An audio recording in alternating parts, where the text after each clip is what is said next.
Very good morning and welcome to Harare Sports Club. Wherever you are around the world, thank you very much for joining this live stream from Zimbabwe cricket. Second ODI between Zimbabwe women and Ireland women. Zimbabwe a convincing victory in that first one-day international by 4 wickets, chasing down 253.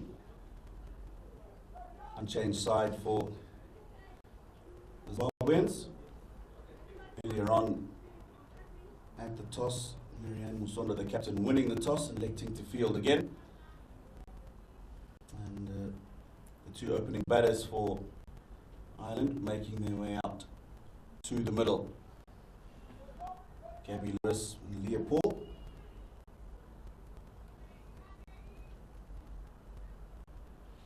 Joining me in the commentary box, Darlington Matamanazo. Darlington, your take on that first one-day international? Really sensational knock from Marianne Musonda. And then I also was really impressed, especially in the bowling, Zimbabwe's bowling, by Loreen Chuma, who went for just 32 runs in 10 at a very critical stage in the game where Ireland had a lot of wickets in hand and could have really put their foot on the gas and got to that score past the 280, maybe even 280 region. And I think she held them back. Very, very important, and allowed Zimbabwe then to have a really decent, reasonable score to chase instead of something in that 300 range. Right, first ball.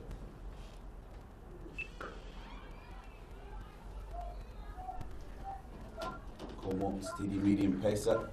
Gets the ball to move around nicely. More experienced players in the Zimbabwean side. Not just with the ball, but with the bat as well.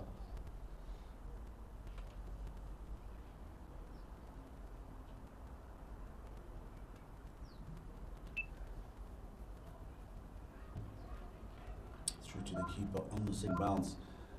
Darlington, this pitch has been used a lot throughout the year. Men's international cricket. All matches, of course, because of the COVID-19 pandemic being played at Harare Sports Club. So, rather tired. First-class cricket for the men and the women.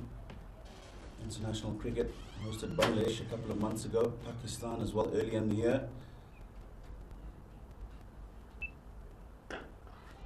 That's a beautiful stroke. Slightly overpitched by Josephine Nkomo. And Paul just caressing that beautifully through the covers. First boundary. Lovely shot. She did actually look very strong in that region in the first one-day international. Really square, very strong square of the wicket and through that cover and extra cover region. And another very interesting thing for me, you mentioned earlier that ball stayed low a little bit, and it's the first over of the day. You worry when you see things like that.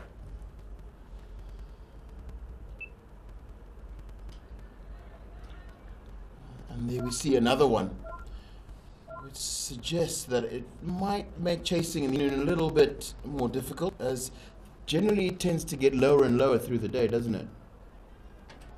Yeah, in particular, these pitches that are to our far left, the northerly side of the ground, because all that often, so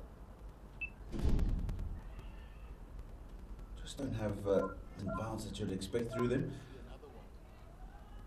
This pitch scarified about 6 or so weeks ago, so it'll take time and it settles down and starts to get the carry that you know you can get at Harare Sports Club.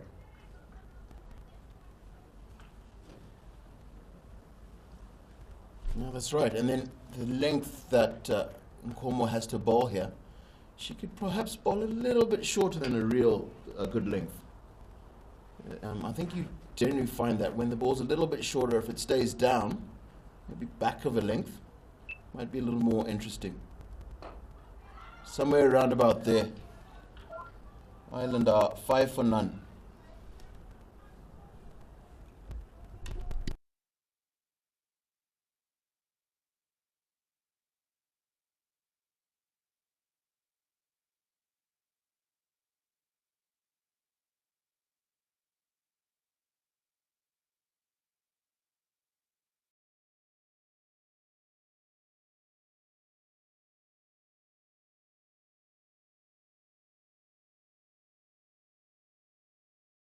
strong. Comes through over the top. And a very handy bowler in the Zimbabwean lineup.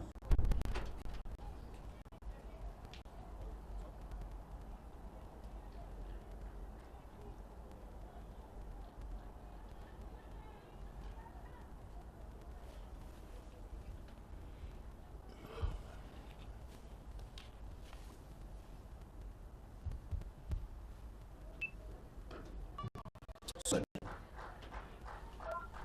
line and length from Bafana. Nicely behind that, Gabby Lewis.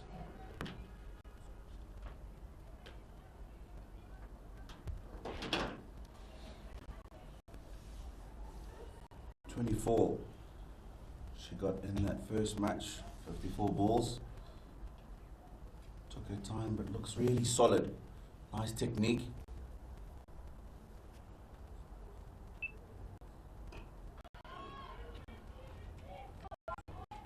Has a really simple batting technique, stands really tall, and just as the bowler is about to release, he presses forward in preparation to play mostly off the front foot.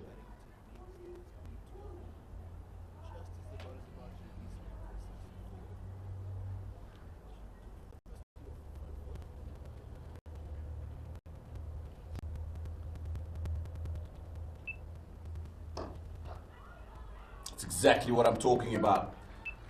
Talk about a simple technique, talk about playing the ball with a straight bat. That is a beautiful stroke to open your boundary account from Gabby Lewis.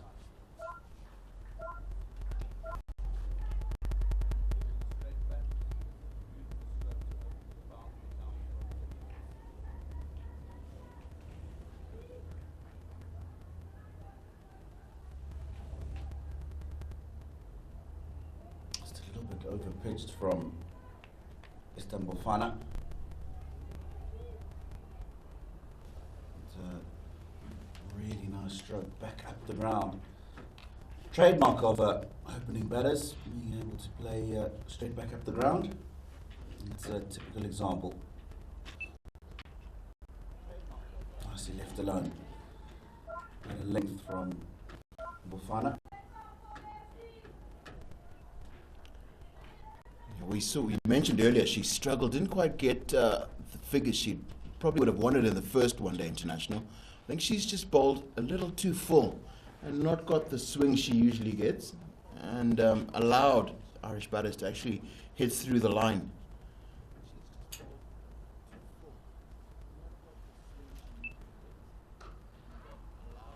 Shot. That's a very, very good shot. This time the length is too short, a bit of width given. And Gabby Lewis crunching that through backward point for 4. 2 overs gone, Ireland, a very good start. 14 for no loss.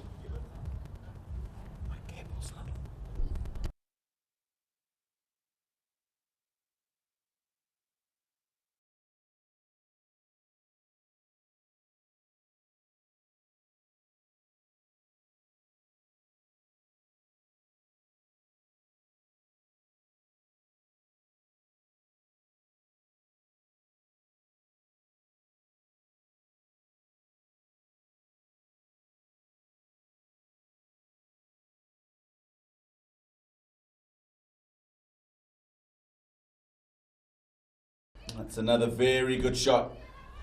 She's shown that she loves that extra cover area, and she plays the ball really nicely through there. Here, Paul. Made herself another couple. So it has been a very positive start from the Ireland women.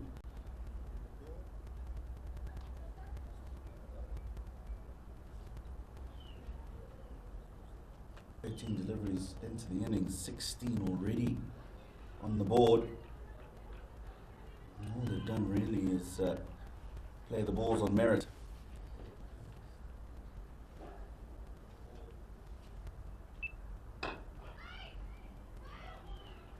Absolutely right. There's just nothing interest this morning from Ireland. It's just very, very correct, technically correct cricket. Got a few bad deliveries and got the maximum amount of runs from them. Sweeper on the boundary on the offside after just a couple of positive strokes through the covers. And that's well fielded. That's very well fielded. She had Ruru and an extra cover.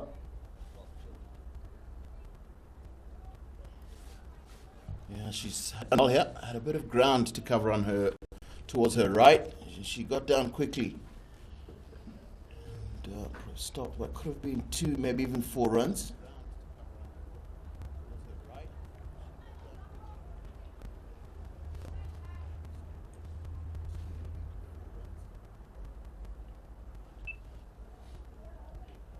She's left that one alone.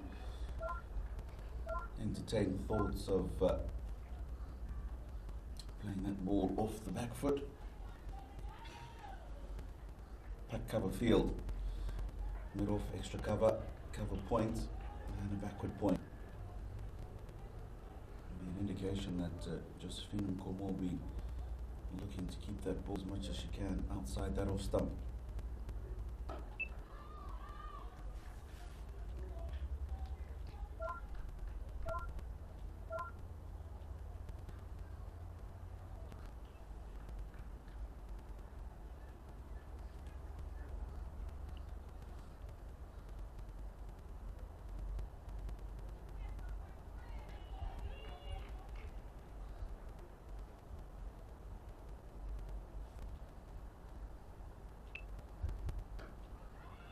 Oh, that's nicely played.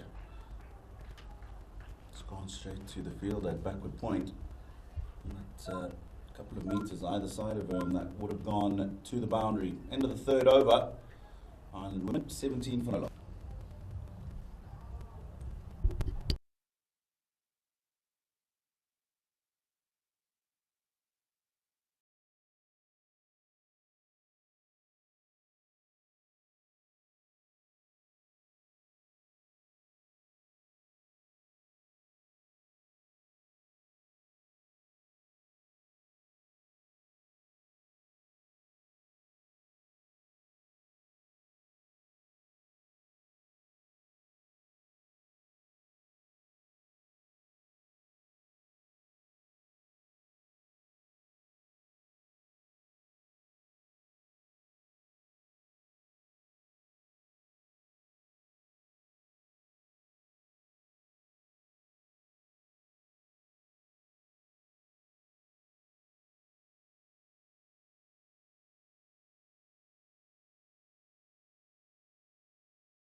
Nicely bowled.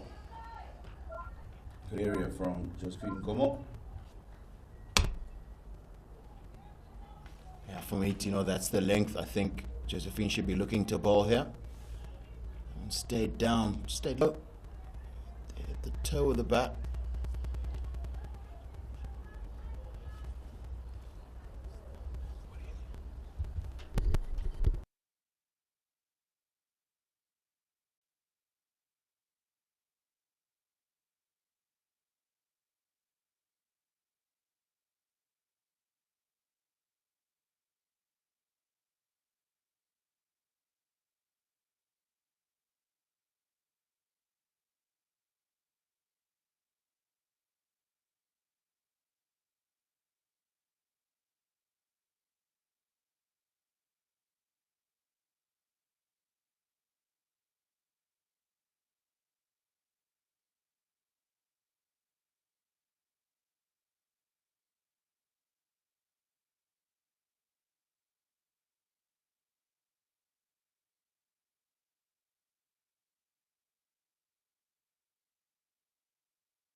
We can definitely see what the plan is here. I think the Zimbabweans have decided to bowl really straight at Lena Paul. Slightly wrong there did Josephine Nkomo, but that's become the plan. Very, very clearly bowling straight at her, not letting her free her arms through that offside. She's been very, very strong so far in this series.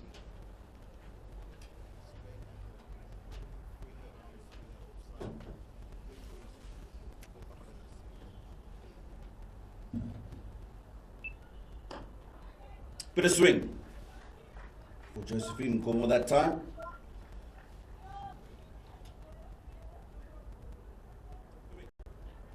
She hasn't really swung the ball much today.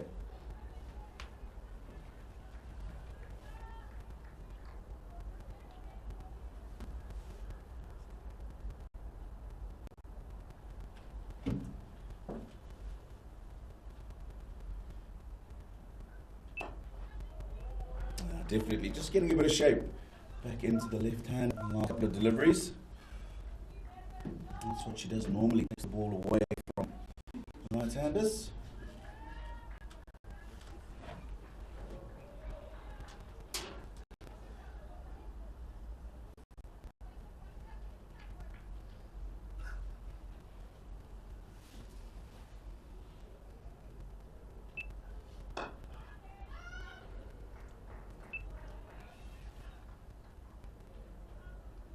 Good over from Josephine Nkomo.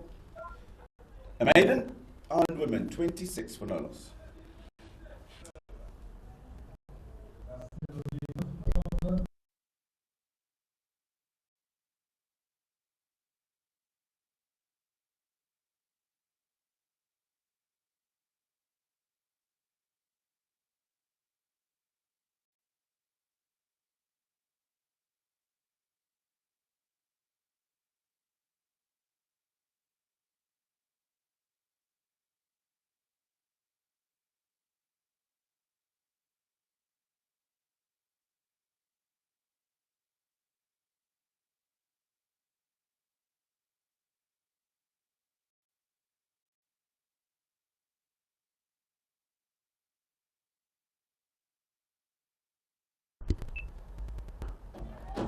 Really nice start.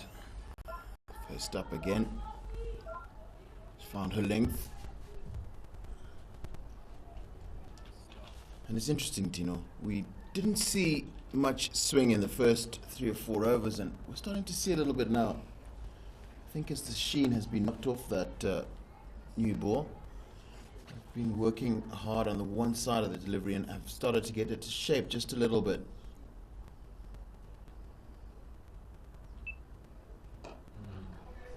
Nicely bowled. Good length, good line. again, solid technique shown by Lewis.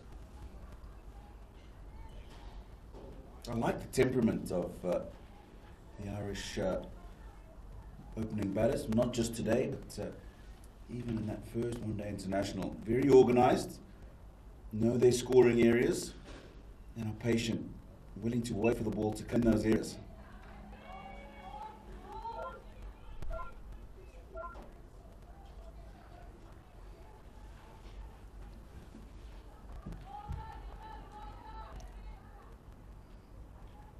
Absolutely, Tino. And then I think it's part of their plan, the way the Irish have decided to play their brand of cricket.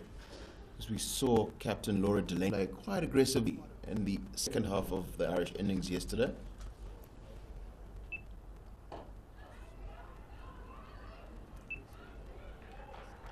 I thought she paced the innings well. At one stage, it looked like the Irish women weren't going to get many past 200. It was the manner in which she controlled the innings and accelerated, as you say, in that latter half of the innings. That got them to a very competitive total of 253. You probably feel that at the end of that, they probably would have been slightly disappointed in not being able to defend that. But it did take a mammoth effort from the Zimbabwean batting lineup to be able to chase that down. Of course, that wonderful 100 on debut for the captain, Marianne Musonda.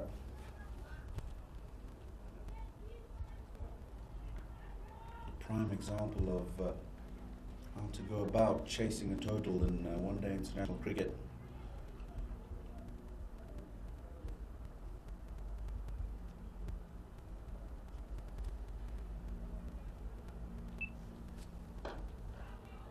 Oh, that's beautifully played and good fielding. Unfortunately, Parry will allow Ireland to collect 2 off the last ball of the 6th over. Pretty decent one. There's 3 from it. 29 for no loss.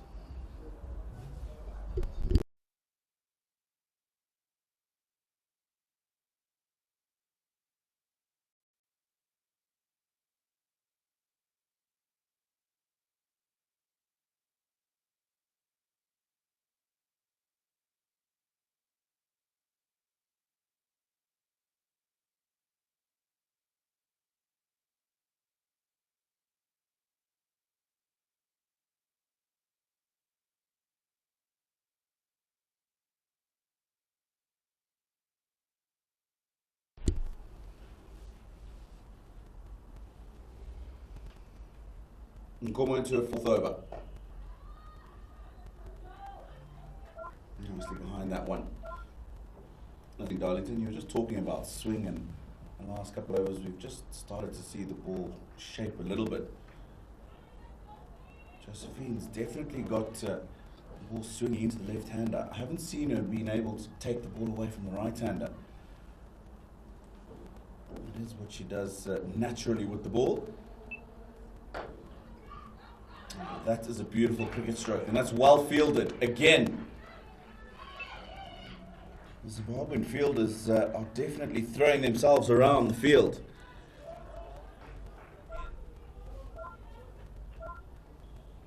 Loreen Chuma at mid-on certainly saved 2 runs for Zimbabwe.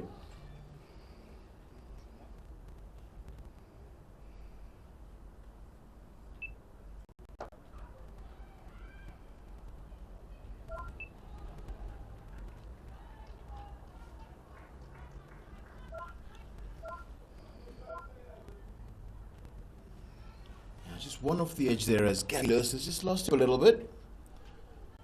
Gone through the ball as she's been doing so far in this innings. He's got his bottom hand, a little more, too much bottom hand involved. But yes, Tino, you're right. They've looked very hungry in the field, the Zimbabweans, throwing themselves and diving and made some really good stops.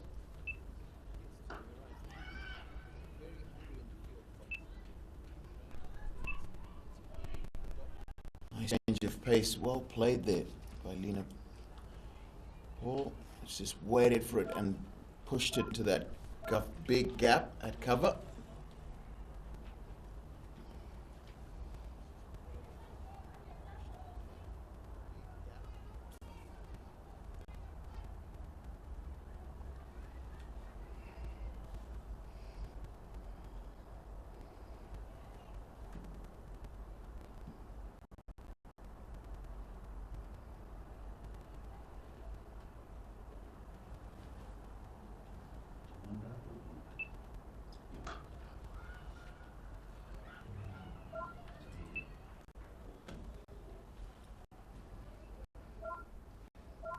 Another single to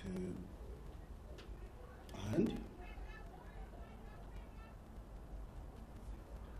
Been a good start. Very, very circumspect. When the opportunity to score has presented itself, they've done that.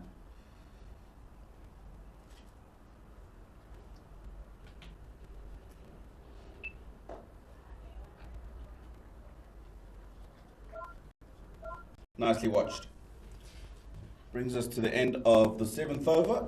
Ireland women, 34 for no loss. I'm going to make my way out the commentary box. And for the next little period, it's going to be Darlington Ntampananzo and Eli Tamiri.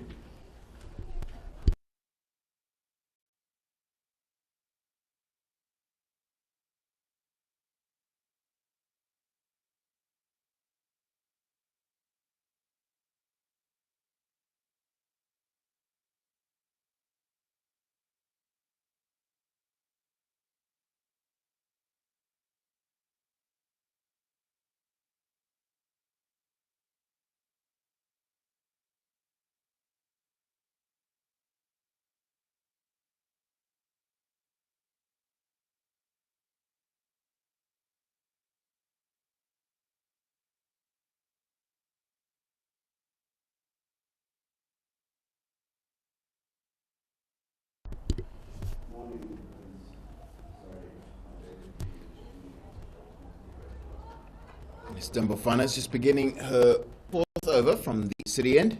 And we've just noticed that Josephine Nkomo has left the field and been replaced by Tamsin Granger. Good morning, Eli. Good morning, Darlington. Fine weather we have for the second ODI. Right here at Harare Sports Club. The Zimbabwe women's starting off on the same note, choosing to put Ireland to bat first. Yeah, absolutely. It's really smart. If you find something that works, why change it?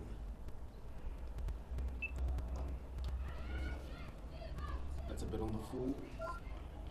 Struck through the wicket region. They'll pick up a couple.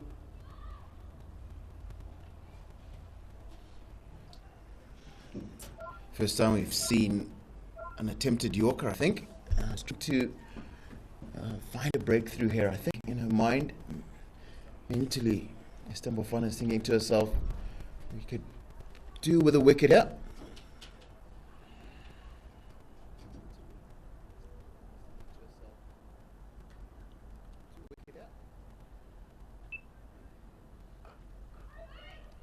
Well fielded. Brilliantly fielded. I've been loving the way the Zimbabwean team has just been throwing themselves in the field. It's been a good contest between the bowlers and the batters.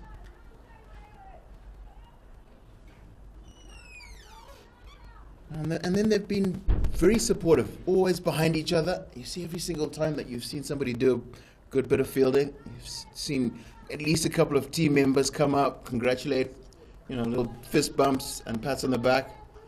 Keeps the morale high, keeps the energy high, and it's very encouraging to the bowler.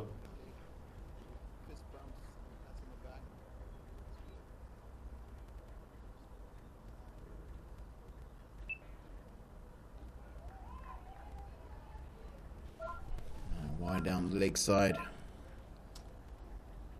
That's one thing that we've noted with the Ireland openers, that left and right hand combination, they're always rotating strike and changing. Kind of gets it hard for the bowlers to be consistent with their line and length.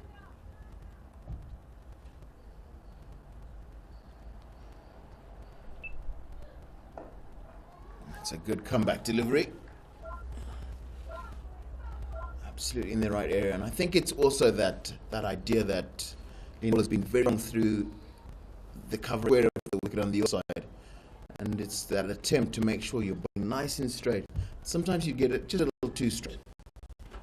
But it's important that we see here that Zimbabwe have very, very clear plans against both of these Irish batters.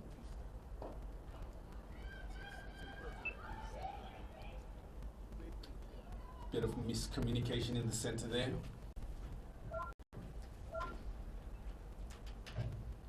So I think it's been caused by this idea of just bowling in the right places at Lena Paul, bowling nice and straight at her, and allowing her, so she's lost her fluency. She was scoring quite freely when she started, and particularly Esther Bafana has found the right areas at her.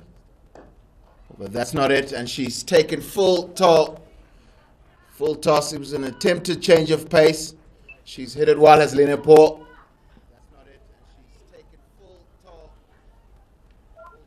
That takes off the pressure that they had built. So at the end of the 8th over, Ireland now 42 for none. Need to be careful.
First bowling change this morning.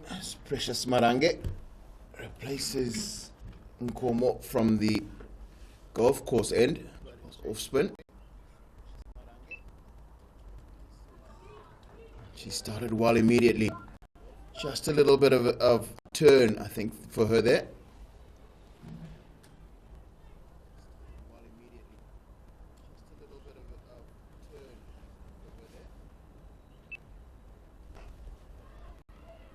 Tricky. But that's runs this island. I pick up a couple. Yeah, that's good bowling. She's turned the first one, and then the other one has carried. The second one has carried on straight, finding the outside edge.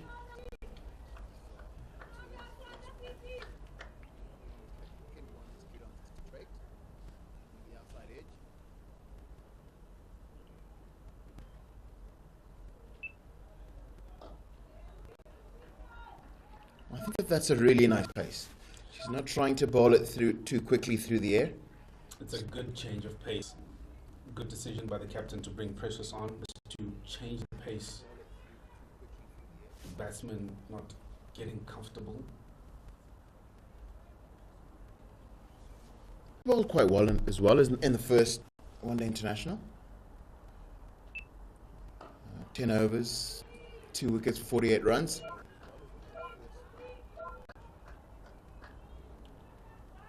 Good figures right there, Paddington. Very good figures.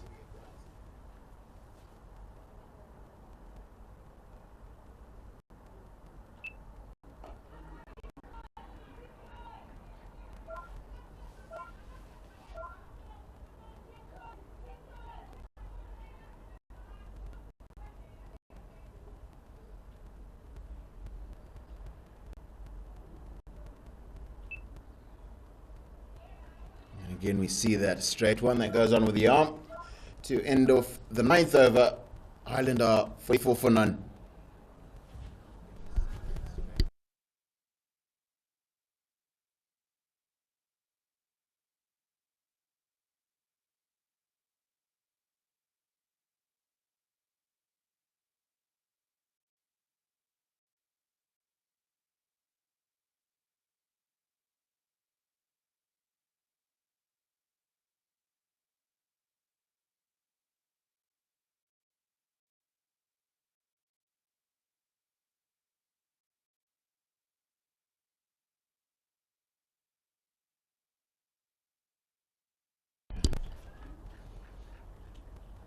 of a bowling change, and this time from the city end is left arm Sima Nomvelas Banda.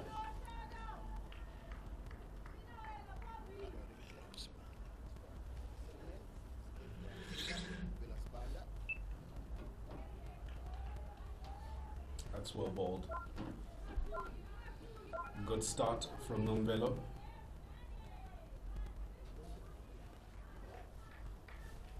She's struggled in the first one-day international. It was a little expensive. Really close to 6 and over. 8 overs 49. I think today she's found her lines. She's found the right length. It's a bit wide, particularly to Lena Paul yesterday. But hit a few times through the point and cover region. Today she's bang on the money.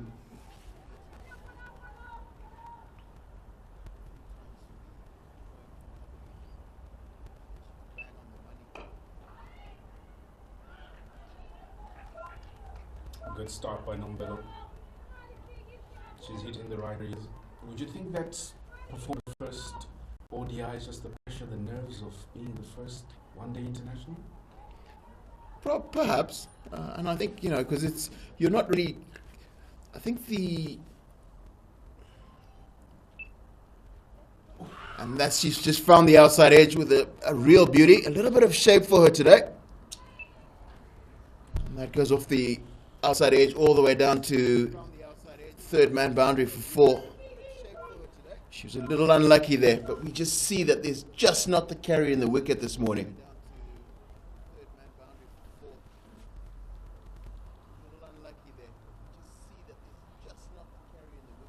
Zimbabwe almost getting that breakthrough that they're desperately looking for.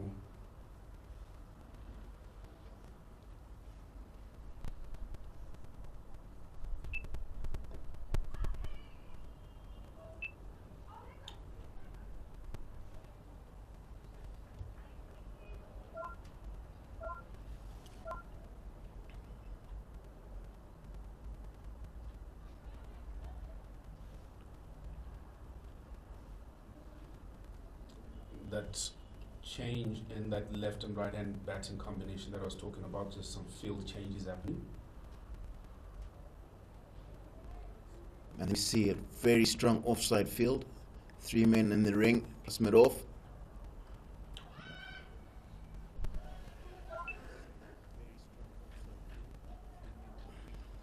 And that's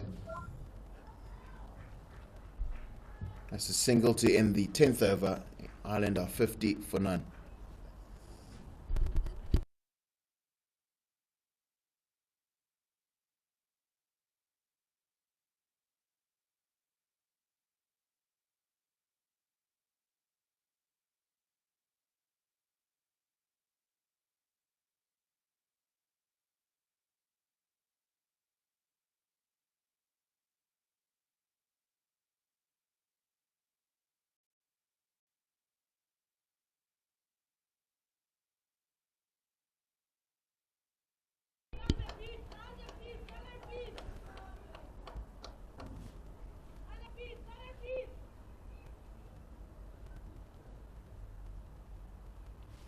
Seen the power play has ended. We see Marange immediately move a man who was at backward square in the circle all the way back onto the boundary.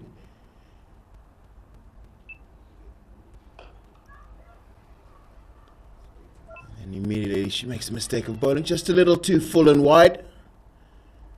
Be a long chase down to the cover. It's just the 3 runs. That's good running by Ireland. Pushing as hard as they can. That puts back pressure onto the bowler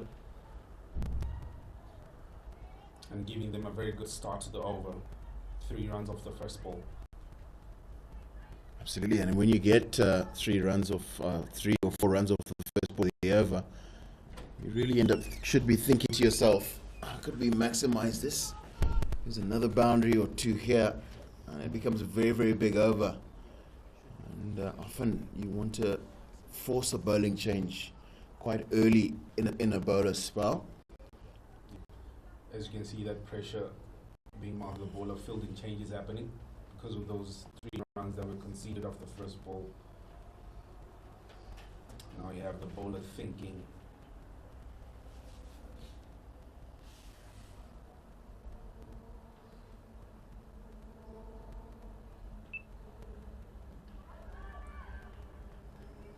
Can we see that line at Lena Paul very, very straight? Started outside leg stump, that one. See, she doesn't look to sweep, but it looks like.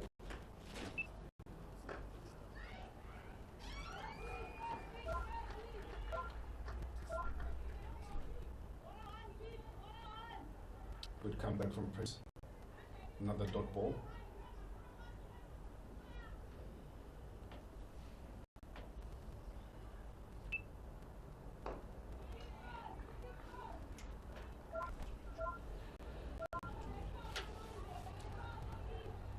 Love the pace that Precious is coming with. Very slow through the air.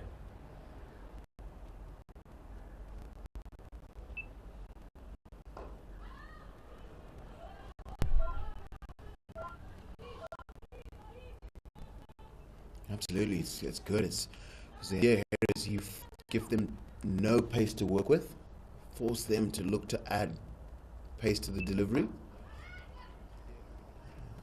That's just the single. It looks like it's a long off to finish the 11th over.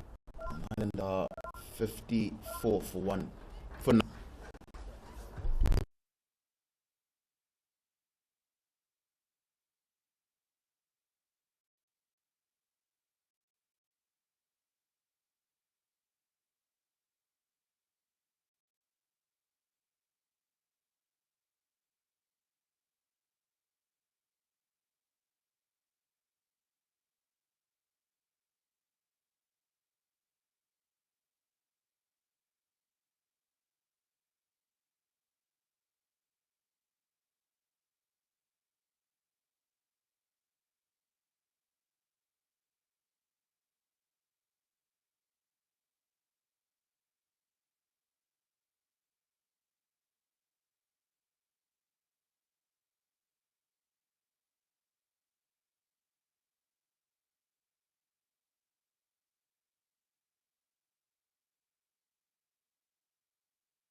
Volo continuing from the city end, and we see them nice and straight at Leopold.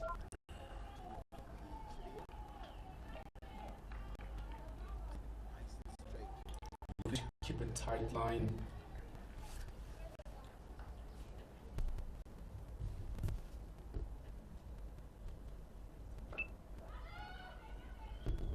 We saw earlier that chance went through this cordon. We see Captain Marianne Musonda has moved herself into that first slip.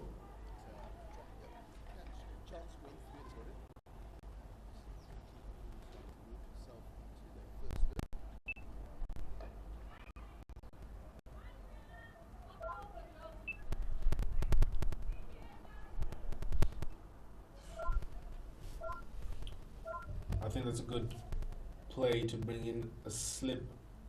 We did see another edge coming through in the second over, if I'm not mistaken. So quite a few chances coming through off the edge.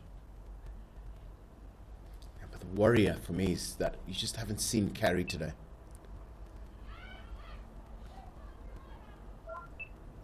It's a little too straight. And Gabby Lewis is onto it. Gets it down. Fine, fielded down at fine leg.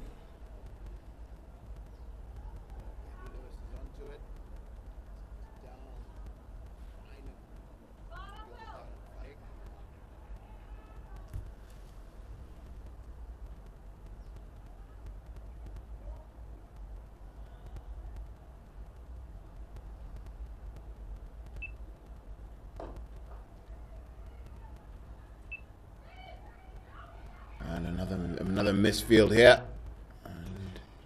And Paul's done well. She's good call. They squeeze into piling in pressure on the ball after conceding a boundary on the last ball. Now they get 2 more.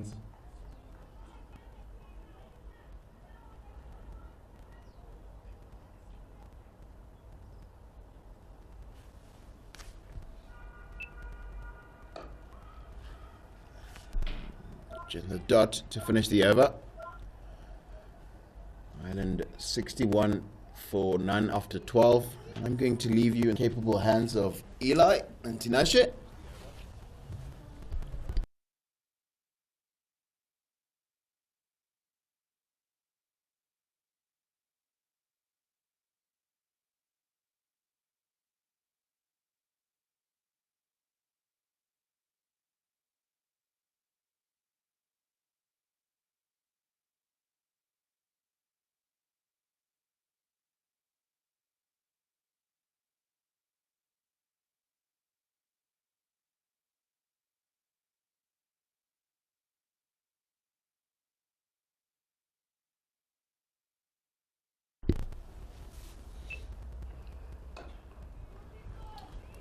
Precious Marangi continues.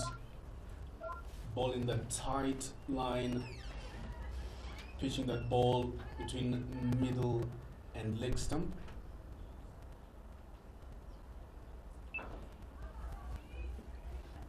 Yeah, Eli, good morning. Good morning, Tinashe. Precious Marangi being the go-to lady for the captain, especially early on in the power play overs. Got the breakthrough in the first one there.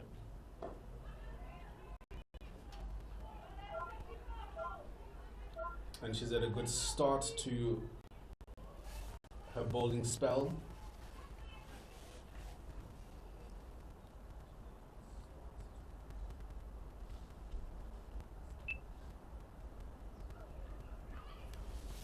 That one just going straighter, and that'll be 4 wides, or leg byes. 4 leg byes given by the umpire.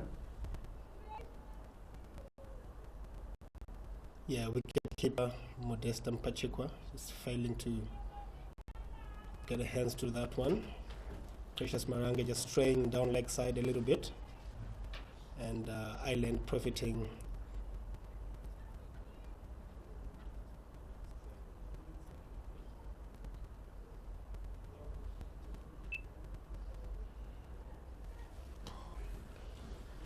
She misses that one, trying just to tickle it down to the vacant Finland region.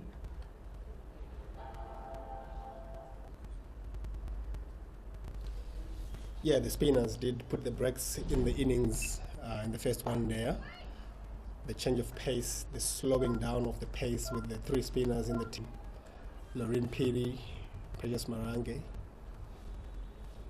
That brings us the end to the 13th over, 65 for no loss for Ireland.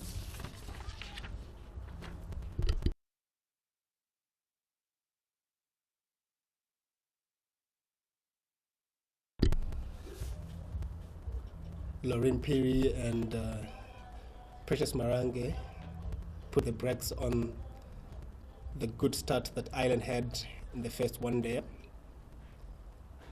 They did get a couple of breakthroughs as well, Which is a good thing, as we've been seeing that they've been playing Precious with a little bit of caution in terms of how they play against her.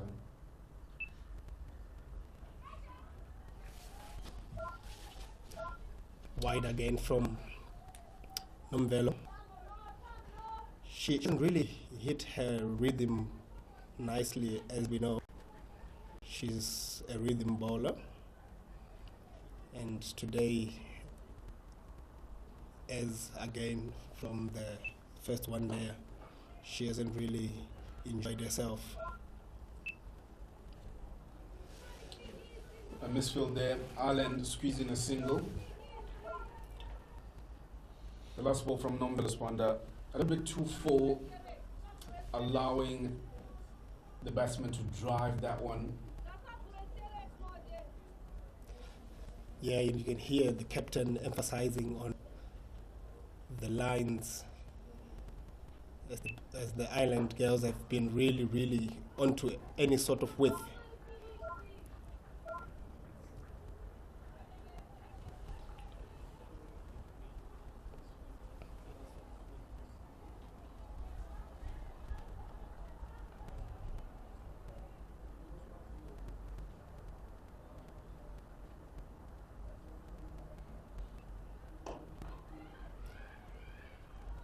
Again, well driven to mid off. Ashley Nduraya takes a shy, and Ireland picks up 2. I've been really impressed with these two runners, carrying from the good work they put in the first one there. Today, I think they're poised to go one better and really give Ireland a good base to work from here. It's in the air, but in the gap between extra cover and the mid-off, they'll pick up a couple. A good start, like you just said, by Ireland. Their first partnership, scoring 71 runs, which is a very good start. It will definitely give them a platform to launch and later on.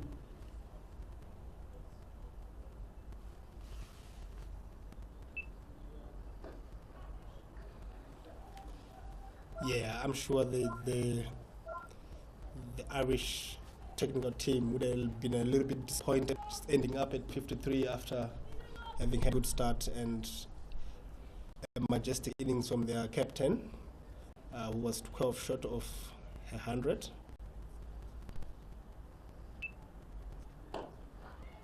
Again, nicely driven. Ashley Nduraya at mid-off. Cleans up. No mistake this time. End of the over. 71 for North after 14.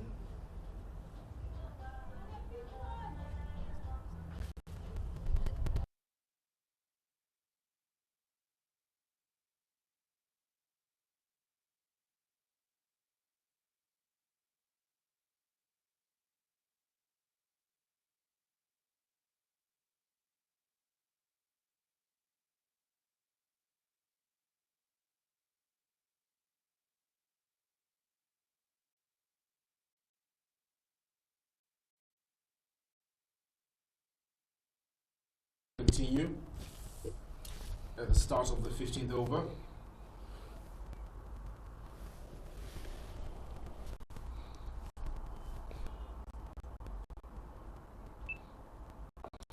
Change of fields at there.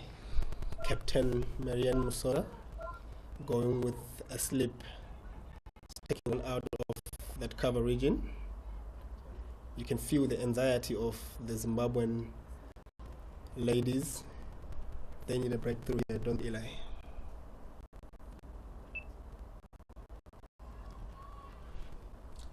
Definitely they're looking for a wicket. The captain going with a much more attacking field.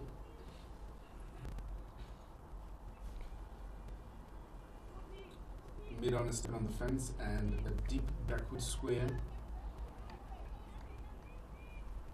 Now the fielding change, the captain moves out of slip and goes into that cover region again.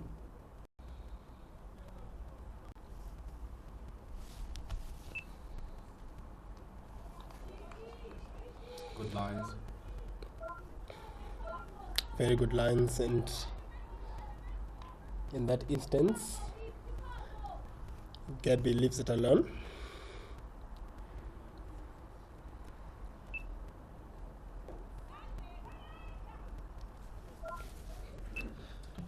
Another streaky run, not very confident in that shot. That is Leah Paul. Yeah, Eli, it seems to me it's just getting a couple of them to grip. And that latest one, Gabby Lewis, just managing to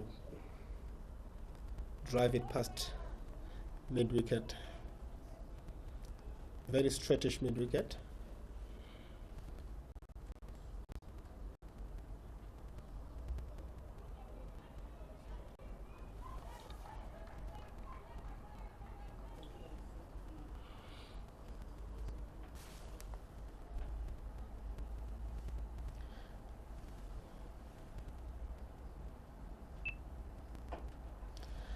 Change of game plan from Precious Marange. He's deciding to come around of the wicket for the left-hander. No fine leg. We haven't seen a lot of enterprise from the Island women, and as we say so, we see Talking about Enterprise, she sweeps that one, but a very convincing sweep shot, but she'll pick up 2 runs from there.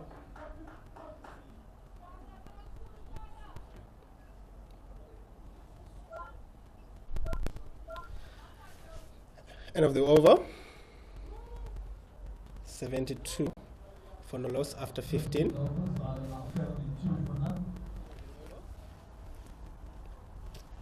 And we take the first drinks break.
So back live from the drinks break.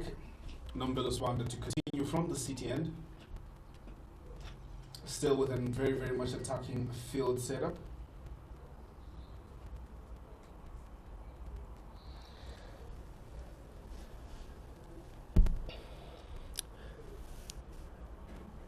Nombelos Banda to continue. The captain this time around opting for a very heavy offside field.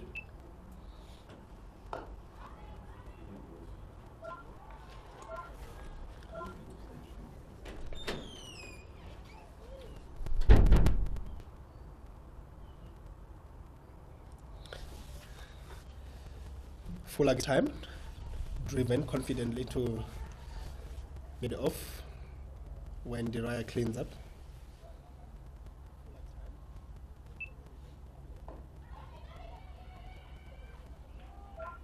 Quick single taken. Seeking to rotate the strike.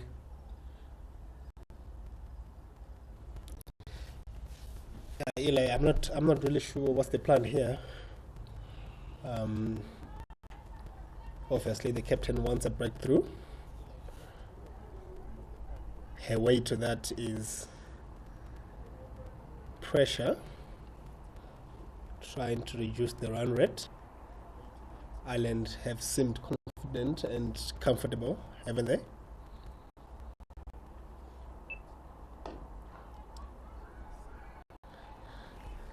The effort from Nombela to field that one off her own bowling. Ireland very, very comfortable. They seem to be just taking it easy. They're playing to their strengths, doing away with the bad balls that they're given, and taking very, very quick singles with the opportunity that comes.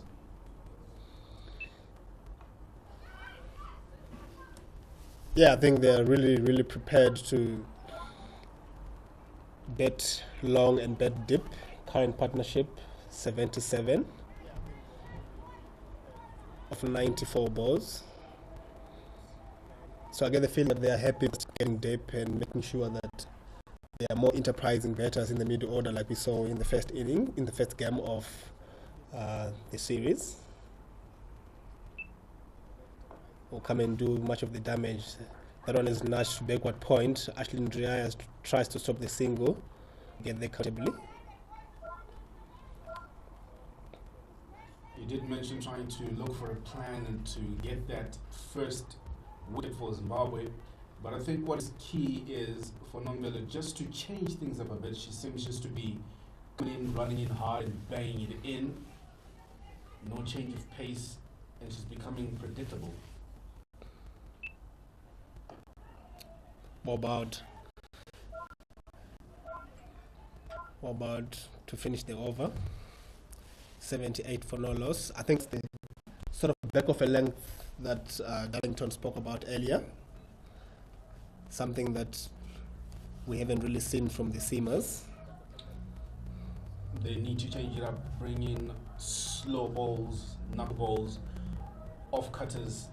They need to try everything that they have in their arsenal to try and create that pressure, because what will bring you wickets is creating that pressure. So the Zimbabwean ladies need to be creating that pressure around the island batters.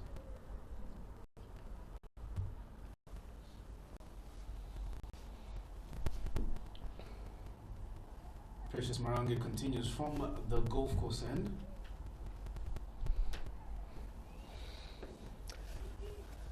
And again, we see the debate around that 45 continuing. And Precious Marange opting to go back over the wicket to the left-hander.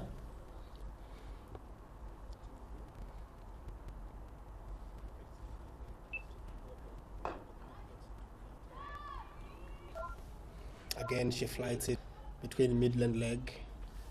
She's crossing that line that the batswoman will not come forward looking to play that sweep shot.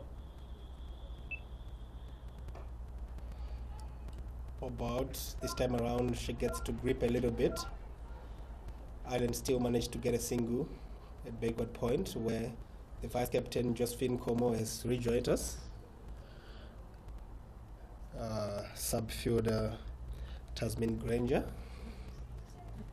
leaving the field.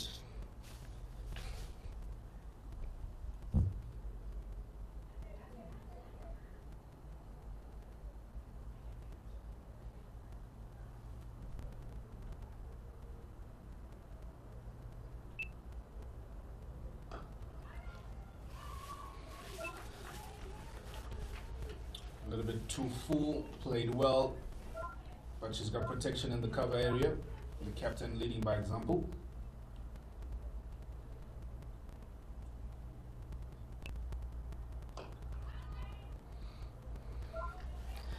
Again, Precious not really to flight the ball, invite the batsman.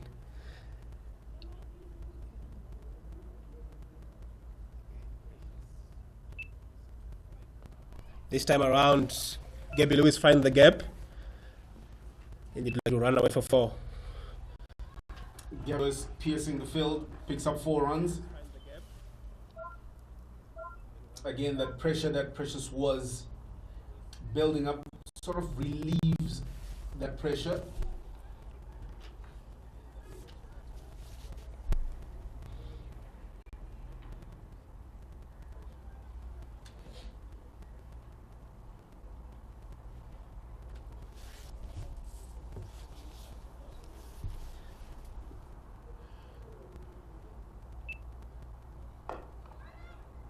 Again, nicely flighted.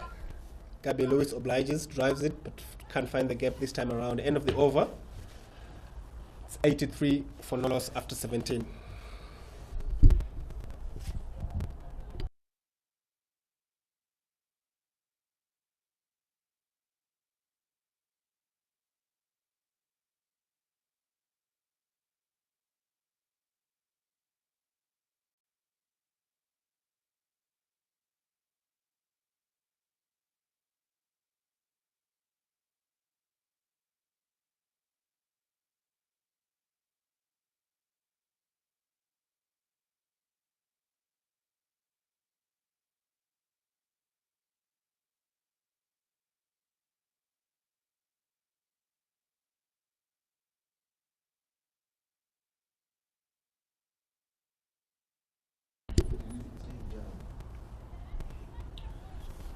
Change of bowling from the city end.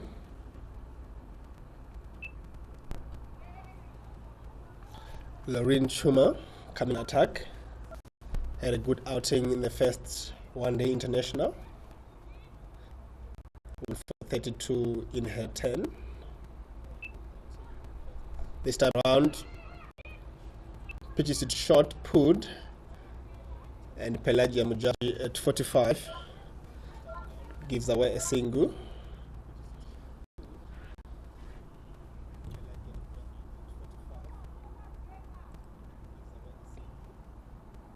That left and right hand combination coming into play.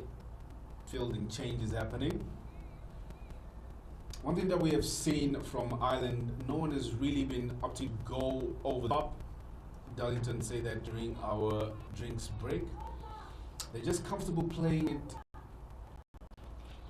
all around. Nicely bowled. Which is a sign that no pressure has been created for them to think outside the box to play the big shots. So they're very comfortable with just playing each ball as it comes and scoring whatever they can. Yeah, Eli, I think today Ireland have had it easy. They haven't had to try anything out of normal. They've gotten the singles, they've gotten the boundaries when they've needed them. Again, back of a length, punched into the cover region.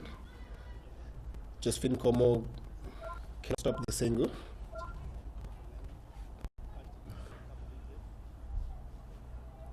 One thing at this level of the game is that any chance to take a single, you see to grab it.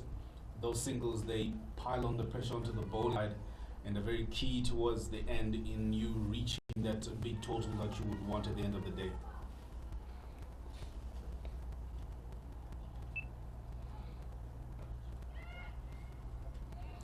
Nicely played. Again, short. This time, what? Gabby Lewis obliging, cutting that one to the point fielder, who does well to keep it to just one. That's the end of the 18th over. 6 for no loss.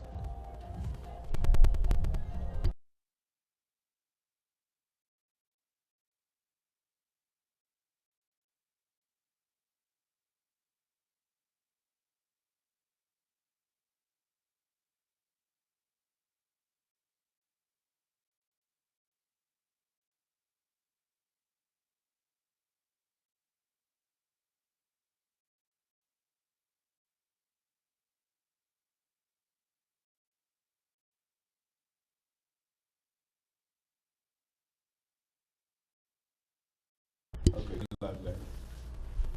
Thank God nobody's picked that up.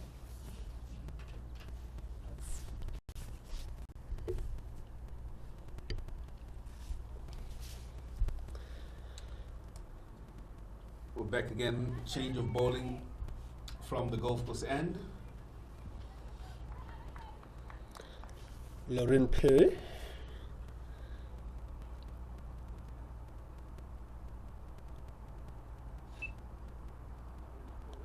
Nicely bowled.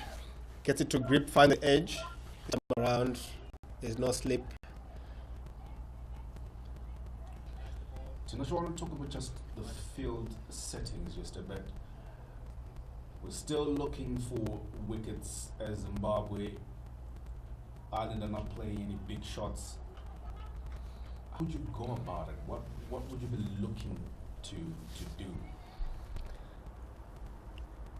Yeah, Eli, I think today Mary Ann Musonda might just leaned on the cautious side, because we haven't seen anything flying over the top or anything going down leg side to cow corner or deep square leg. So I'd really try and get the Irish batters taking more risks, because at the moment I think they've had it easy. They've been comfortable.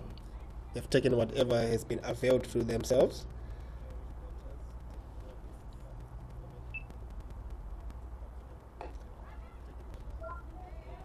Nicely flighted by Lorraine Puri.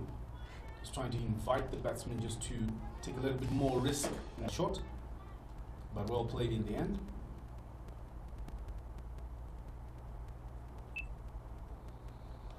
Shot pulled away. Go through the deep backward square region. Again, Lorraine Piri just drifting down. And Gabby Lewis obliging, putting that away. Partnership growing.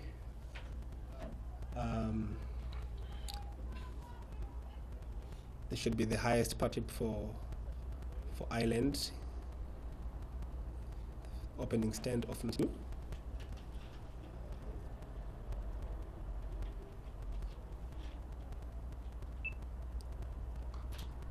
Slighted, punched through extra cover. The captain, Marion Musonda, is keeping it to 2. Again, we see Lorraine bowling a little bit both sides of the wicket, which then comes back to your question about the field set. It makes it very difficult for the captain to really stick to a plan.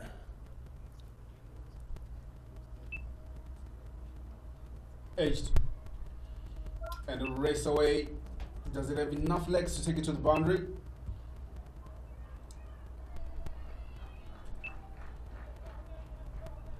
Ireland picking up valuable runs. They pick up 3.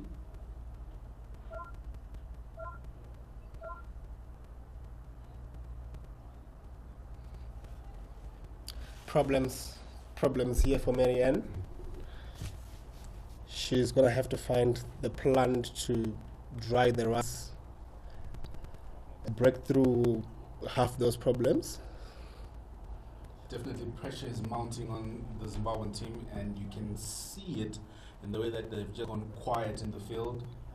Started off as a little bunch, but now everything just seems to go quiet, with each ball being bowled and runs being scored.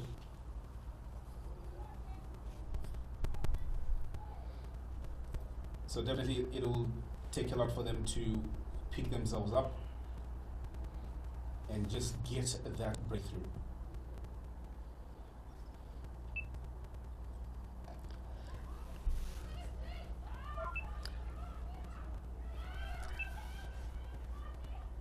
Leah Paul sweeps that one to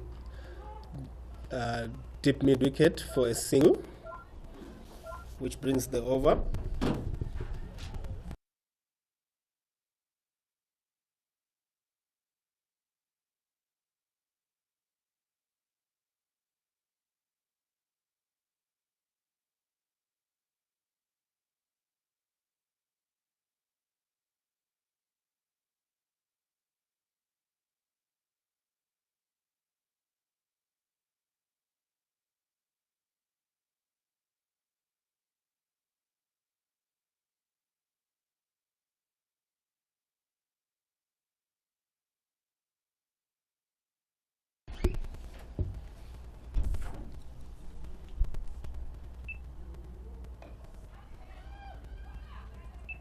Fantastic. The Island openers. At the end of that last over, Eli Tamiri and Tinashe Chimambo made their way out the country box. I'm Timoy, joined by Zimbabwe. Becky, you've got to be impressed about the manner in which the Irish batters have gone about this innings today. Yeah, morning, no, and morning to the viewers.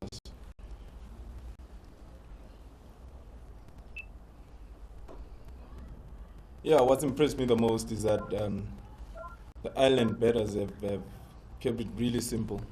They've played every ball on merit. Haven't really seen a shot out of anger.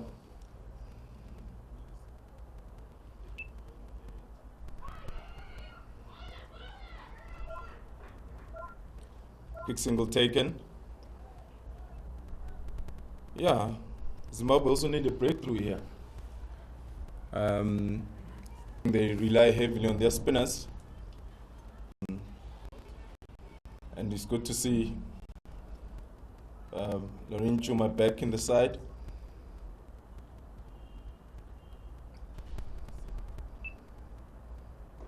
Now you just talked needing a breakthrough. Ireland approaching the 100 mark without a wicket having fallen. And it just raises maybe one or two questions about the Zimbabwean opening bowlers. In the last game, the first breakthrough coming from a spinner as well. That's a great shot. That's slightly short and on the gap at the deep mid wicket boundary. It brings up 100 for the Ireland women, and it takes her to a half century as well. Gabby Lewis moves on to 51 in quick time. 57 balls, and she's batted really nicely. Circumspect early on, and she made sure that when the opportunities to score that last delivery, she did that with ease. It's also the end of the 20th over. Ireland women 103 for no loss. Yeah, some real pressure in Zimbabwe here. But like you said, Ireland batted really well. Good opening partnership. I guess the right-hand, left-hand combination has worked as well. See another field change. Zimbabwe getting in a slip there. That's one way of trying to get a wicket. A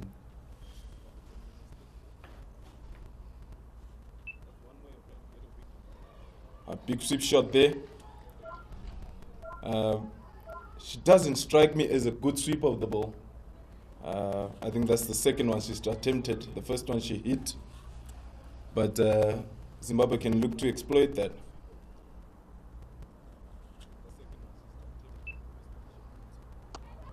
Yeah, she definitely looks a lot more comfortable on the front foot, playing the ball down to long off and through the covers. Just going back to the point you were talking about getting a slip in and Zimbabwe needing wickets, we were discussing the fact that twice Zimbabwe won the toss and elected to bowl first. But the strike bowlers haven't been able to get those breakthroughs. I think the opening partnership in that last game was 28. But I reiterate the fact that there wasn't the seam that took that first wicket. If if you're opting to bowl first, then you really want to make sure that your bowlers are getting wickets for you early and you peg back. The batting side hasn't happened for Zimbabwe. And when we look at the manner in which the Irish women batted in the latter parts of that first one-day international, Zimbabwe should be worried at this stage. 100 for no loss. With some pretty good top to middle order bats still to come. 300's looking good here for Ireland.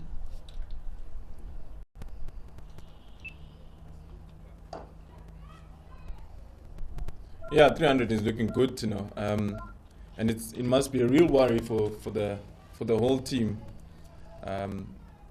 because if you look, maybe the toss now is determined by what they have in the bowling department, in the seamers, and trying to give them the best opportunity.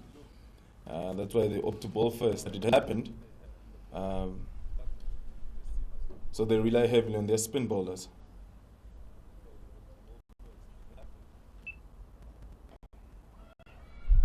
Looking for the quick single, opting against it. Yeah, Ireland have certainly got themselves in the driving seat. And all they've got to do is just carry on as they've played these first 21 overs. Field spread, plenty of open spaces in the outfield, opportunities to get some big scores. End of the 21st, 106 for no loss.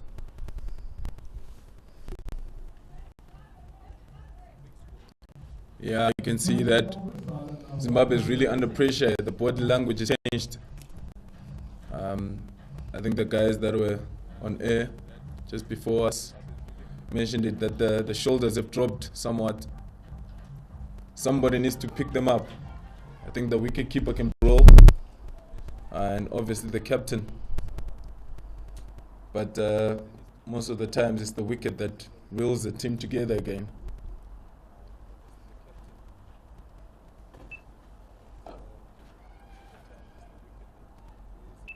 Another quick single. I think Zimbabwe just need to be tighter in the inner circle. If you have four footers on the offside and the ball is straight to off and they take a quick single, it's going to be difficult to try and apply pressure.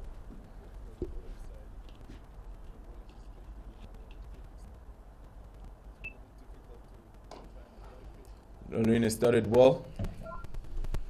Started well in the first game as well. Good figures.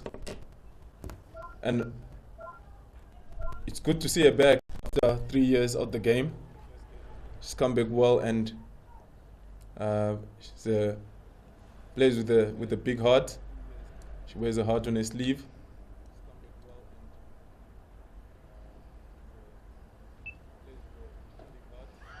Yeah, I like the look of her. Bundle of energy. And as you say, somebody who's been out of the side for a few years has come back and claimed a spot in the national side.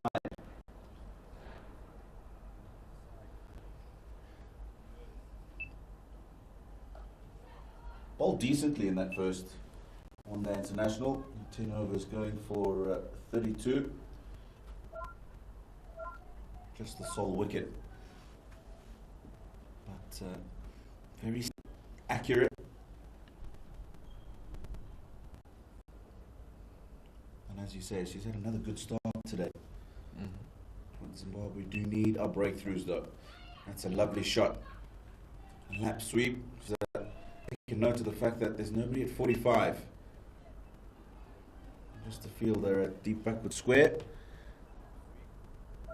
And just manipulating the field, and that's what I was saying. They can afford to do that now because they've done the hard work in those first 20 overs in the inning. Zimbabwe forced to spread the field. And plenty of open spaces to take advantage of.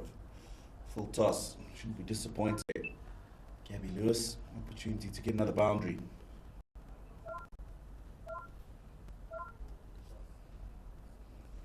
.22 overs gone, and women 112 for no loss.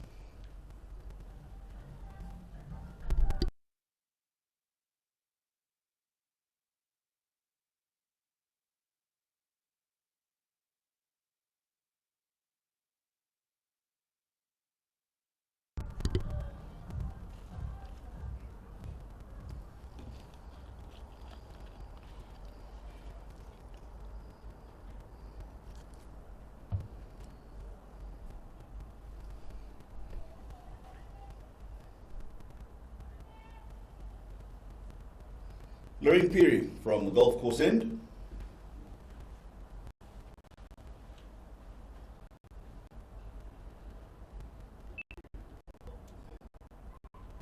Now, bit of turn.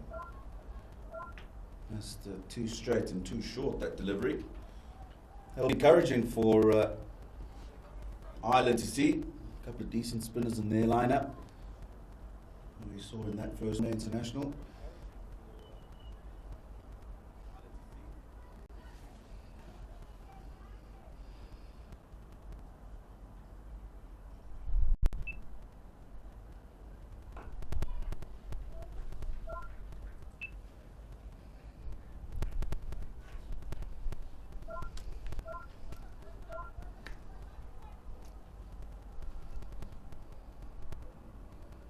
We keep talking about this breakthrough.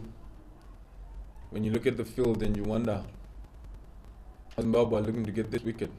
Got a deep square.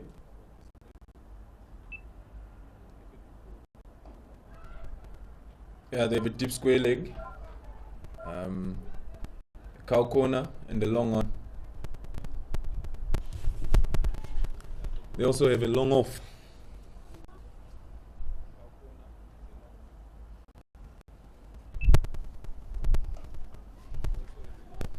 Short ball, hit down to deep square. So now you ask, with so many open spaces, Tino, are they hoping that Ireland is going to make a mistake, or they have to make a play somehow? Yeah, well, it looks like it to me. It's very difficult. Slightly more attacking field to the left-hander. With the off-spinner bowling. Captain in at slip. Extra cover, backward point, and a short third man. But you ask a good question. It really does look like Zimbabwe are just waiting for something to happen. I was just referring to Irish batters playing a few more strokes because they've earned the right to do that. The problem is if Zimbabwe try and bring the field in, two set batters, then Ireland can very quickly get away with the game. Very difficult situation for the Zimbabweans to deal with, trying to get away. Yeah, it's going to be difficult. And on this quick outfield, all credit goes to the ground staff. Fungai Shanganya and his team. I think the wicket looks good as well, especially with the number of games that have been played here. A lot of cricket has been played here. But they managed to give us a very good wicket. Surprised a bit to see Zimbabwe win the toss and electing to bowl. But I guess it's a strategy. Yeah, just from discussions that I've had and trying to find out how they go about their cricket, they're a lot more comfortable chasing. The Zimbabwean women like to know what's on the board, what is required of them. Very good chase, of course, in that first one-day international. As things stand today, they're going to have to put in another stare at bat if they're looking to go up in the series at the end of the day. Hats off to these two Irish openers. They've been fantastic at the crease. Getting 58 and 66 balls. Leah Paul a little bit slower. 71 balls he's taken to get her 46. But Ireland in a very strong position.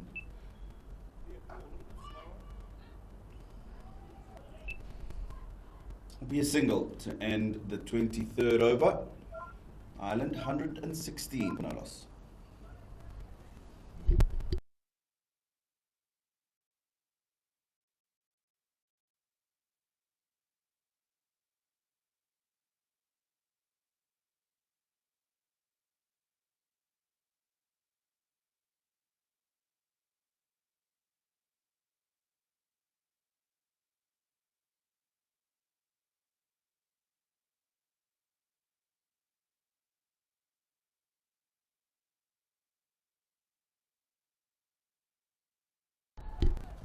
Lawrence to continue.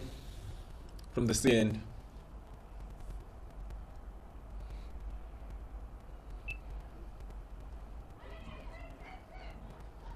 Calls for 2. And they make it quite comfortably.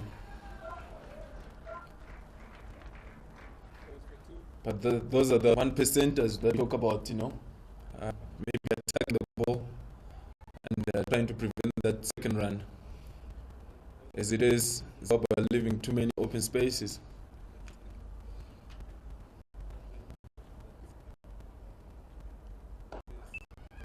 Quick single. Nicely played. And well fielded. Looks like Bafana, but that'll be a half century for Leopold. It's been a very, very good innings. They both batted extremely well. Mauritius, and she joins her partner in crossing that 50-run mark.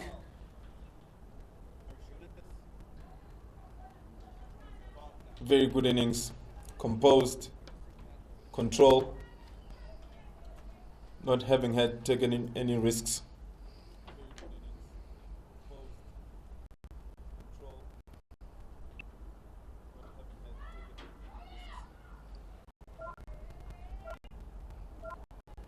It's quite impressive how they look to go about the business, They've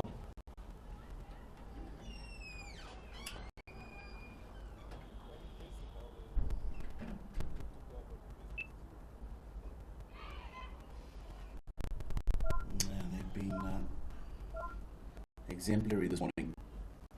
Really cannot fault anything they've done with the bat so far. It's going to be interesting to see as the acceleration from the Irish batters from here on, going into the 30th to 40th over.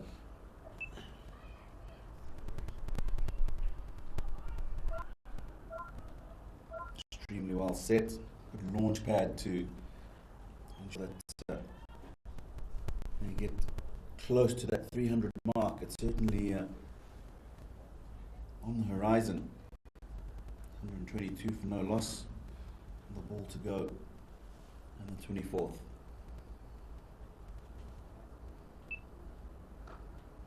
No, that's hit away. That's a bad ball. It's on the leg side. It's short.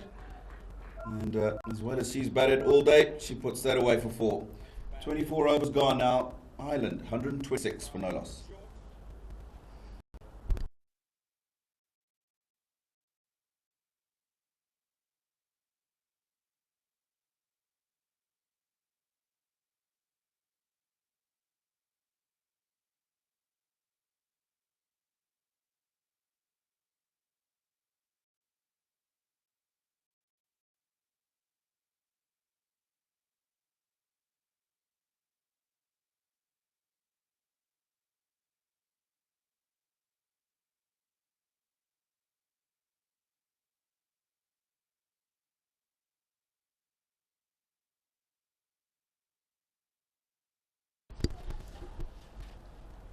Welcome back, Darlington.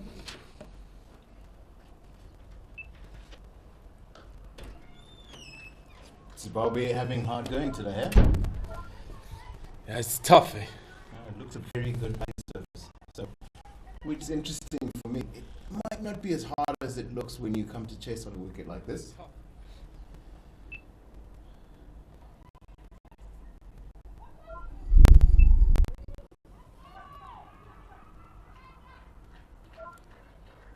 Two runs taken in the deep. Do you then say to yourself, are we just going to copy what the Irish openers did, or you're set in stone on how you want to play?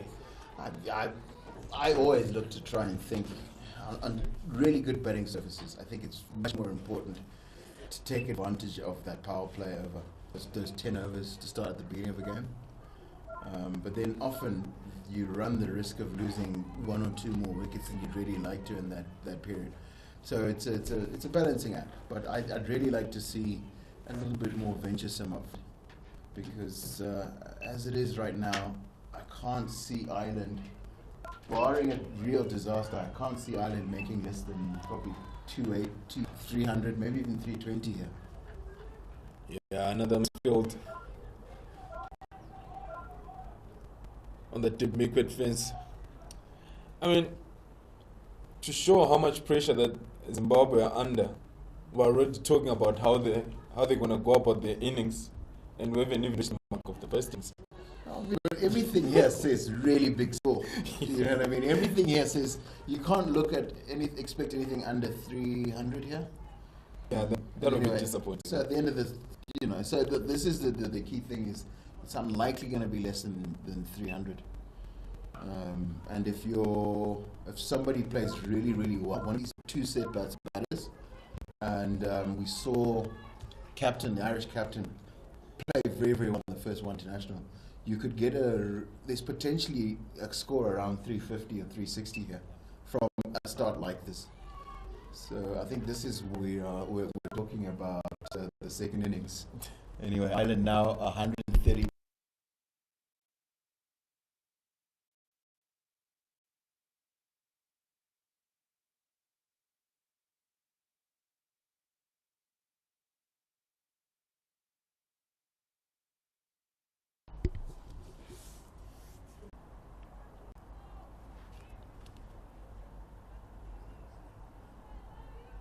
Bowling to the left-hander.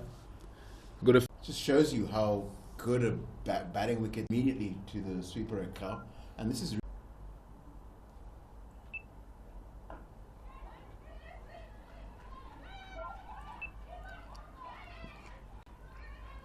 Another misfield. The one thing that I think Zimbabwe haven't done well is they haven't played what we call one-touch fielding. There's always a fumble here and there. You've stopped some balls, but that was another example of a two taken when the ball is gone straight to the fielder. So they need to improve on that. Yeah, absolutely. It's fielding very well. If you feel badly, you give yourself overlook how important. Another easy single in the field because between the wickets, which has been a very good feature. They've had very hard. And then just as we say that, Josephine Nkomo gets the breakthrough from Zimbabwe. Looked like a change of pace. And Gabby Lewis is bowled for 65 of 73 and Ireland 135 for 1. Good bowling change. And she was brought in just for that. So done to the captain and the team. Zimbabwe will look to take advantage of this now. Absolutely, because you need to make sure that you find that new batter. Don't give the new batter the opportunity or the time to settle. And just make sure that you...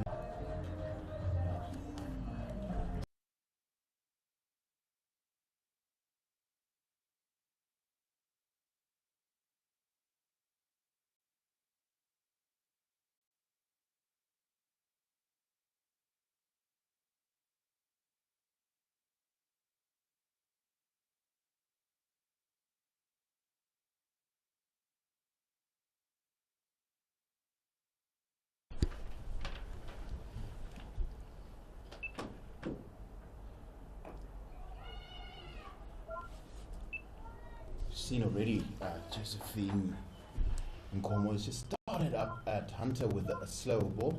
We've seen that she started this spell mixing up her pace a lot more than she did it in the first spell from the city end this morning.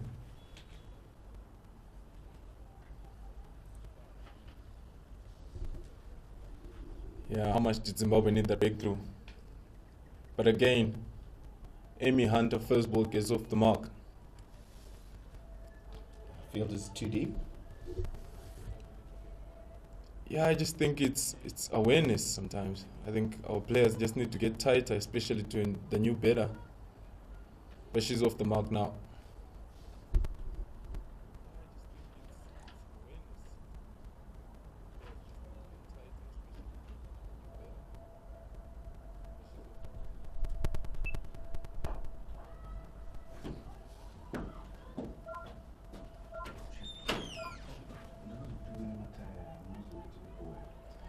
And that's the end of the 26th over. Ireland 136 for 1. Good finish over as well with the dot ball.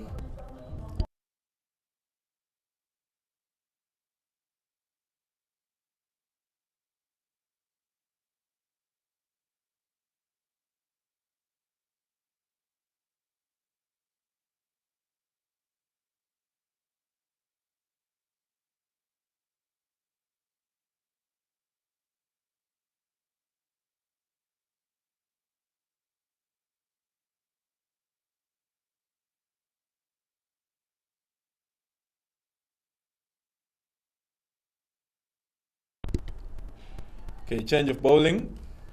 We see a double change.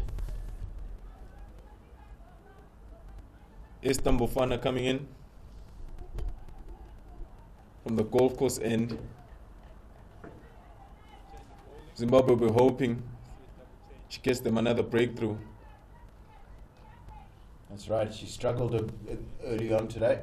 It's been rather expensive, going at about 6.5 and over. Just a 4 she bowled.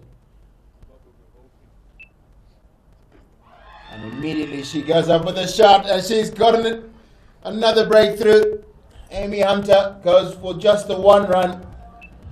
And Zimbabwe suddenly have 2 wickets and Ireland 136 for 2. Yeah, they always say whatever score you got, 2 more wickets. Zimbabwe have got now be looking to get under 1. Full and straight to the new batter. And that's how she got the wicket.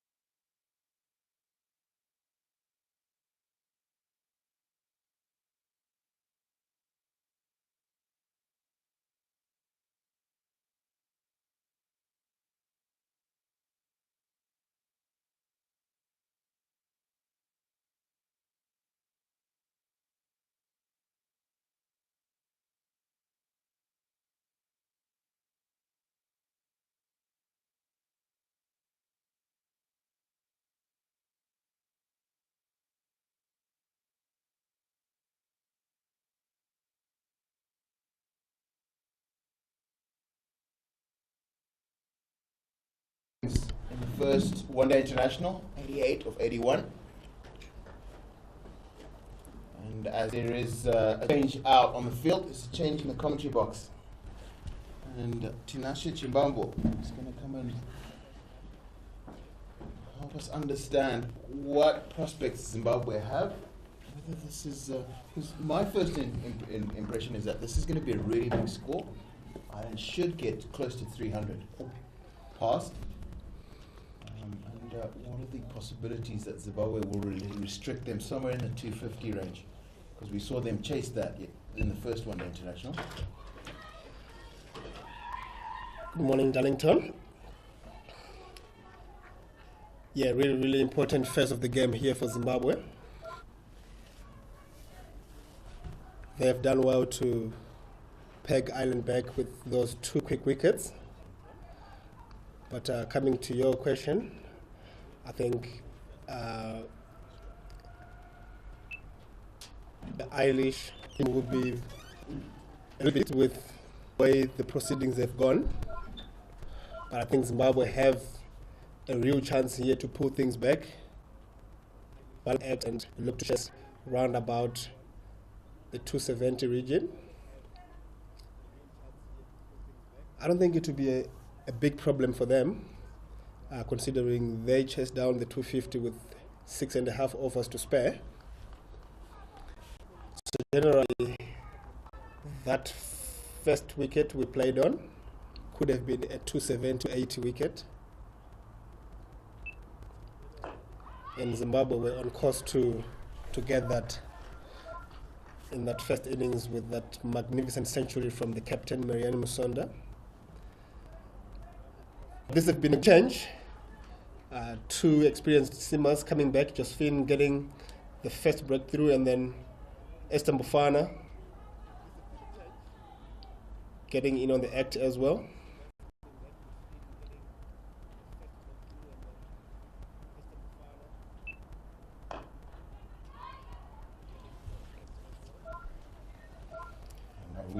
Zimbabwe needs one more wicket here, and then they can really start to put the squeeze on Ireland. I don't think it really matters which of these two batters goes first, although it's probably going to be a little bit easier to dismiss the new batter, Captain Delaney.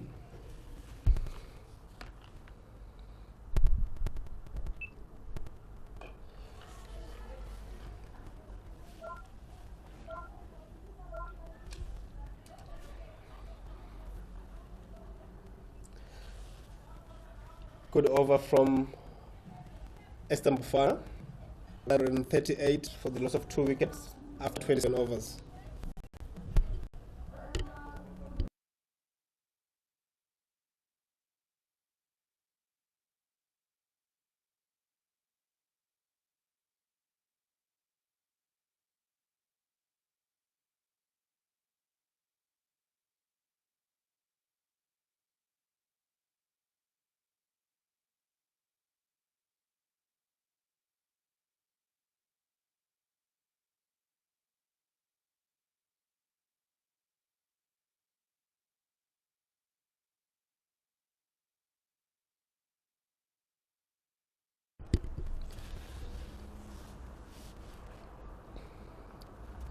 Josephine Nkomo to continue from the City end.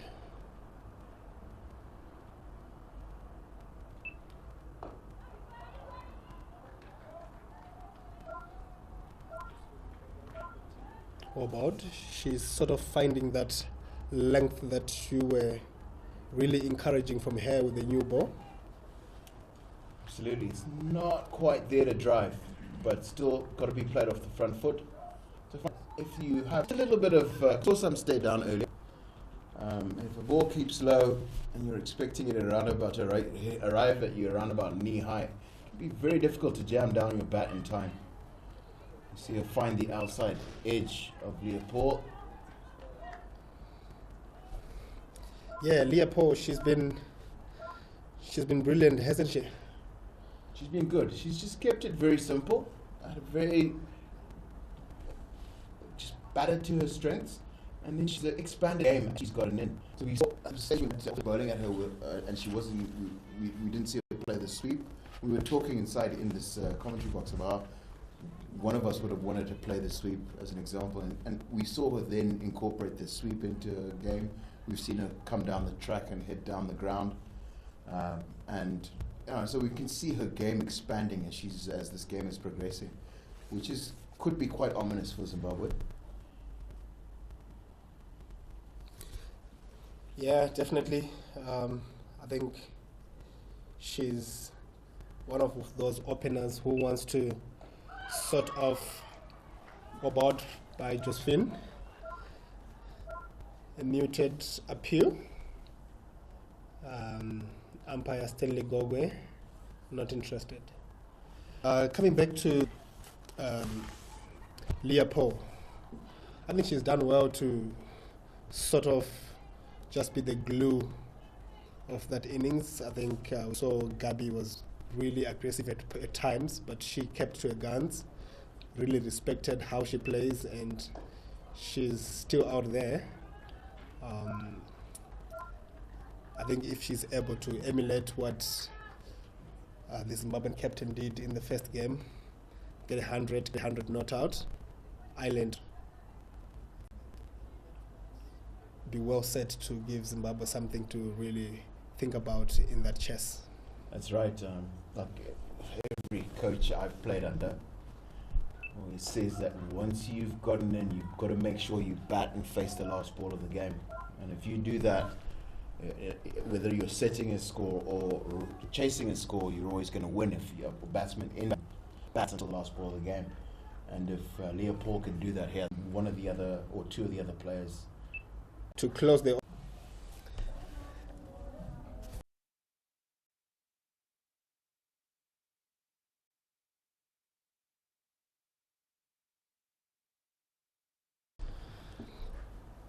Esther Mbufana to start to go through them, beginning with the first one. I'm making this idea that two batsmen very often, or from all angles. I agree with you there, Darlington, and with that you can see improved. Immediately, very quickly, she's both about as early. Came back quite comfortably. Head was swept off, doesn't she? The stage we saw in that first game. And that's a fantastic catch. Oh, forgive me, it's actually a drop catch, but a really, really good attempt at backward square leg. Yeah, Ashley Tiraya there with a really, really good effort to stop what was a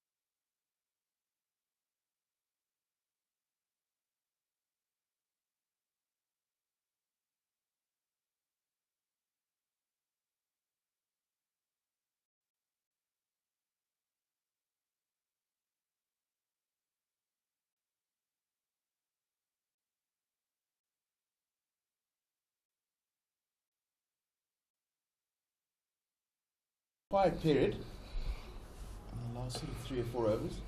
It's often amazing how, honestly, you've seen now that they've using all that experience, just put the brake on. Like a fielder in from the boundary, or one of the cover them all the time. It's just Again, the change of pace.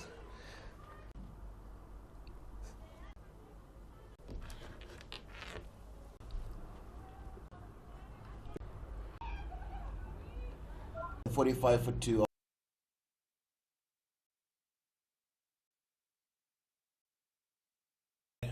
Laura Delaney. A feature region. The air, and then have your sweepers out on the leg side and on the offside, square of the wicket. Generally, when you've got 8 wickets, Ireland were 100, and I tend. Yeah, definitely. I think again that first one-day score Zimbabwe chased with 6.5 overs to pair sort of tells you that close to that. First, in the first through. Delani Back for that, but then that's been a very Ireland 157 for 2 after 31, and to come and finish the conversation we were having is Tino Maoyo.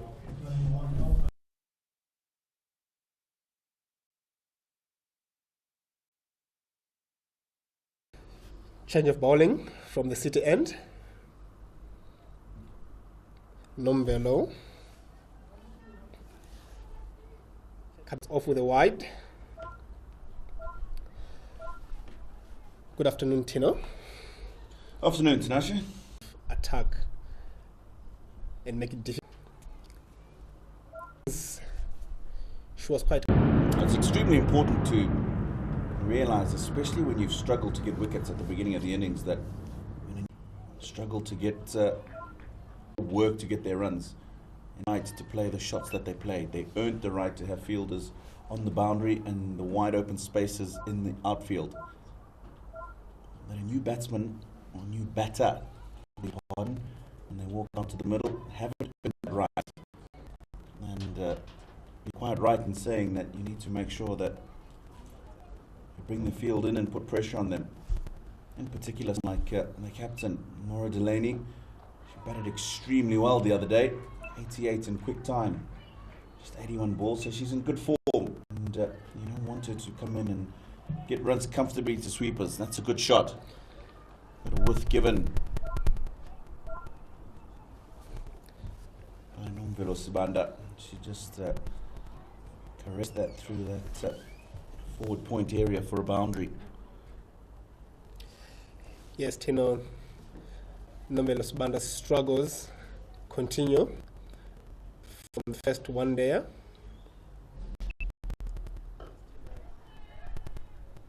Again, overpitched.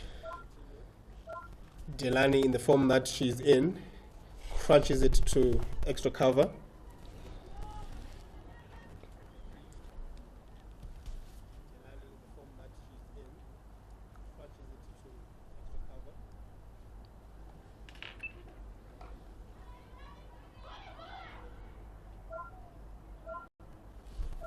It's well fielded. Irish batters were looking to see if they can sneak a single. End of the 32nd, 164 for 2.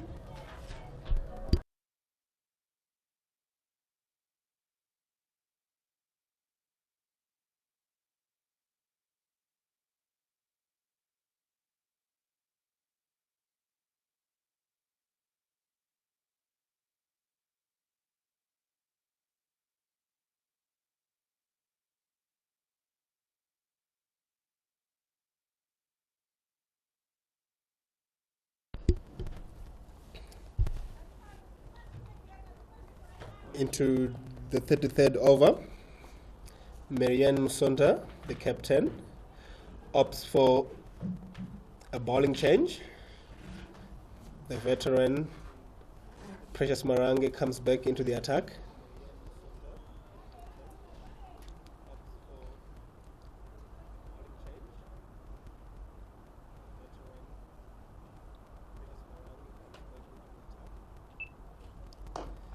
Nicely flighted. Leopold dances down the wicket and punches down to long off for a single. I've liked how she's gone about her innings today. Been in total control 1. Talked about a little bit slow in the earlier part of her innings. She's moved along quite nicely, 69 and 94 balls.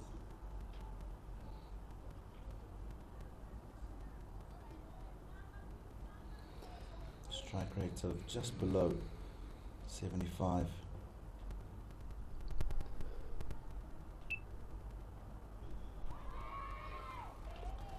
If there's someone the Zimbabweans would want to get rid of pretty quickly, it'll be Laura Delaney. Shows it if she can be in the latter part of the innings. It was her contribution of 88 that propelled Ireland to a total of 253 a couple of days ago in the first match.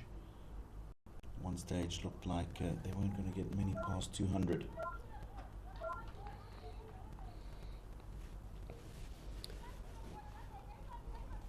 Yeah, she's been brilliant. Just starting to get going. Good player of spin.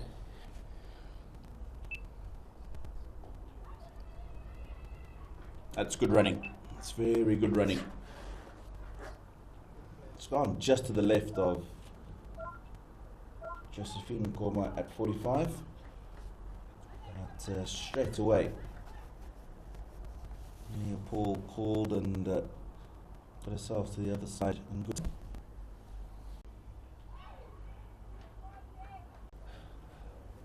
Of that from her today, she's been quite happy to just stick around, and Lorraine Chuma, I beg your pardon, skipping that nicely driven ball for 1.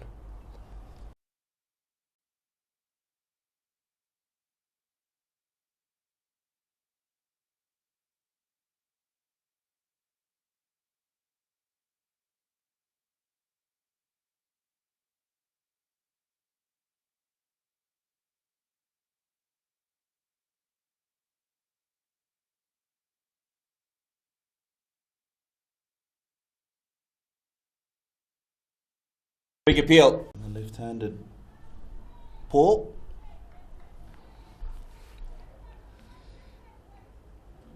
Yeah, Nompelo Sibanda just getting that one to move a little in the air.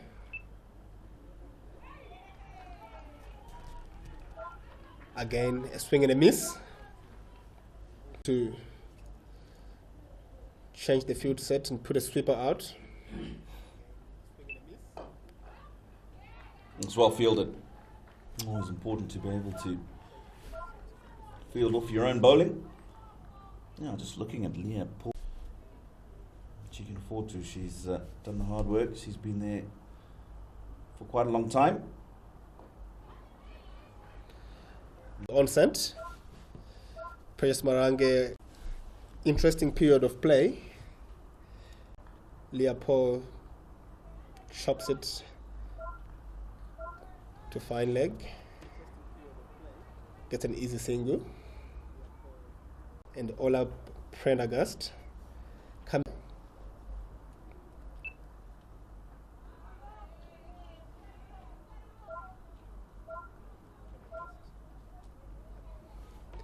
With this sort of best, be willing and happy to come and profit from.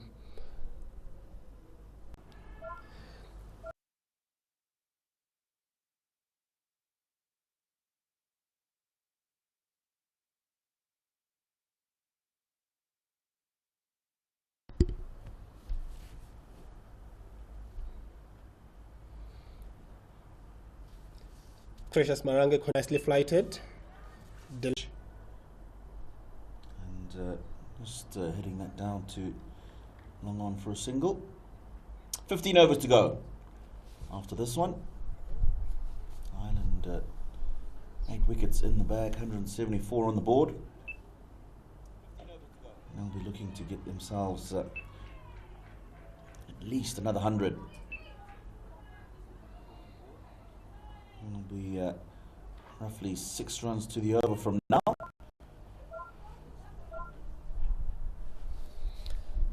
270, 280 on the board will be very competitive.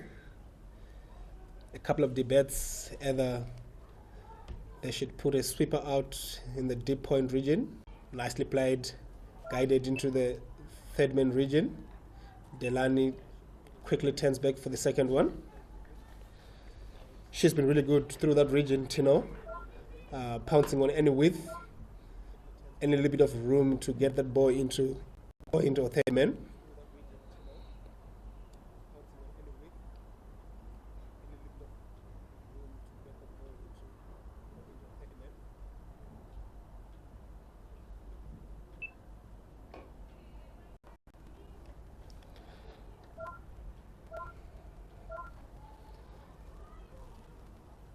Board from Marange. This a little bit of pace behind the ball.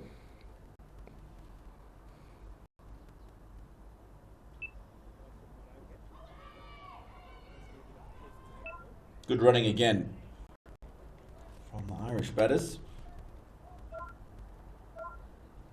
Saw the opportunity as that ball just went to the right of Josephine Como. Good early call, making sure that they get to the other side.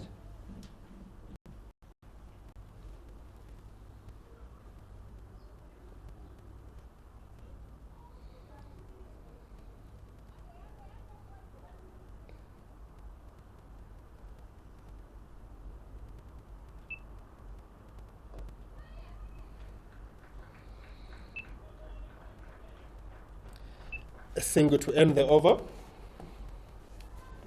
180 for 2 after 35.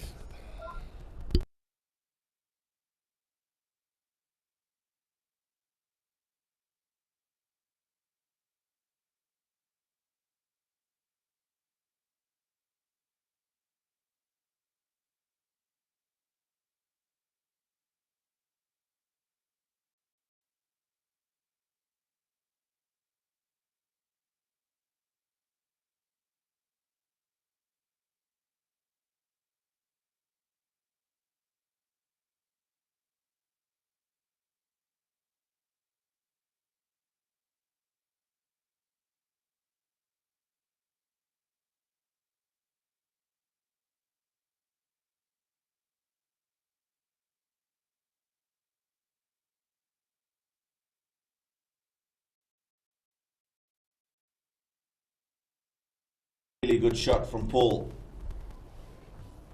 Mid on and mid off, both up in the circle. Taking advantage of that. That's nicely played. Leg side to fine leg.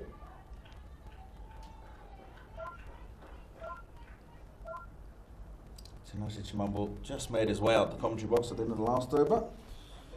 By not the Loreen that we've got to know in Zimbabwean strips. He's just struggled today to get a radar.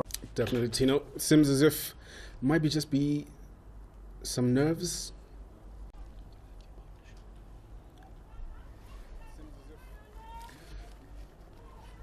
That single bringing up the 50 partnership. It's come in pretty good time as well. Firmly in charge for Ireland.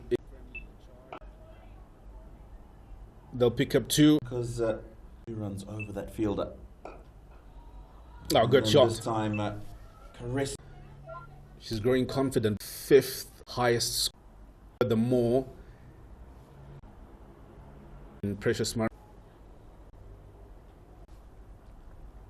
6 and over from here. They'll get themselves 2. But if you look at it, of course, to get over the line. So, yes, they chased it down, but it'll be a tough one today. Both sides would sensible. Ireland's 5 for 2.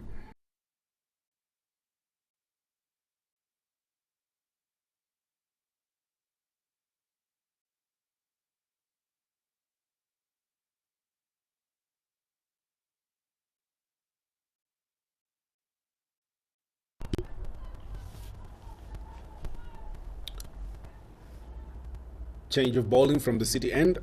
Lorraine Perry comes into the attack.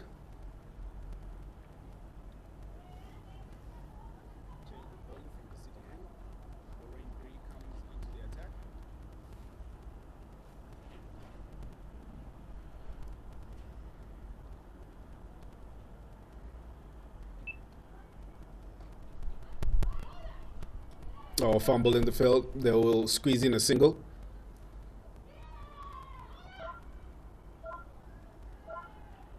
Oh, picked up 2 from there.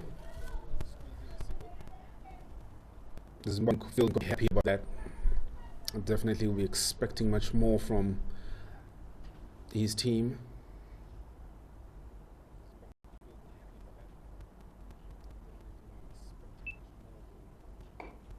In the air, dropped. That's a chance that has gone down. The captain, Miriam Sonda, in the mid-wicket region. It was in the air for a bit. She took a dive, but was just able to clip her fingertips. So that will go down as a chance. And a very important chance as well. When wickets are difficult to come by, you need to make sure that even half chances you turn into wickets. We've just been talking about the position that Ireland are in now. 199 for 2. 12 overs to go at the end of this. 8 wickets in hand. They are well set to get themselves a massive total here. And the only way that Zimbabwe can try and stop that is by getting wickets. Get a new man in. Get a new woman in. And put the brakes on the score. That's a good shot. That is a very, very good shot. Man is up at mid-on. And Nora Delaney helps herself to a boundary. Brings up the 200 as well. That's a fantastic shot. Shimmered down the wicket. Played it straight over the bowler's head. Picked up 4 good runs.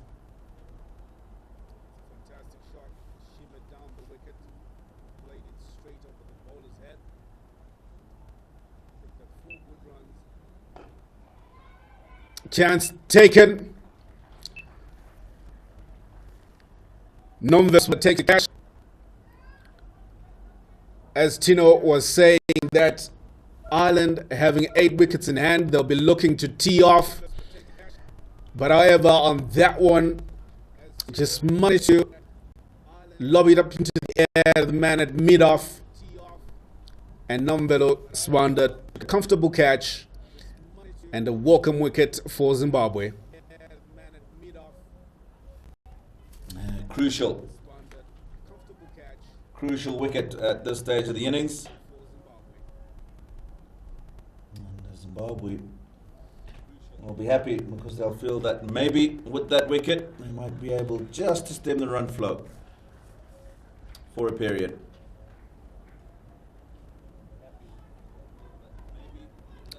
Definitely Ireland finding themselves in a good position. Current run rate is just over 5 runs and over. And definitely they would look to try and maximize as much as they can in these 11.1 overs left.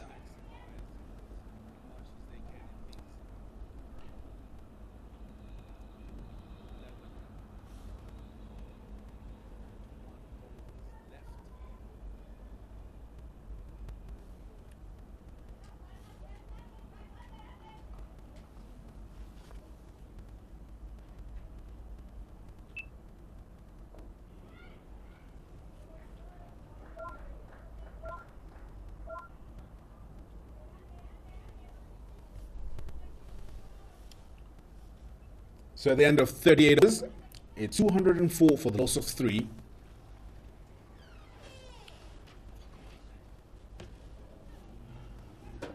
So the new batter that just came in after that fall of the wicket is Shauna Kavanagh.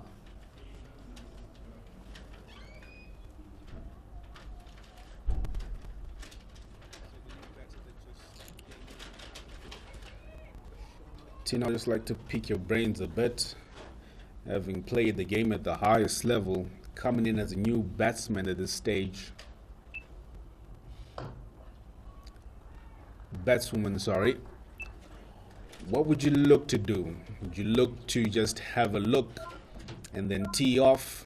Or you would seek to just rotate the strike and give it to the person who's been in for a while, and that is Leopold on 86. Well, this is an ideal time to come in for a new batter. And to go set batsman 80 plus would be to get myself a strike, give the strike to the batter that's in, the batter that's scoring well. Momentum's good, and your role is to make sure that you give as much strike to your partner who's well set, scoring freely.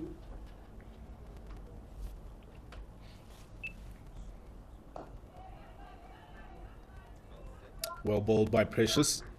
2 dot balls in a row. Crucial dot balls.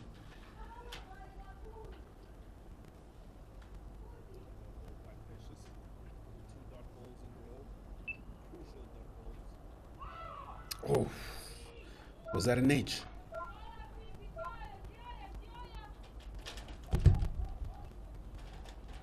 Well by Precious. All the same, 3 dot balls in a row.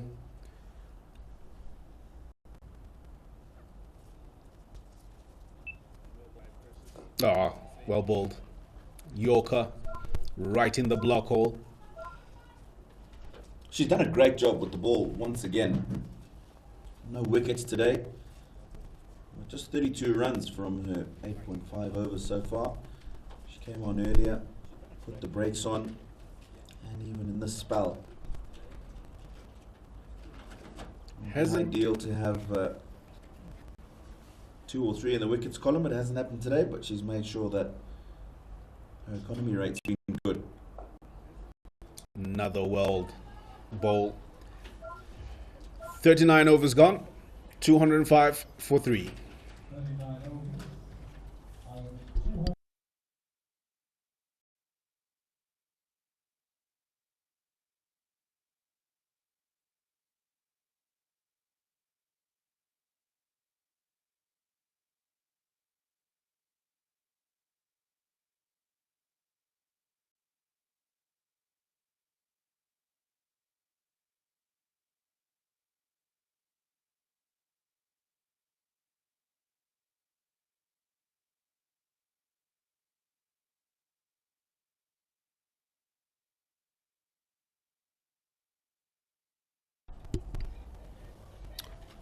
just tucked away down to the third man region.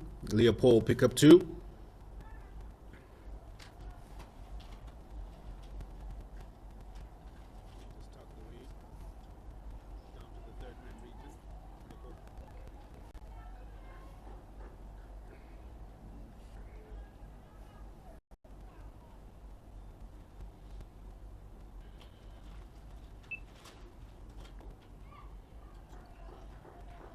Sensible, very sensible.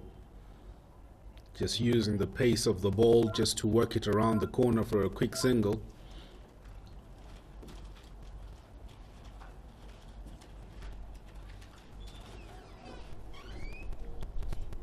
Lorraine P just having a look at her field, trying to see how she will bowl to Shauna Kavanagh.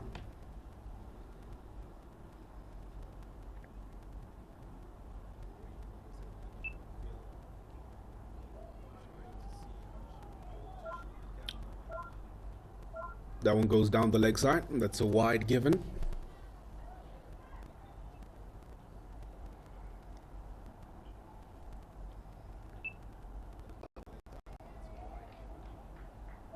Well bowled. Good comeback from Lorraine Piri.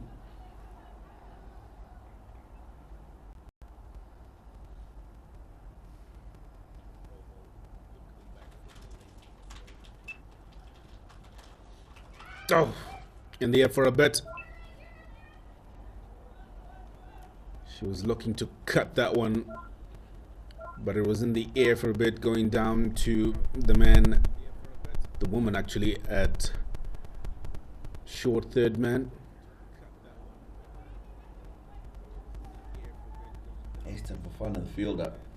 Such a teaser, that ball. I'm not sure you should go for it and try and dive for it. If you don't get to it, the ball comes over you, and an opportunity for more runs to batters. A nice little period this for the Zimbabwe women. New batter in, made sure that they've kept it tight to her. 7 deliveries for just the 1 run. And that's going to go away for 4. That's not a good delivery. It was too short, and it was played very fine. They pick up 4 runs. 40 overs gone, 214 for 3. You just get the sense that that last ball just kind of released the pressure that Zimbabwe had been building up.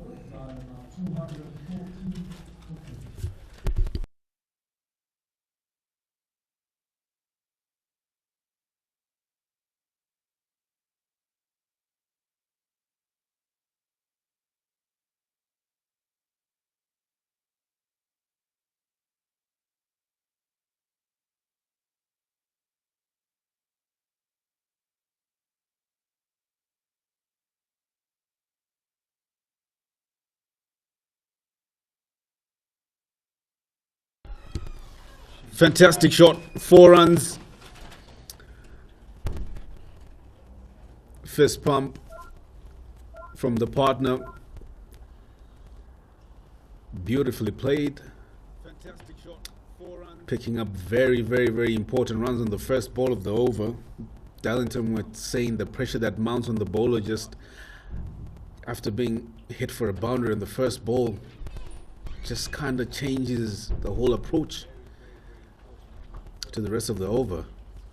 Absolutely, because if I was out there, I'd be thinking, I need to find another boundary here. I mean, they're in the last 10. Islander, you see a little improvisation there. And Shauna Kavanagh find that gap between the short fine leg and the man at back, fielded that down at deep, backward square leg. And it's just got 6 off 2. We were talking earlier, 300 is a good score. So to get to 300 from here, you need around about 8 and over. So that's 2 boundaries, boundary and a few, and some good running. And yeah, it's just. Oh, take it! A good catch by the wicketkeeper, Mr. Mpachikwa, diving towards her right there to pick up a very, very, very important wicket. Leopold should be really disappointed with herself there. Rather soft dismissal. See what she was trying to do. She's trying to get the ball into the gap behind square for just a single. Just falls 5 short of 100. Falls for 95. And Ireland now are 219 for 4.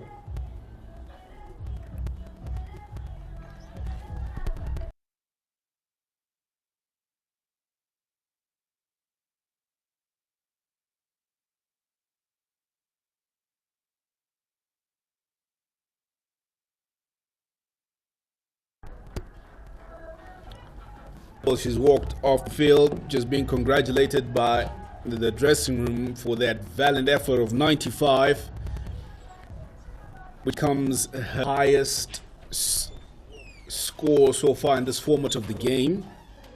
95 in the 5th ODI.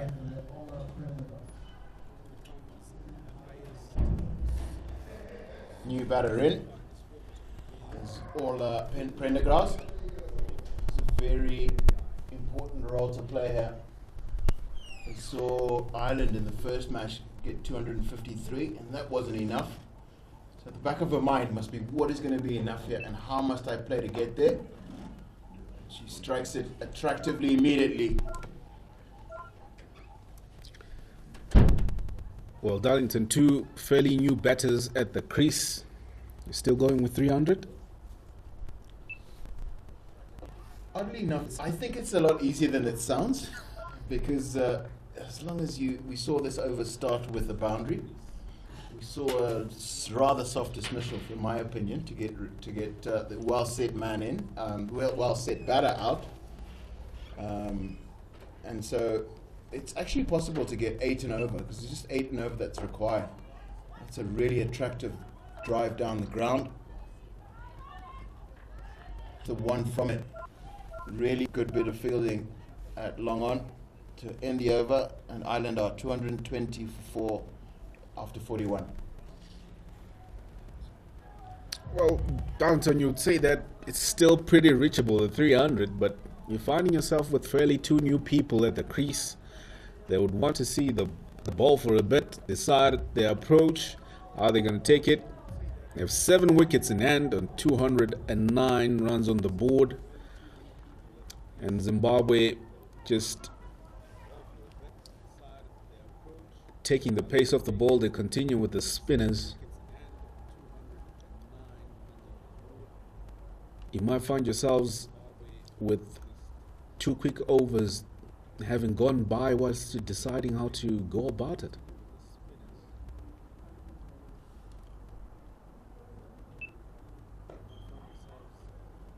Yeah, very true. It's very balanced, this match. As I say, I think if you're coming in at this number 5 or 6, you are very aware of the fact that you're often going to be needed to come in and bat very quickly, improvise early, and score quite quickly from the get-go. And or you're riding under immense in that your side has lost 3 quick wickets, and that you have to do a repair job. Oh, a little hesitation.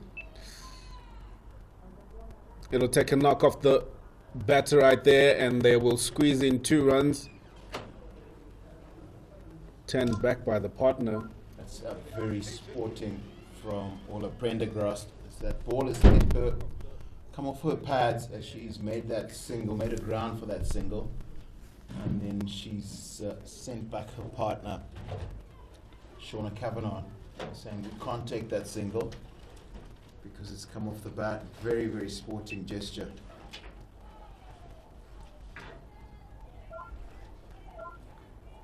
It's a little bit of a cheat shot, just tickled away from the wicket keeper's hands for a quick single.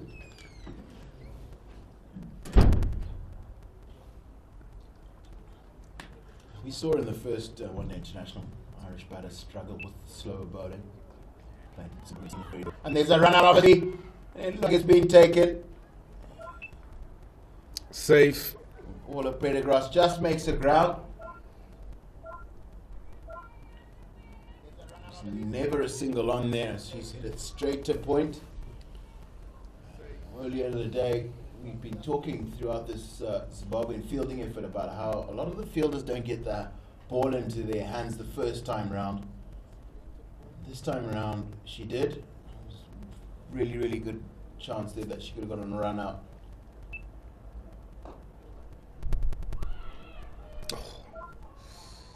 And again, we see a really good bit of fielding from Marianne Masunda at short mid-wicket. Ireland now 222 for 4 after 42.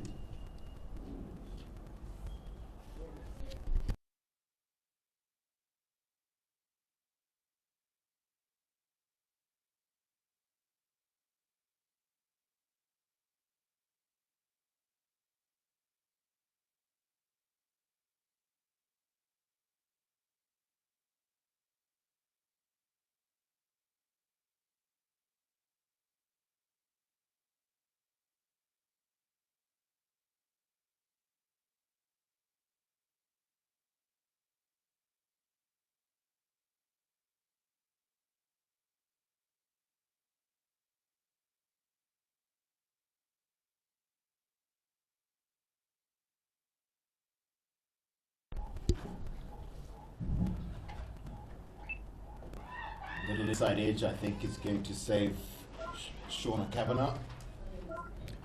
See a bowling change from the city end. Marianne Sonda has run the changes in this last sort of 15 minutes of this game. We've seen a few bowling changes. I think this is another good one, just to not let batters settle. Just trying to bring in a change of pace. They've been looking just to work the spinners for singles.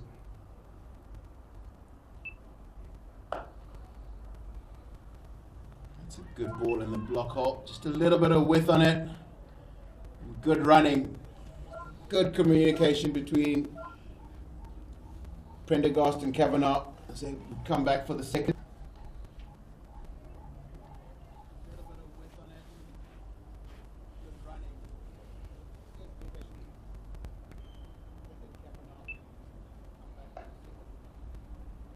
That's worked well in the covers. The sweeper doing the job out there just for a quick single.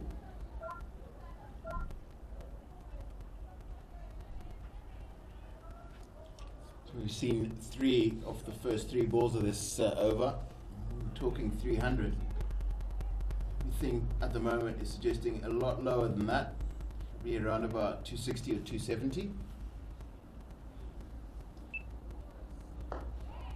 Zimbabwean bowlers seem to have figured out the right lengths to bowl and continuous changes of pace. The Irish batters continue to run well between the wickets as we see another 2 called there.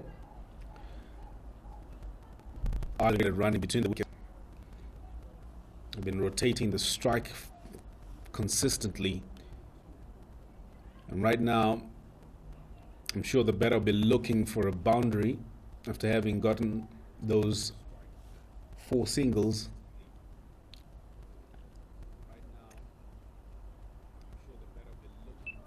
I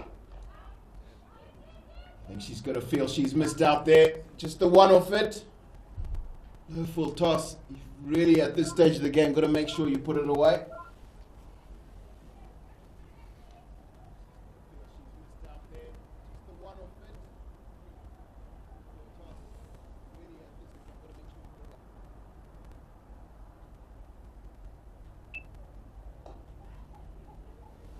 I think that's in the gap. Shauna Kavanagh's got it wide of the fielder, deep, fine leg. Comes back for 2. That is the end of the 43rd over, and Ireland are 230 for 4.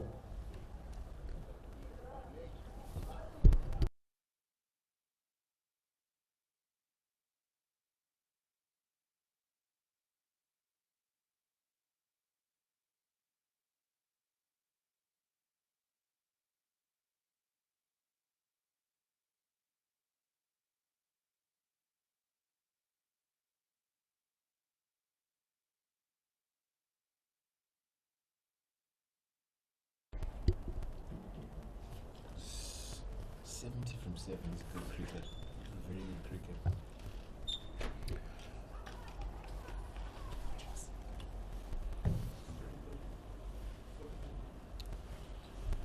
Another bowling change. I was just talking earlier about how Marianne Bisonda has rung the changes in this last period of play. And, coming in from the city end is Josephine Nkomo to bowl her 8th over.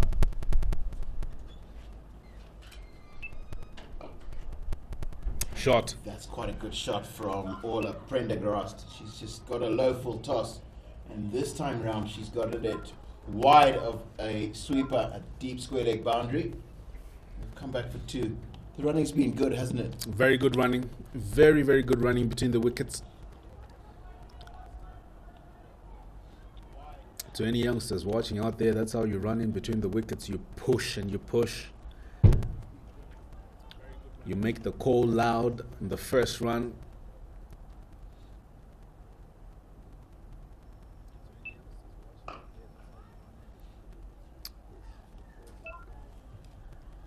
That was a slower ball, but picked up, but not put away in the manner in which she would have wanted, but she still gets one. We saw a fielding change just after that first delivery of it over. We see sweeper at deep square leg moved much, much straighter.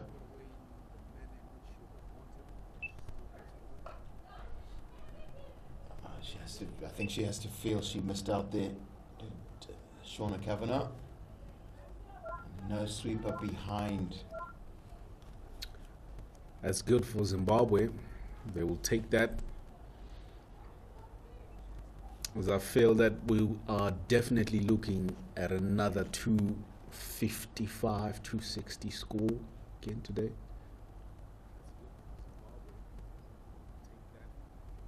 It just shows the importance of taking wickets consistently through this innings. And a really big partnership stopped Ireland and then partnership.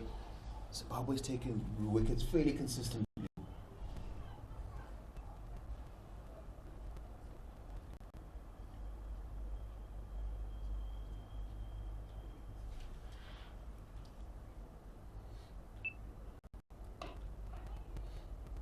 Well bowled. Good bowling by Josephine Nkomo. Keeping it tight. Good fielding as well to support. Pressure definitely be mounting on the batter there, as they'll keep just having a look at the scoreboard.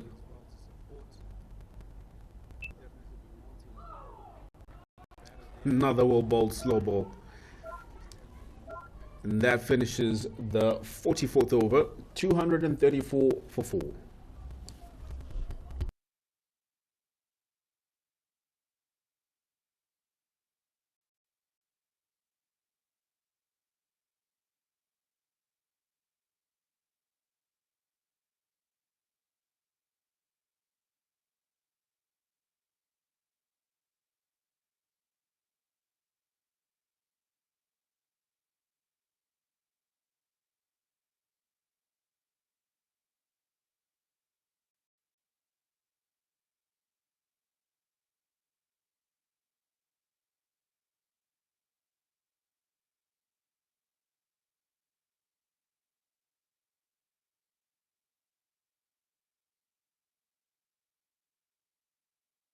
From Shauna Kavanagh, and she's found the gap behind fine leg.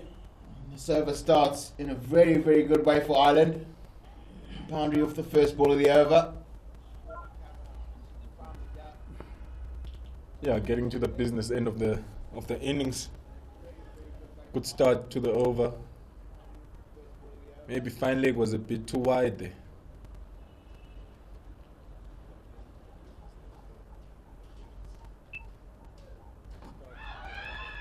See her go up for the shot. I think that was going down leg. And Shauna Kavanagh's called her partner across very, very quickly. This is 5 off the first 2 deliveries of this over.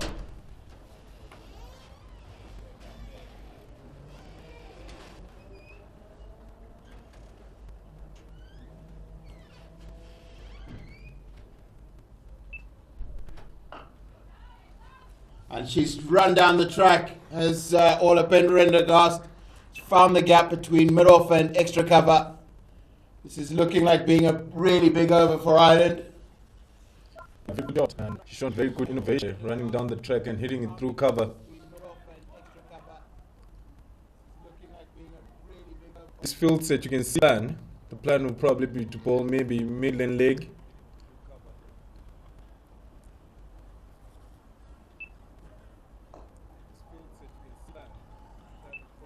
It looks like it's going to be another 2 runs. And there's a missed field down at deep at fine leg. Allows the 3rd run to be taken. Really big over for Ireland so far.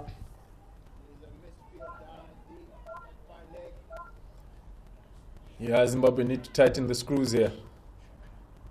Otherwise, these last 5 overs could be really big, and could take the game away from Zimbabwe. They need to tighten up a little bit more in the field.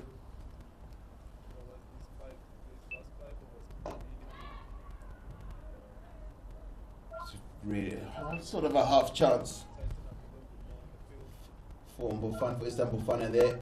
It's just like one of those things that caught and bowled. You either get them or you don't. It's just wide of a diving hand.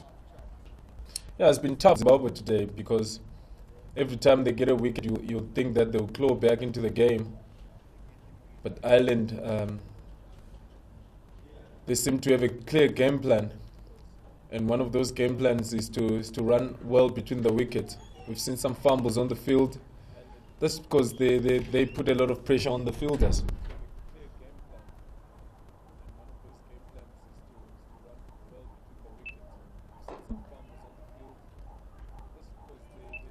There we see another single. Done too long on. So 13 from that over. From the 45th, Ireland 247 for 4.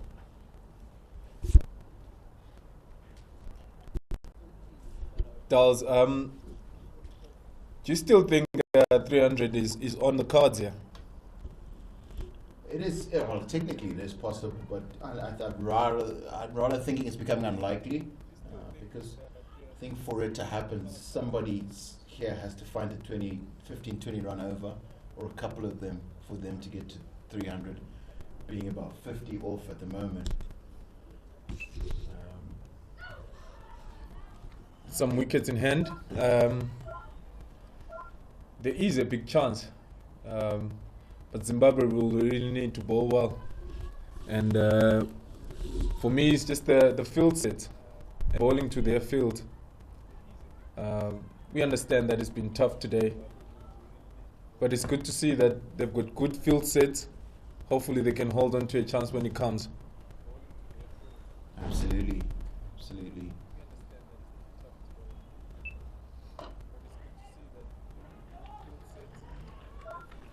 It's a really good delivery for this time of the game. Right in the block hole, right at the wickets. Yeah, talk about previous over for 13. Brings about the point of bowling in partnership. It's important that Nkomo cleans up and bowls a good over this one. Another very good delivery from Nkomo. She's just got it absolutely right. She got the first one of the over wrong, was length on leg stump. But Ola Penderendegast missed out on that one, and then she's followed up with 2 absolute beauties. She's got them right in the block hole, right at the stumps. We see a fielding change. We see long off sent back and 3rd man brought into the circle. I think this is a good idea because clearly that's the easiest place to hit a full delivery, Yorker length deliveries towards long off.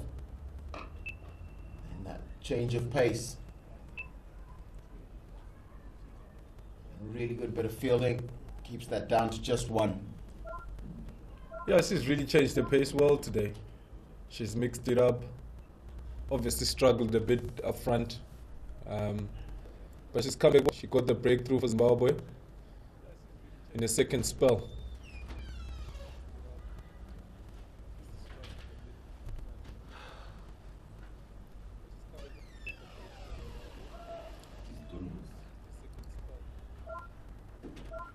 It's a dot ball.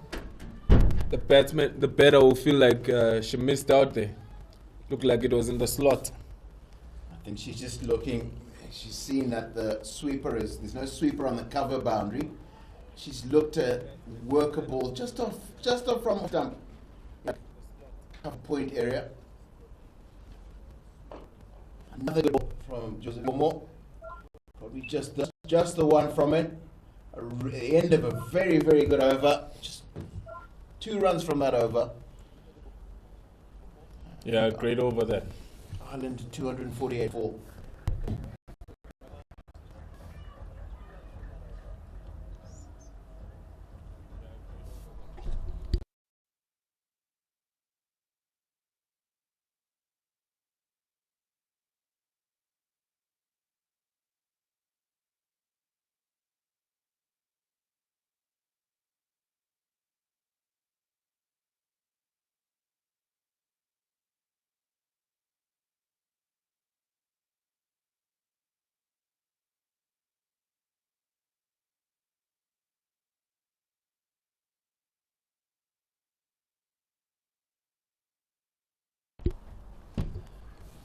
Another bowling change. Nomvelo coming from the pavilion end. I'm guessing with the field set, she would like to hit the blow goal a little bit more. No, she's decided to change the field. Send fine leg back. And bring long off back in the circle. So it's interesting, you see those 4 men on the offside inside the circle, 1 sweeper on the square cover boundary, fine leg, cow corner and long off, and then 1 man at mid wicket, 1 fielder at mid wicket. 250 up from that wide.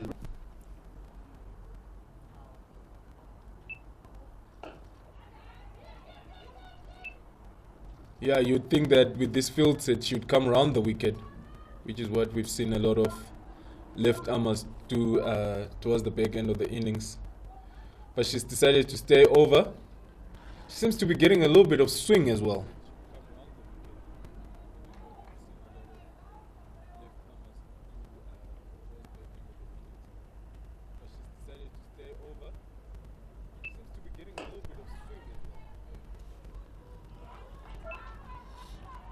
See another fumble.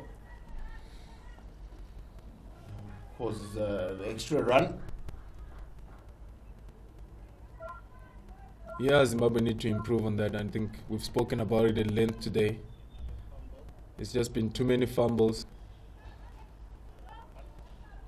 Maybe the pressure of ODI cricket. Should be called a no ball, I think. Umpire has decided that it was below the waist, but it is signalled as buys. Forgive me. It's now this. We see the signal now. It was called no ball. Ireland have a free hit from what is effectively the 3rd ball of this over. This looks like now turning into quite a big over, with 7 so far off of it, 8 off it so far, and then that's worked through the leg side. See, she was eyeing the gap between Cow and long on, didn't quite get it into that space.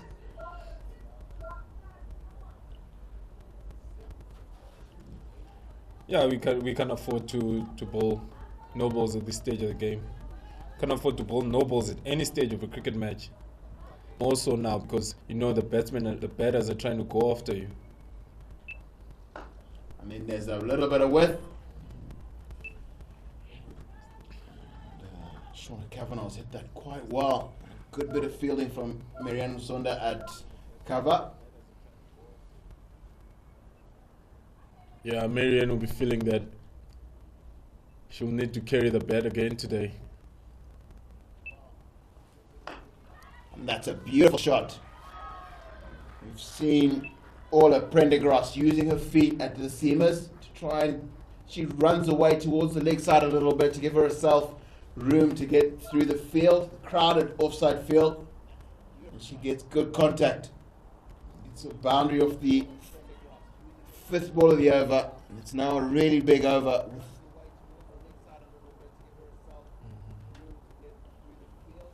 13 off the first 5 balls of this over. Yeah, that's really clever.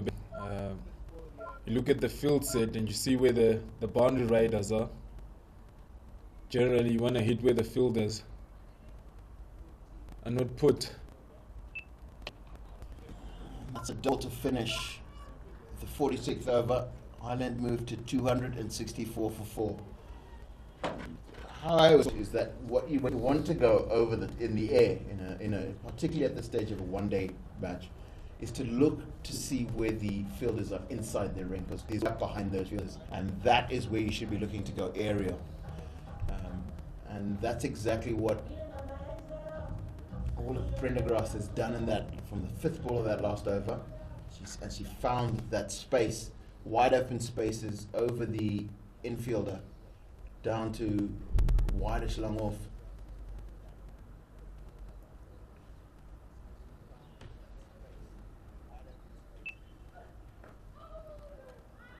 Now, the difference between Nkomo and the other bowlers is that she's bowling stump to stump, not giving any width to hit that ball through the offside. She's got a pegged leg side, got protection there, long on, with mid wicket, and a fine leg. So she has to bowl stump to stump, and she's executing well at the moment.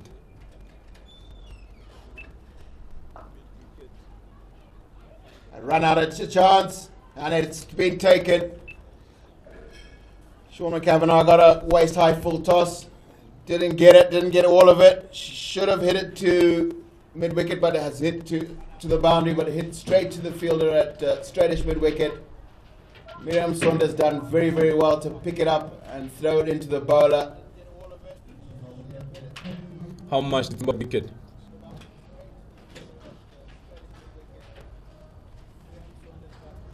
Yeah, the batter will feel like she missed out on that full toss, and that missing out has cost her a wicket for the team.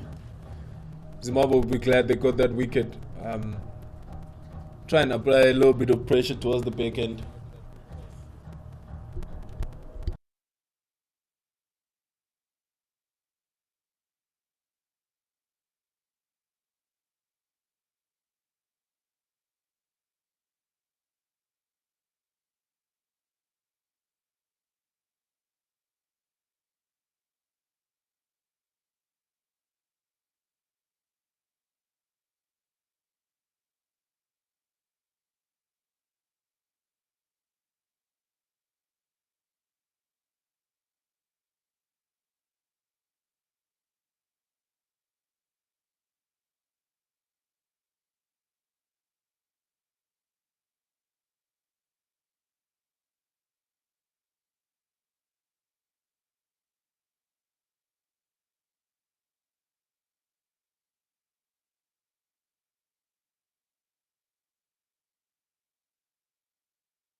Mary Waldron comes to the crease.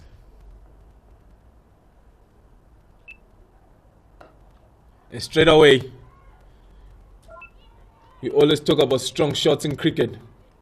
And that's a prime example. First ball, hit straight to the sweeper. Get through for the single. And that's the over. And 279 for 6.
That should be signal leg buys.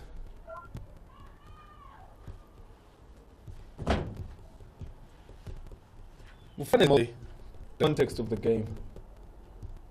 You might say she struggled up front, but she managed to come back well and she got through for Zimbabwe.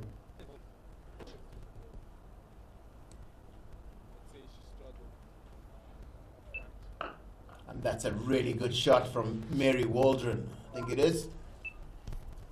Sorry, that's Shauna Kavanagh. She's found the gap between Long On and Carl, and they've pushed for the third. I think this has probably run out. She's taken a risk, and she's paid for it. Yeah, some good work on the boundary there. Nice good throw, closer to the stumps this time. And Zimbabwe effect a run out. I just feel Zimbabwe taking their chances.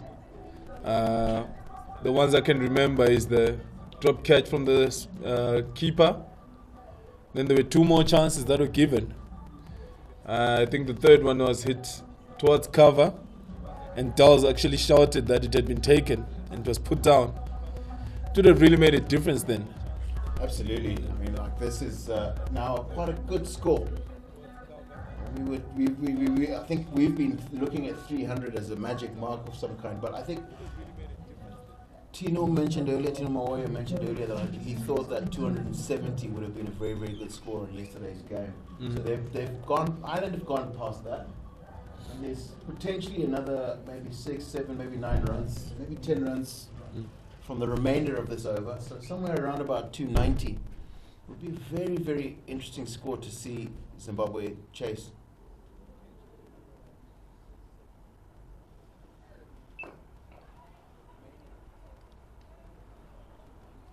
Or bald. Dot ball is golden at this time of the game, especially with the having a lot of wickets in hand.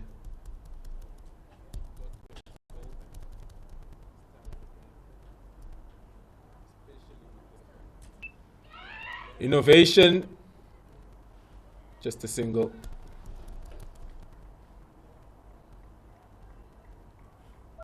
That was good because she saw third man up. Just get it past third man and you get 4 runs. That is good. But Zimbabwe will be happy to take the single.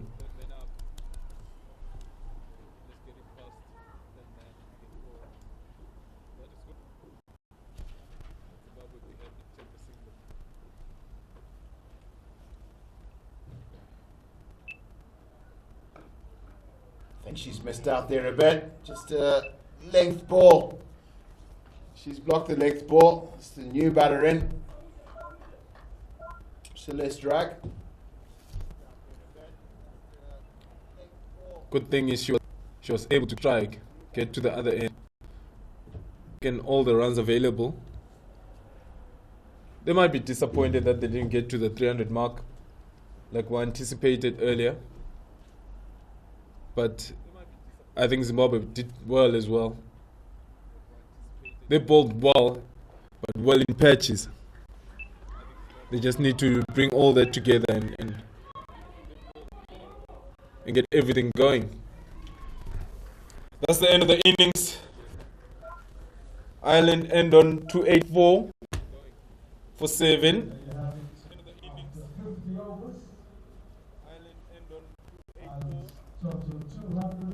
How do you think Zimbabwe will be feeling right now, Tata? Well, let me just go through a few key moments in that innings. Lena Paul, 95 highest score of 118 balls.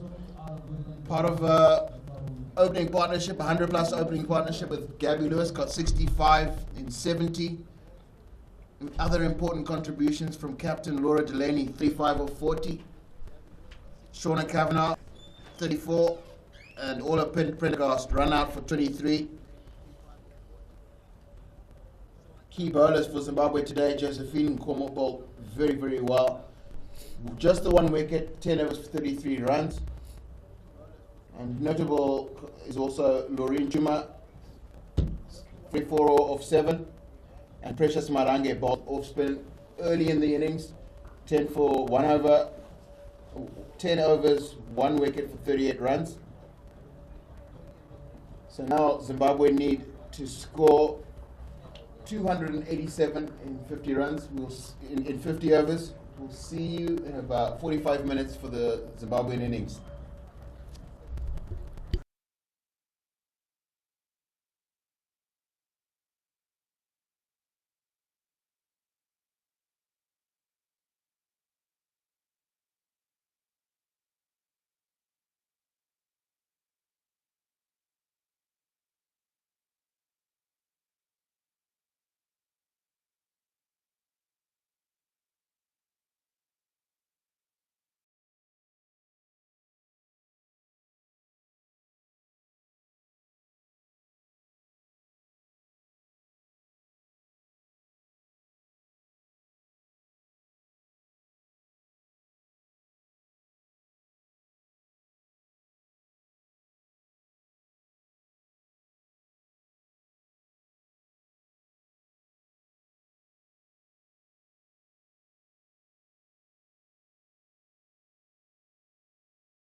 It's a good afternoon, and we welcome you back to this second ODI between Zimbabwe and Ireland.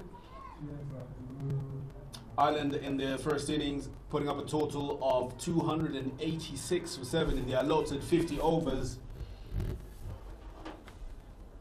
A very, very good score that they'll be looking to defend, and Zimbabwe definitely will be seeking to do a repeat series of how they played in the first game, chasing down 253.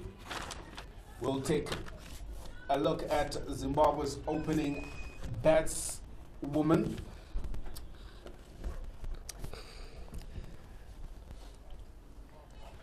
We have Chiedza Dururu, who will be facing the first ball.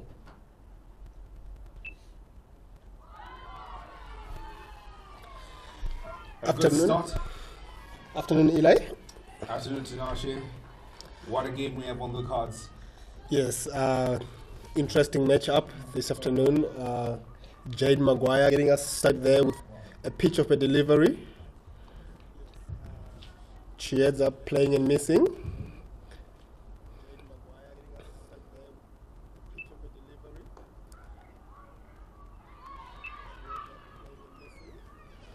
Maguire just straying to the legs of Dururu, who flicks it to short fine leg fielder, who does well to stop what could have been a certain boundary. A little bit of a stutter in that single. Nonetheless completed, brings Modesta Mopachikwa to strike. Useful better is Modesta.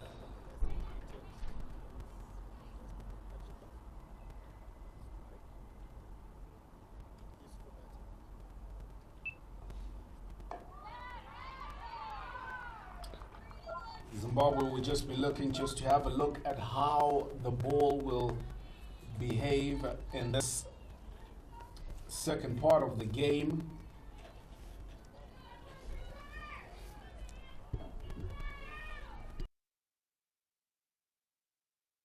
Vocal trying to mount pressure onto the Zimbabwean batters.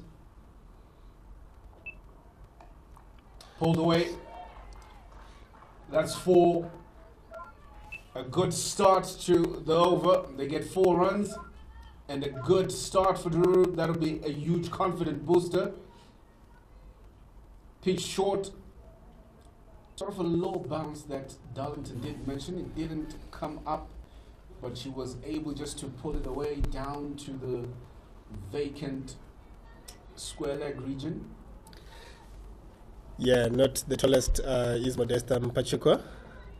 But yeah, we did see earlier in the morning Harare Sports Club playing a little bit out of character, really. Some of the balls just skidding through. Modesta being squared up there, taking a leading edge, but it was safe into the vacant region down to third man, and they pick up a quick single.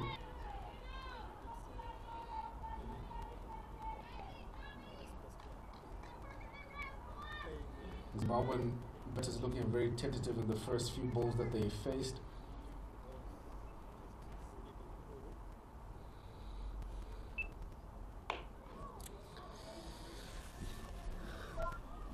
End of the over. Zimbabwe, 6 for no loss. Dururu just right up onto the fielder at square point.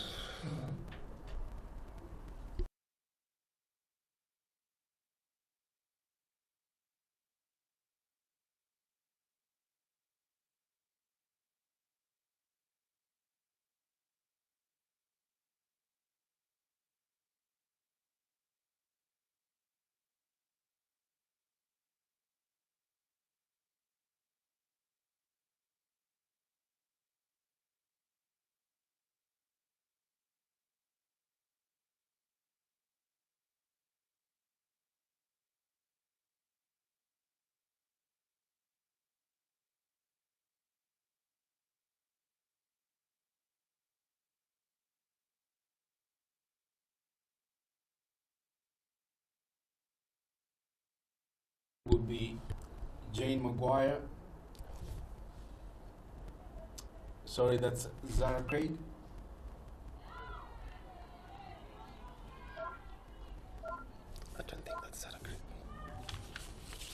Number 16, Leopold.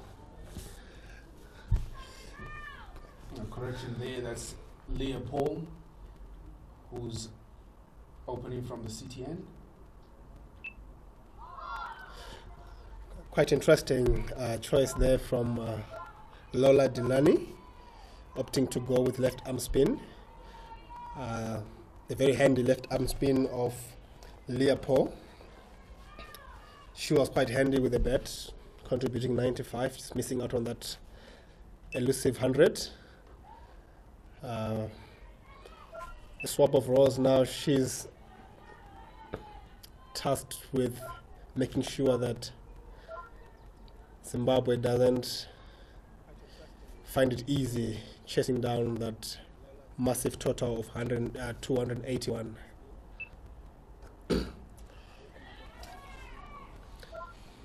Short again, and you feel those could have been runs. Definitely, that was a missed opportunity. It was pitched short and had all the time to put it away, but found the fielder. Futos again, just depth to mid off.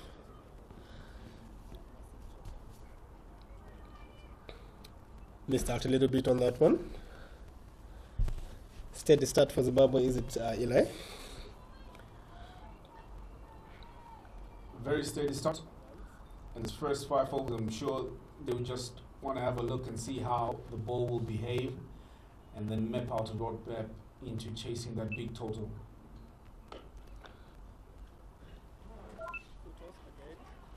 Shot again from Leopold. This time Dururu cuts it to the right of extra cover for a single to end the over. 8 for no loss.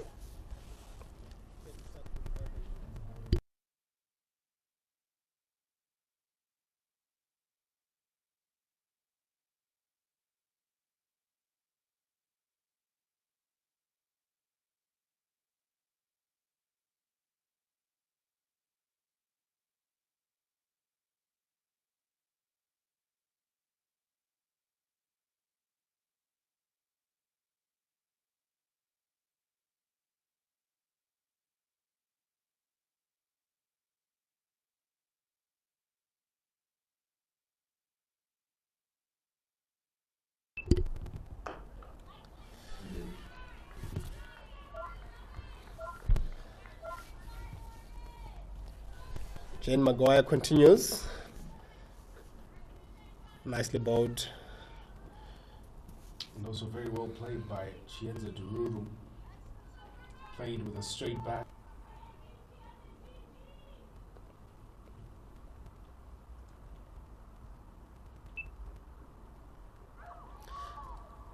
Nicely bowled again from Maguire. Finds the edge of Chienza Dururu, but that lack of bounce we spoke about earlier, not carrying to the fielder at first slip.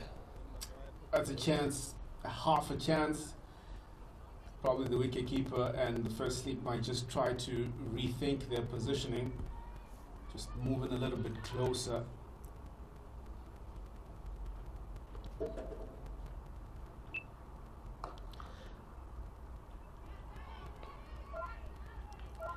Again, the Irish bowlers offering a lot of width, and again Chiedza this time around is failing to capitalize on that width availed.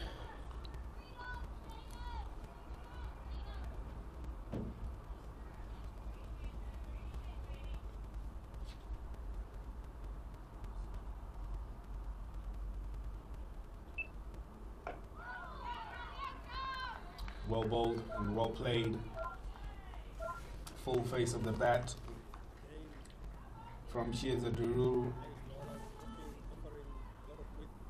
Jane Maguire trying to find a gap in between bat and pad, but it was well played in the end.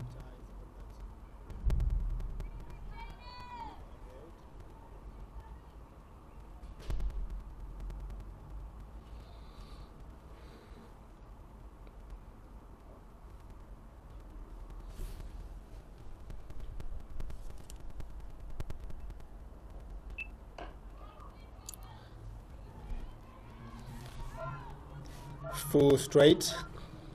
Chiesa Dururu presents a full face of the blade. Umpire, I know Chabi just having a little bit of problem with Maguire, probably just straying onto the danger area. Definitely straying onto the danger area. This is the second time that the umpire is having to come down and have a talk with her about that danger area, that square right there.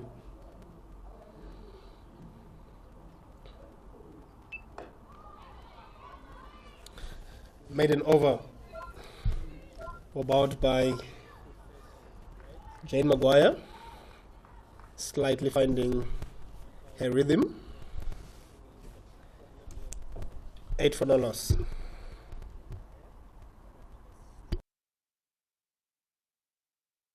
Second ODI, Chiesa Dururu would like to have a better performance than what she had in the first game, where she only manages to get 4 runs on the board, as well as Modesta Mpashikwa. She only managed to score 11 of 15, so definitely they would want to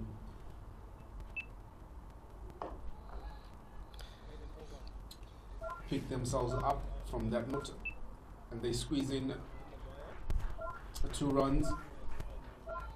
Yeah, nicely driven, hey? Nicely flighted from Leopold.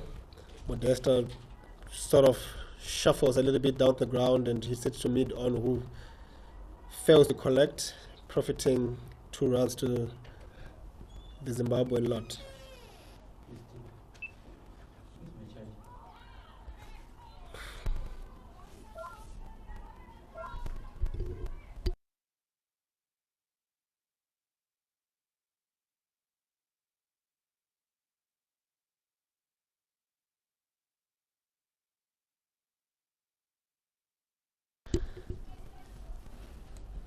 Change of field set.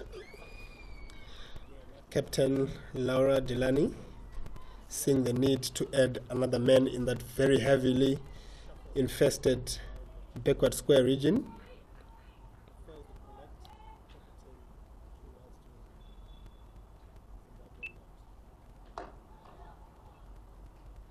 Quick single taken. Just shimmering down the wicket just to get to the pitch of that one. Playing it to mid on and forcing a quick single there. Well played.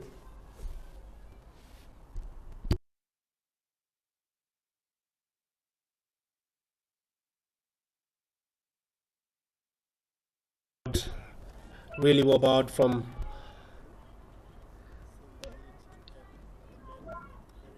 Leah.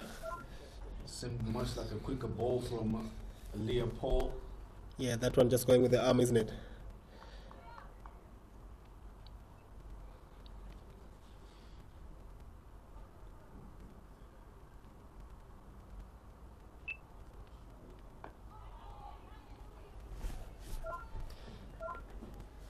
Again, Leopold really stringing the dots together. This time, back of a length, and Modesta gets right behind it and blocks it for no run.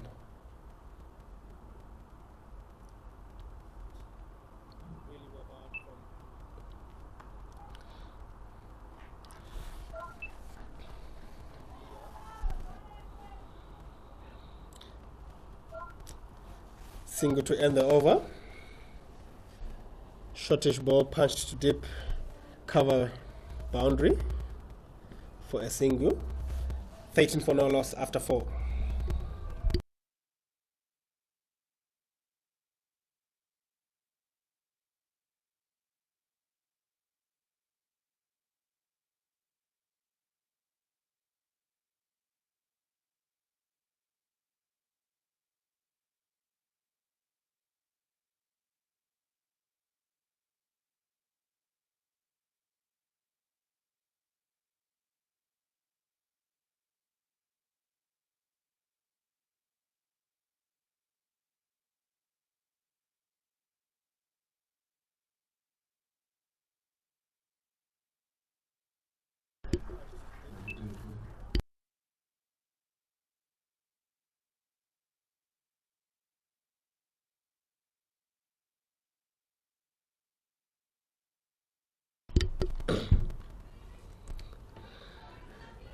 decent start from Jane Maguire, getting a first nod in the series.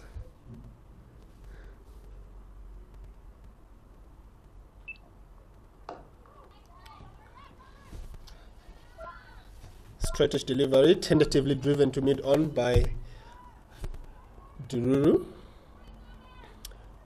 An interesting thing to note about Jane Maguire, she's actually on debut today. This is her first ODI that she's featuring in for her country. So definitely looking to have a good start to that ODI career. She looks good, doesn't she? Nice, simple action. High front arm. She started well. Started very well, just keeping a tight line just outside of stump. Changing it up in pace here and there.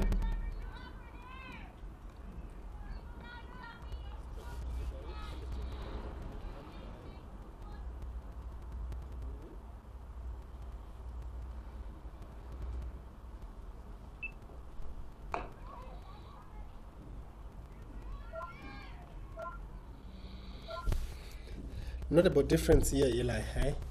In the Island innings, we did see the intent from the onset from the Island openers, and they were quite happy to really get into the attacking shots when they were offered the width and the full deliveries. Definitely they were. The difference I think with that is that they were able to put away whatever bad balls they were given. However, on the flip side for Zimbabwe, it just seems as just they've been able to pick out fielders with every bad ball that they've been given, not taking the opportunity to score big when given the chance.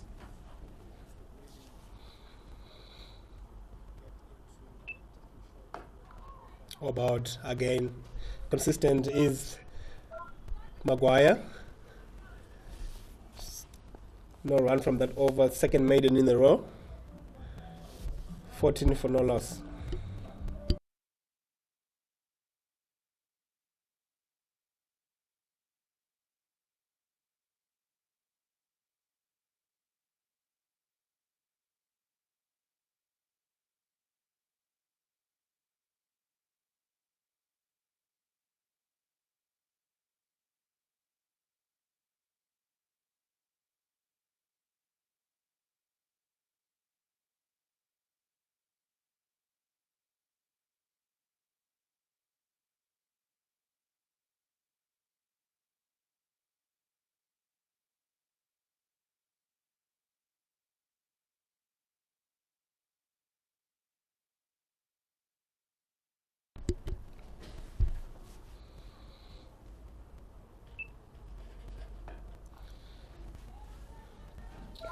Again, pitched short, but over the bounce just seems to make it fall a bit short, not really coming onto the bat as the Zimbabwean batter would like it to come.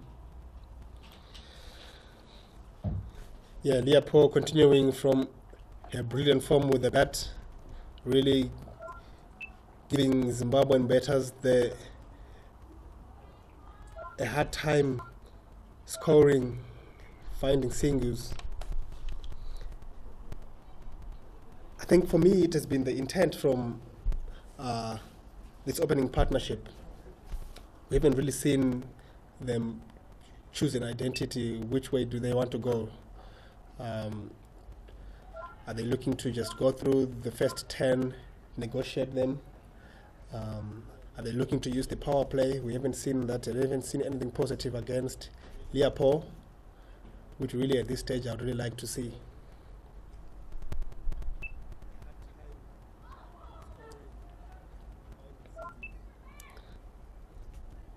A little bit of an inside edge there, and Chieda Dururu gets a Tiku to short fine. Mary, the wicketkeeper, collects.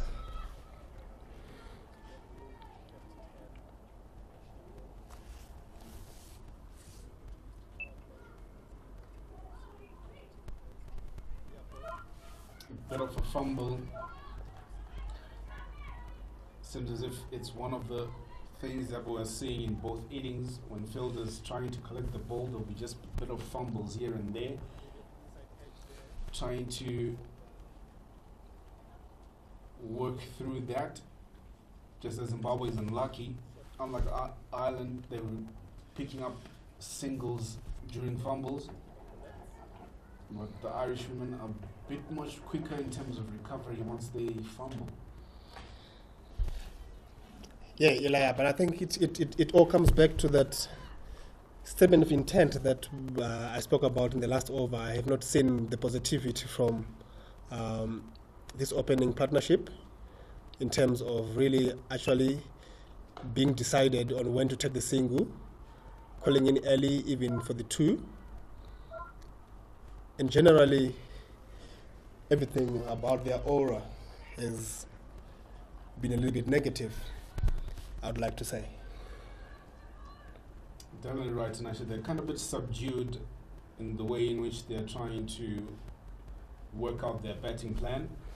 That is the Zimbabwean openers. Quick single. Oof. Close. If that was a direct hit, should have been gone. That is Chia the Dururu taking a risk. Quite risky, but You see, this is what comes with those two maiden overs that have come. They've been building pressure.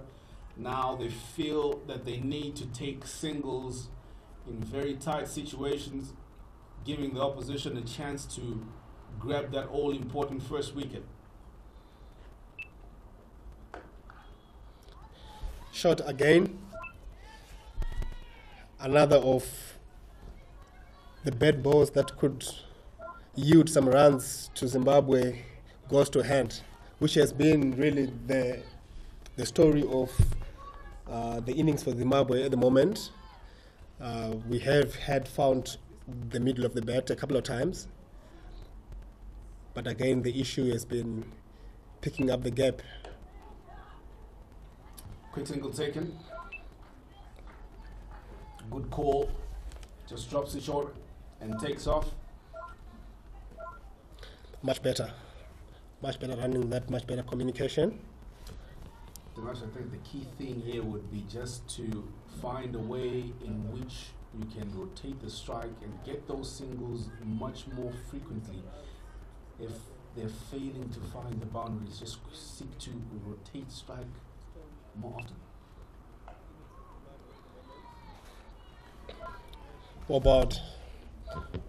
Really well bowled. She's been a real revelation, Jane Maguire, today, into the last ball of her fourth over. Only 9 runs at the moment.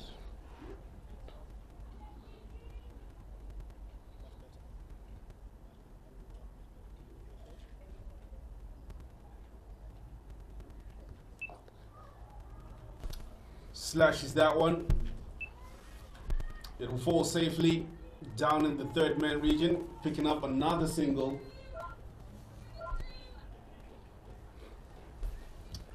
That being the end of the 7th over, 19.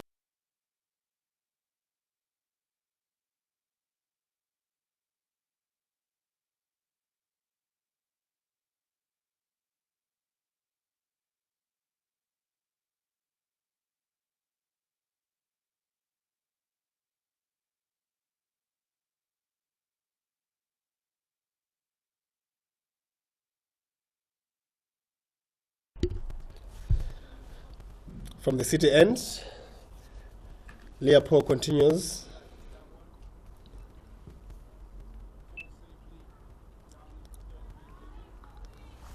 Well bowled and well watched by Dururu, just following it into the wicket keeper's hands.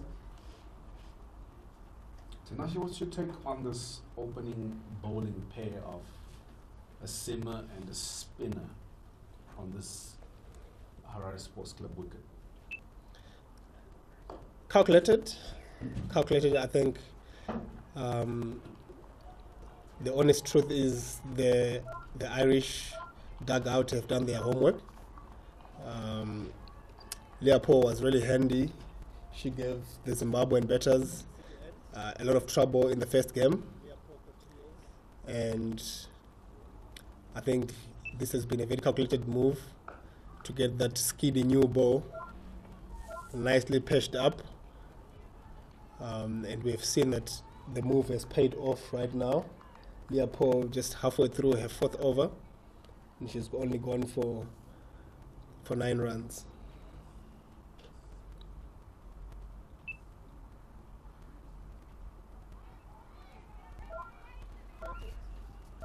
Another dot ball. A very subdued start by Zimbabwe.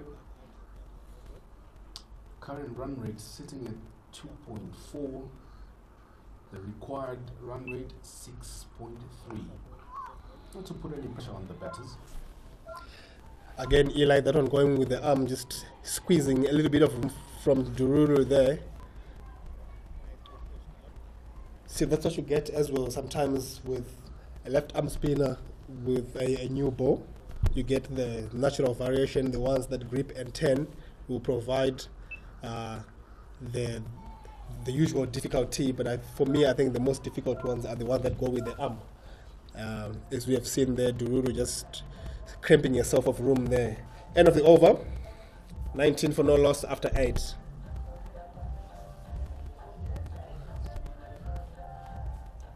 I don't mind.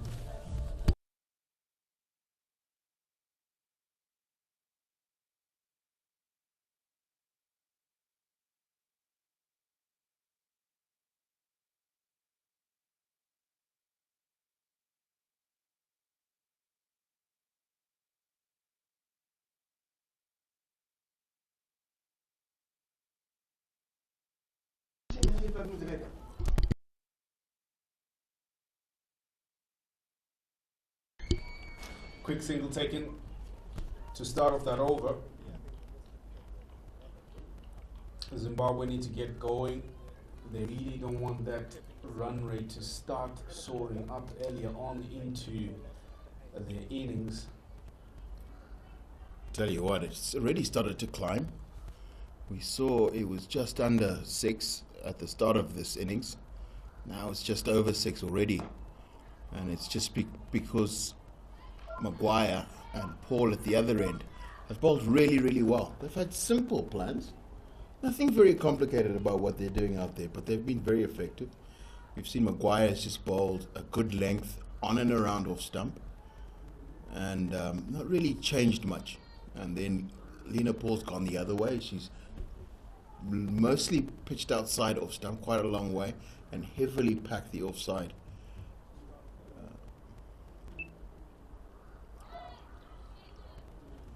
And it's been really, really tough going for the Zimbabweans. Definitely, Darlington, a very tough going for Zimbabwe. But this is where, as a batter, you need to apply yourself to look at the situation, how you can take advantage of the power play, find strategies to get the scoreboard ticking.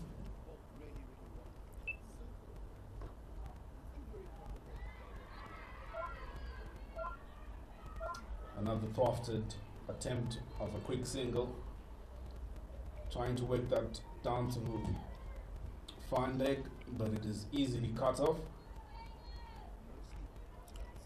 Interestingly enough, I think that is the area where a boundary is going to be found. Where every time Maguire gets 2 straight bowls at the stumps instead of just outside of them, allows the batter to hit over the onside. Oof, in the air for a bit. And an interesting thing that I've noted, Darlington, is the way in which the Irish fielders are fielding. They are walking in very, very tight, pressing in onto that batting strip, making it harder for Zimbabwe to get those quick singles, which Zimbabwe was failing to do, and allowed the Irish ladies to rotate strike more often earlier on. Absolutely correct. And as a result, they've made life very difficult for the Zimbabwean batters.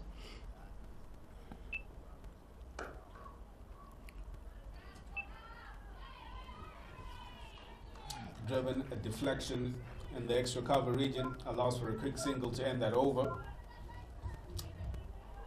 Zimbabwe after 9 overs, 21 for no loss.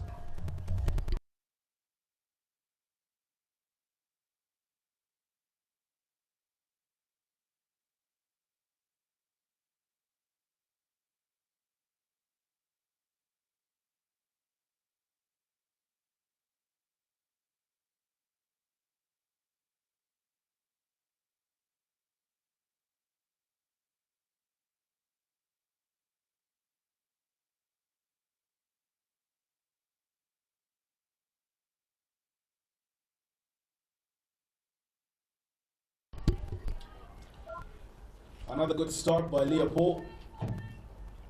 Dead on straight onto the stumps, scrapping the batter for room. Zimbabwe definitely struggling to find a way around these two openers.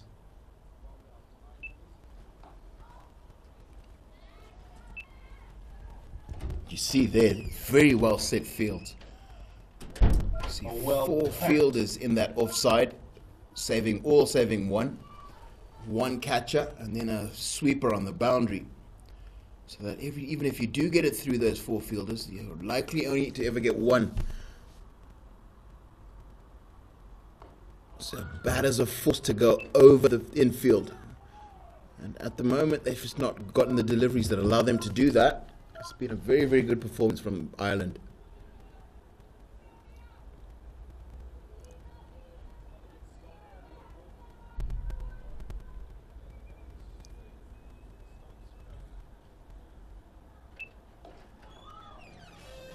Very well bowled.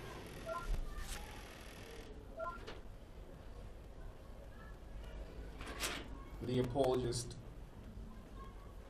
pitching it just back of a length between middle and leg stump, allowing it to turn. Better left with no choice but just to punch it back to her.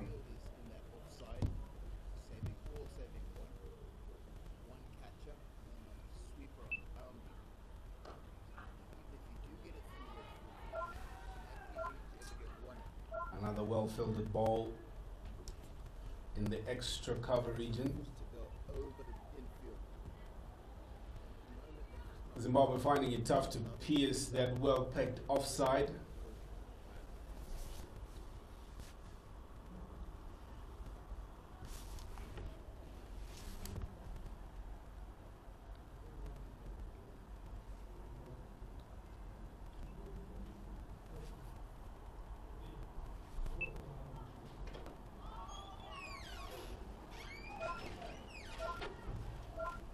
And that's the end of the 10th over. Ireland, Zimbabwe now 21 for none.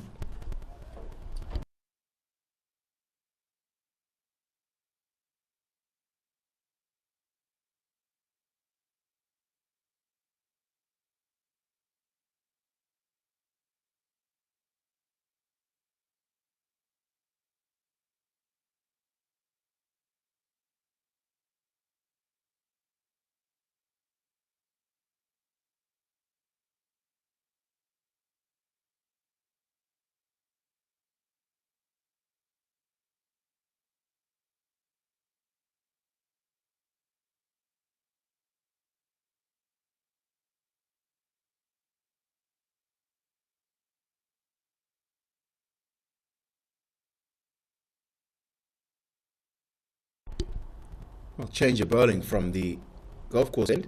Celeste Ruck, leg spinner, has her first go in this game. And it's beautifully set up for her to actually do well today. Starting with Zimbabwe under a lot of pressure.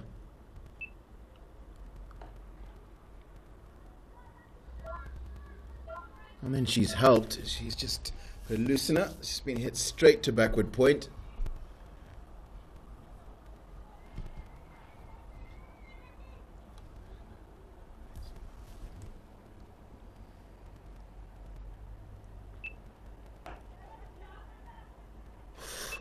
It's a run out chance. And she's hit the stumps. And she's been given. Modesta Mpachikwa has been run out by a brilliant bit of fielding. Just the pressure of lack of runs. And she's called a really tight single. A good bit of fielding. A dive and a throw from off her knees. She's run out. Zimbabwe 21 for 1 after 10 in 10.1. Definitely pressure being mounted by the Irish bowlers. Been very consistent in the line that they've bowled and the way that they have fielded as well, drying up the runs for Zimbabwe. We saw a couple of maiden overs before this one, and this is the result. Batters end up trying to find runs where there are no runs and giving chances like this one's half chances taken. So Zimbabwe finding themselves in a pretty tight situation where they've lost their first wicket. What's interesting here is we've seen predominantly spin in this Zimbabwean run chase. We've seen Leah Paul ball from the city end and immediately being replaced with Celeste Rack's leg spin from the golf course end. So it looks like we'll see at the end of the over, but it looks like we're going to have spin at both ends in this match this early in this run chase, which is now a clear sign of how Ireland have assessed conditions at Harare Sports Club.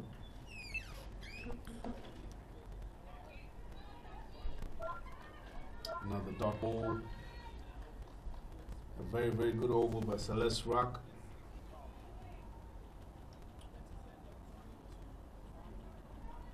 She'll be pleased with the way she started this game.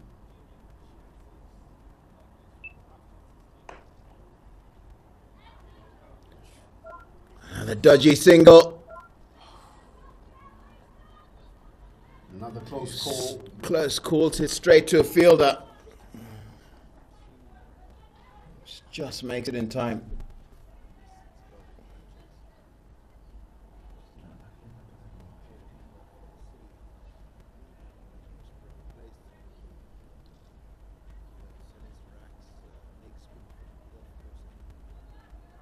Had that been on the stumps, it would have been out.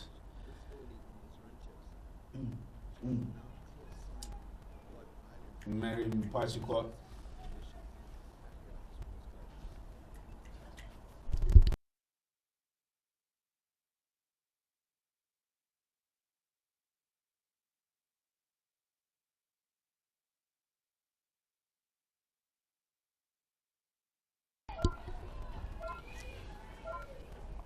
Immediately we see Ashley Ndiraya using her feet to end the 11th over. Zimbabwe 22 for 1.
my opinion. It's just that you've seen the Irish have bowled in particular areas of the wicket, and then they've set fields to mirror the areas of the wicket that they're bowling into. So it's actually been really good strategy in the sense that they've clearly worked this out. As long as you bowl off stump just outside to the right-handers, pack the offside field, you can't really hit much into many places.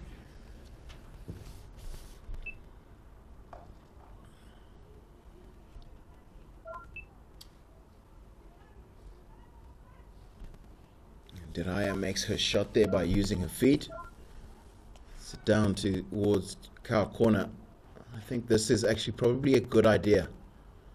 It's just not let spinners just to bowl in the area that they're comfortable bowling in, forcing you to hit to their fielders. If you use your feet, and then that's the mistake.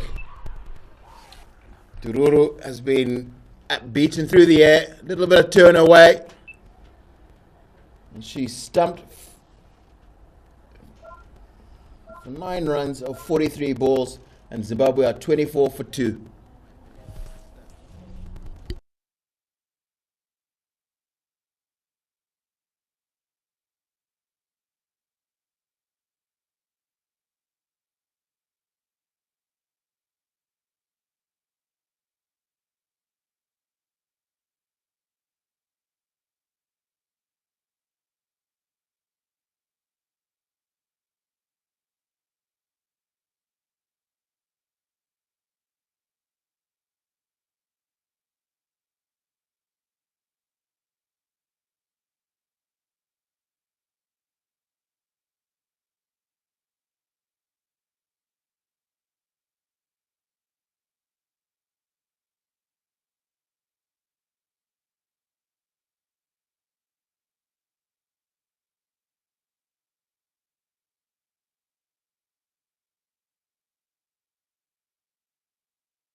New batter at the crease is the hero of Zimbabwe's last one-day international, Miriam Musonda. Comes in as Zimbabwe are in what could be some real trouble here.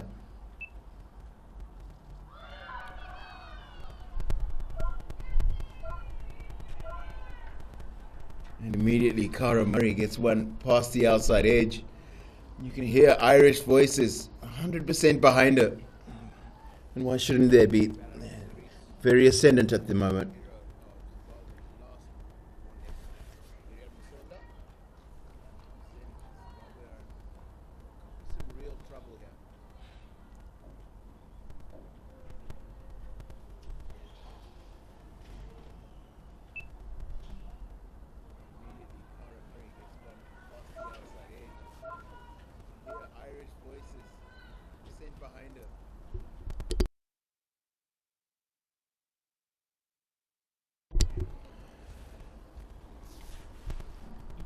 I've been joined by Tino Mawoyo, and he's coming to join me as Zimbabwe are in what looks like a rather deep hole at the moment.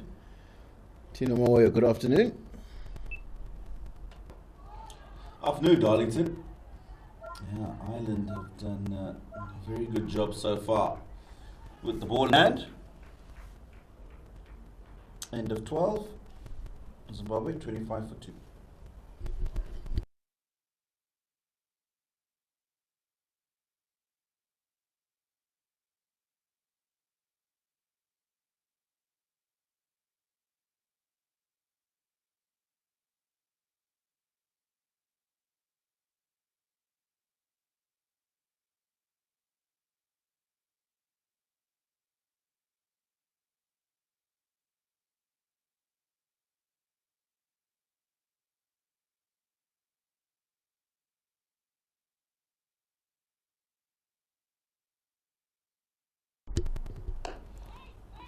It's a nice shot. She's certainly shown that she's not afraid to use her feet and get down the pitch. Ashley Ndiraya. What I like is the fact that she's come down the wicket. She doesn't necessarily try and beat the leather off the ball. Nice positivity.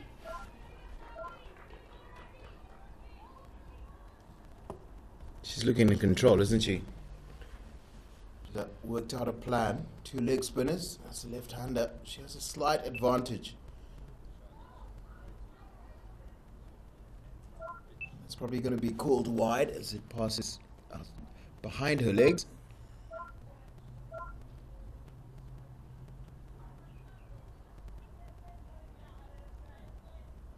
And that's just pressure, isn't it, you know?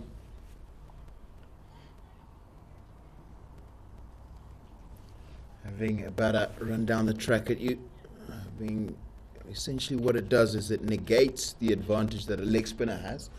That turn, if you get to the pitch, it seems as if it doesn't turn much. This is a good ploy, I think, from Ashley Ndiraya.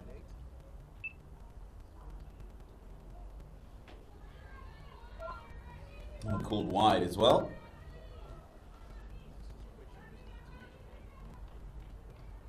Now, I've already this afternoon just seen a hint of turn. Talked earlier this morning when Chuma was bowling, she got a couple to turn off the surface. I made mention to the fact that in the afternoon we'll probably see the Irish bowlers getting a bit more purchase out of the surface, and that's exactly why, Darlington, you're mentioning the fact that the majority of those have been bowled by the spinners. Oh, that is a beautiful delivery. Not afraid to give it air. And it's drawn Marianne Musonda into the drive. Slip in place, just in case she does get that outside edge. I'm liking this from Ireland. Good vibes out on the field.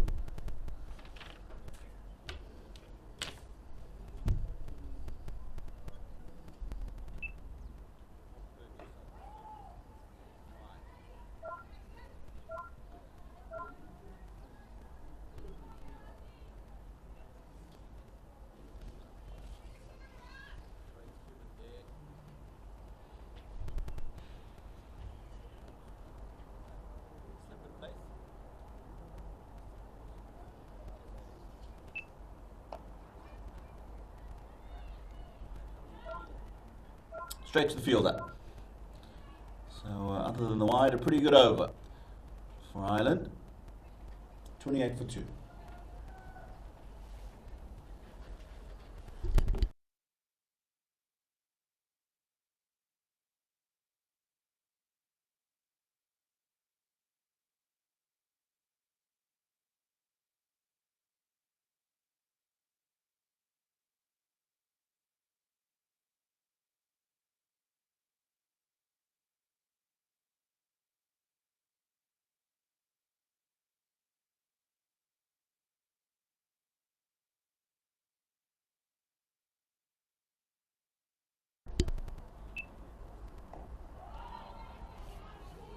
Good bit of bowling from Murray there.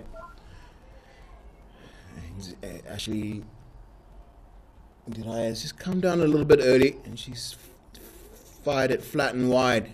She's done well to keep that out.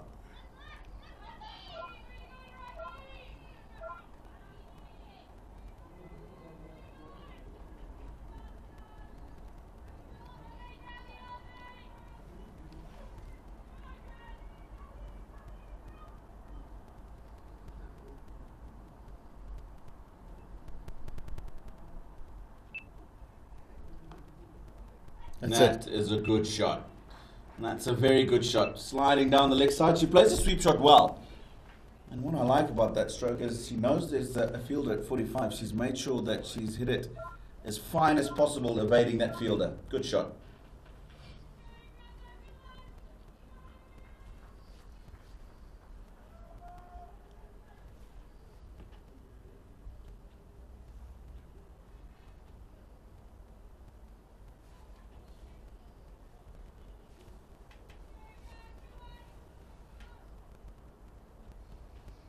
That's prompted a change in the field. So that 45 has gone down to the boundary to a fine leg position. There's a backward square.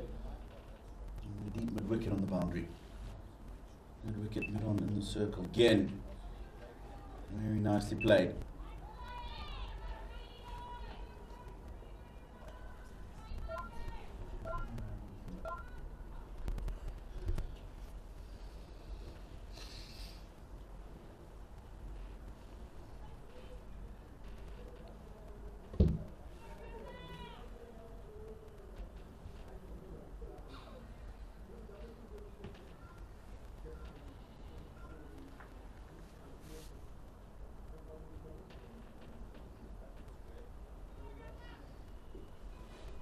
Slippin. Catching extra cover. And I like this because Ireland will know if they can get rid of Marianne Musonda quickly, then that's a lot of pressure on the Zimbabwean batting lineup.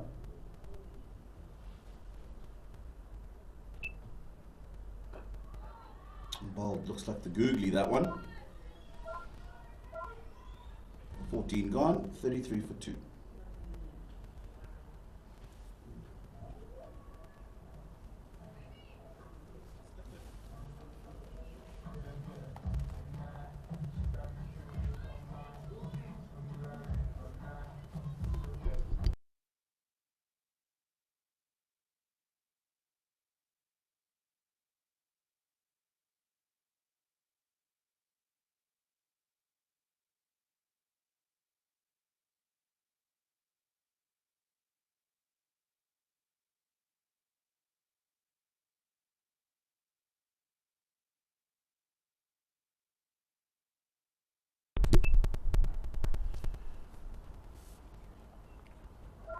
Full toss.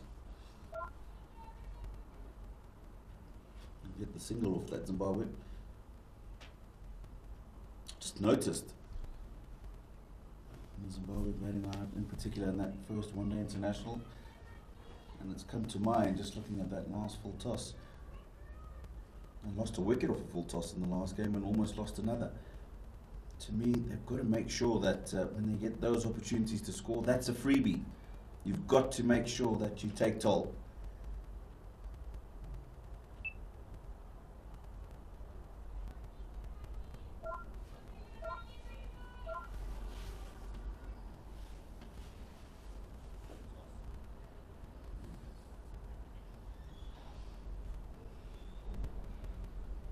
Celeste Rack, she's bowled nicely. Right call by I know Chubby.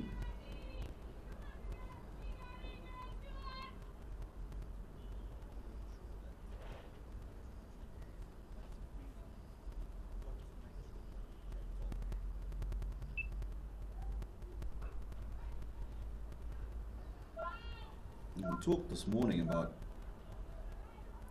people keeping low. Remember, it was when Josephine Nkomo was bowling.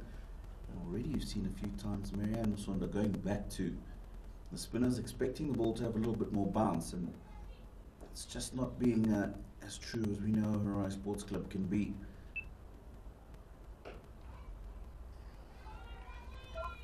Well fielded. This is a nice field set. Mid off. Mid on has just gone down to long on, catching extra cover straight. Cover, sweeper on the offside boundary, backward point.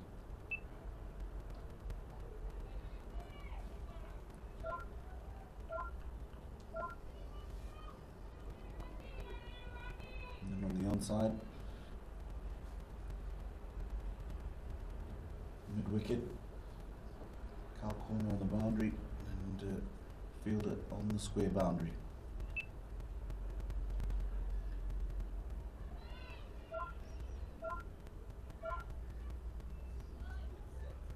Decent over from Celeste Rack. 15 gone, 35 for 2.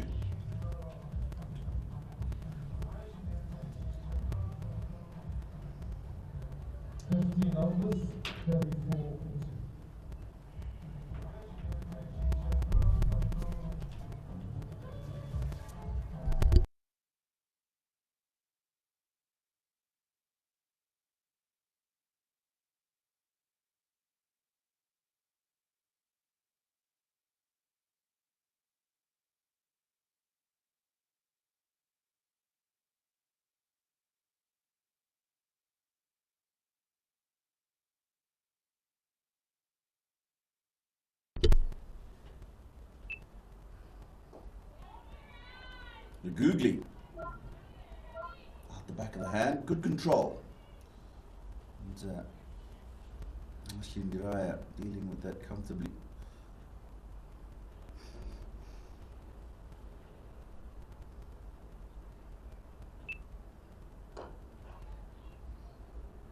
Again, down the ground, getting to the pitch of the ball.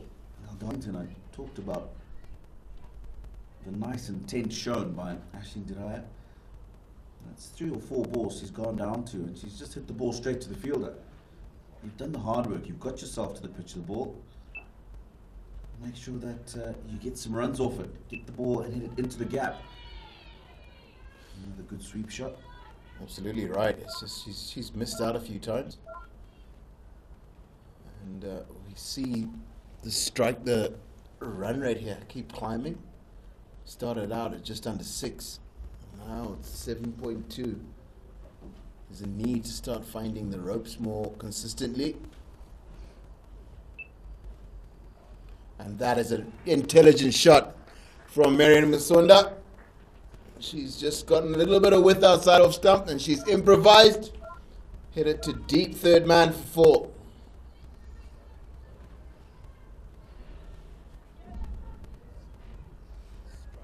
This is delicately played by Marianne Musonda.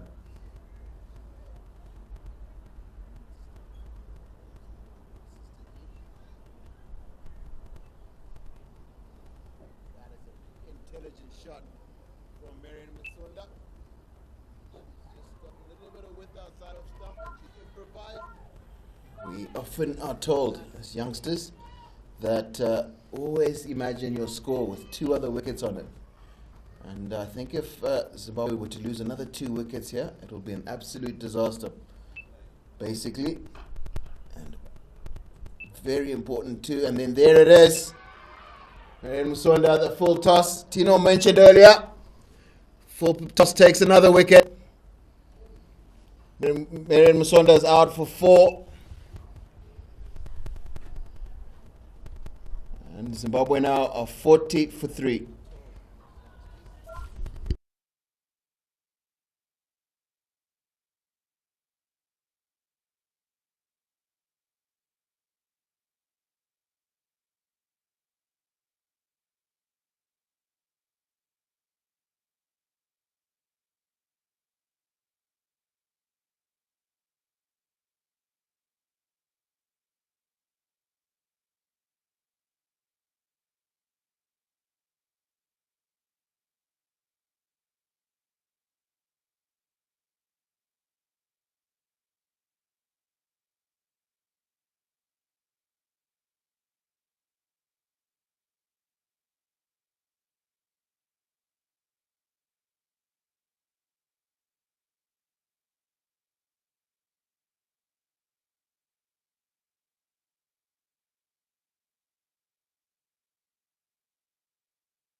Good afternoon to you too, Tino.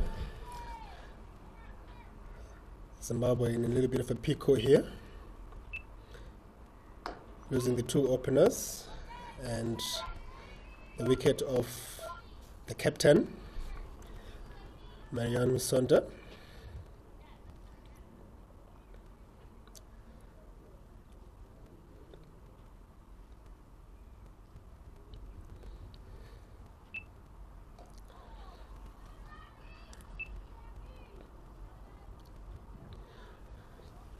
Nicely flighted outside off stump.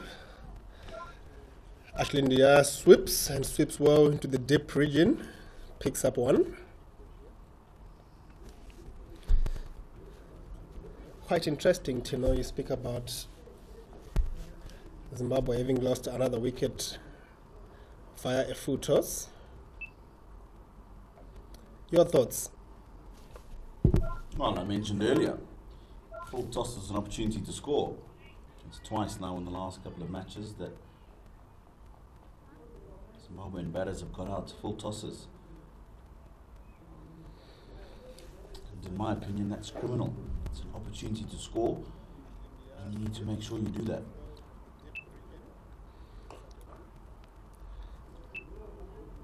Swept away, it'll just be a single. And it's not the fact that, or the only factor, that they're getting out to full tosses. It's the fact that when they get them as well, they're not scoring off them. 17 gone, 43 for 3.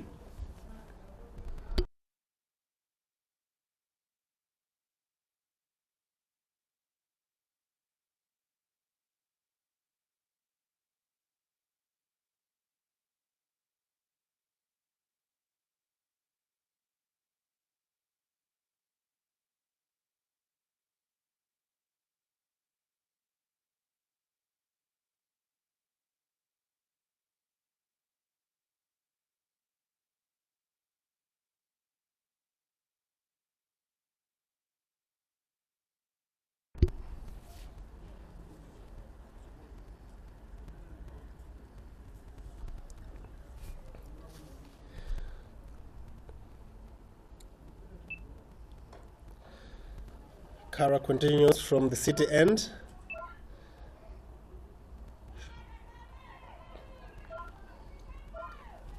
Pelagium Jaji knocks one to the deep point region, picks up a single.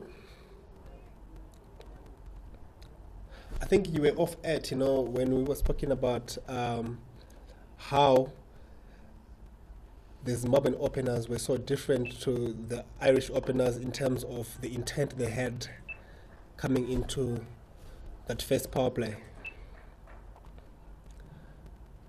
And I think in terms of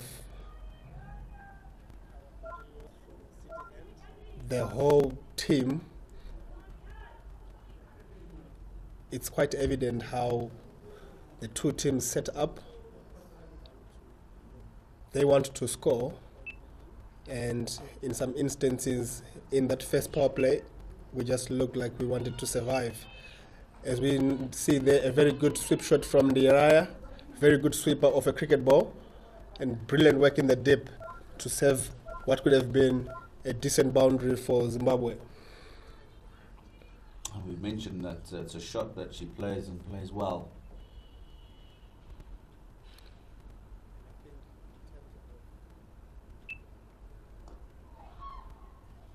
Bit of extra bounce.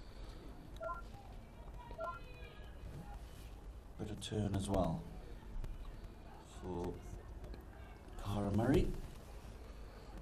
She's bowled really nicely. She's got a googly. She hasn't been afraid to use it.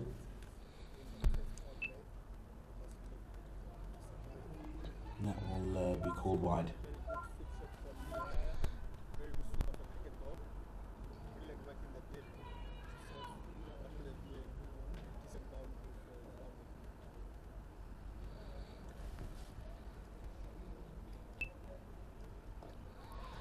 Again, nicely flighted, well bowled, a little bit of turn, a little bit of bounce.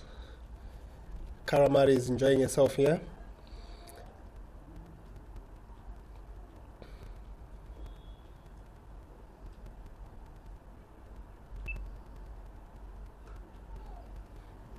shot. Pelagia punches it through the cover gap into the dip for a single to end the over. 48 for 3.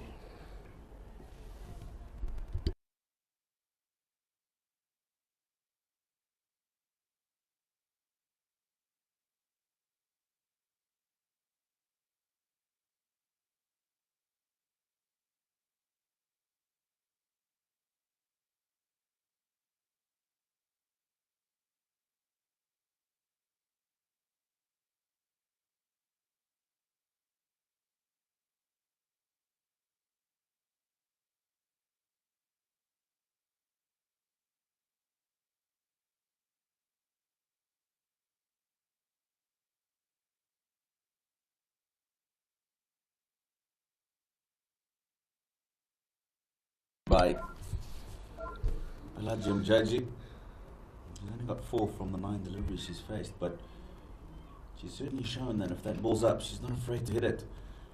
From the spinners, struck a couple of balls really nicely. Fortunately, just gone straight to the fielder.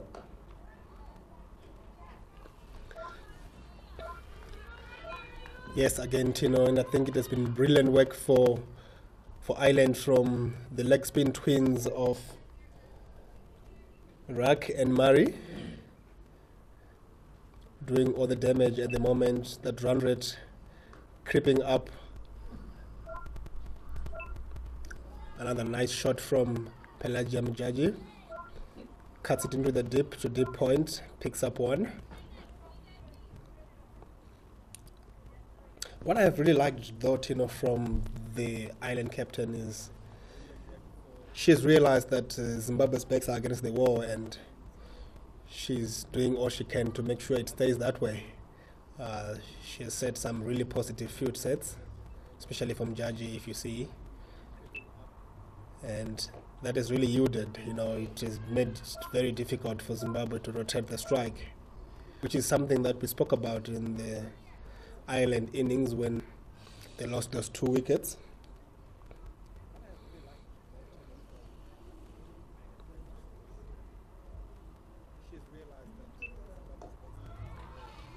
It's well bowled. Just advancing down the wicket. She's seen her come down.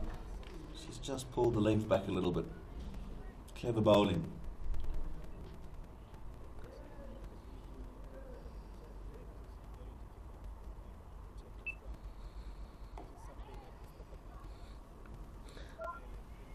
Again, well bowled.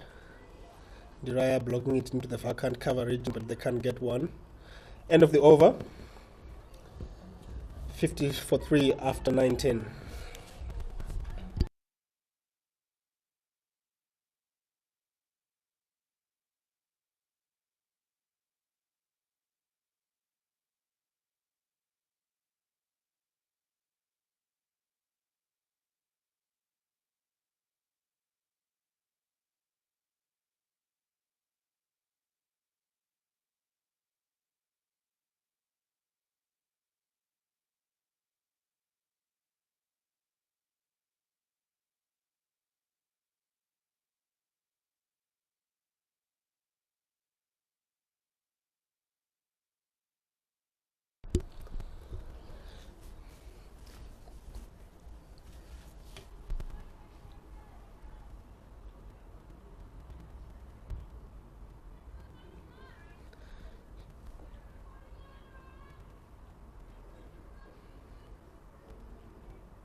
Change of bowler from the city end. Laura decides to introduce some pace.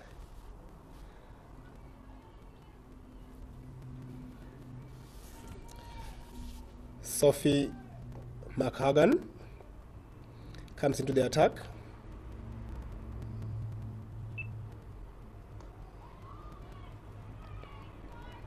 Very steady. Sophie doesn't do too much of the ball. Not sure she hits the ball in the right area. But Zimbabwe in a spot of bother.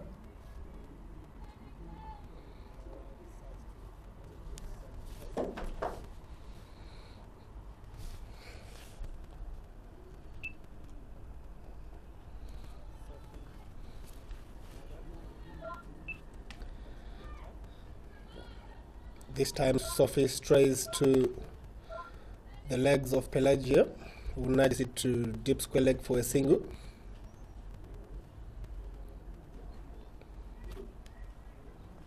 $51 for 3, 19.3 overs into the chase.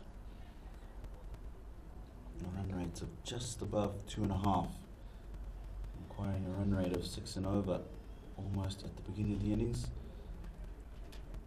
Zimbabwe are finding the going tough. The biggest problem is they haven't been able to rotate strike.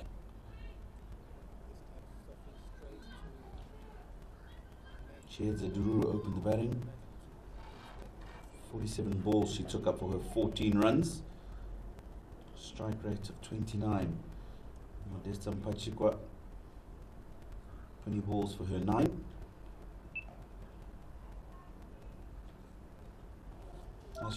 Brilliant shot. Now 12 from 19. Make that 16 from 20. That's a really good shot. 2 men back. 2 fielders back. Behind square on the outside, but she pierces the gap perfectly between the two of them. Just going back to the issue has been for Zimbabwe, Marianne Musonda 4 from 17. Pelagia Mjaji 5 from 13. They just haven't been able to rotate strike. And in the whole innings, including that last boundary, there's just been 4.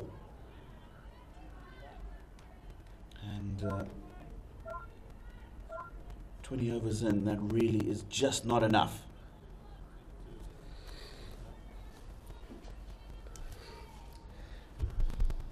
Yeah, Tino, I think the captain here, Delani, has marshaled her troops very well. She had, in instances, set the right fields, bowled the right lines, pulled away to deep square leg by Ndiraya. Picks up 1 more to end the over. 56 for 3 after 20.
Celeste Ruck continues from the golf course end, and Ashley Ndiraya continues with the positivity with the feet, knocks 1 back,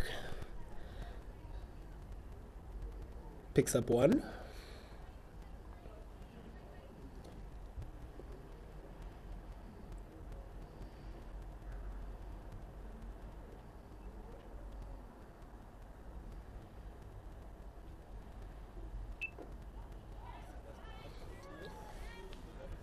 About again from Rack, I think that was the googly.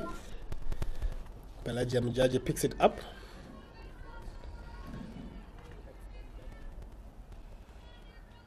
Zimbabwe innings needs some impetus.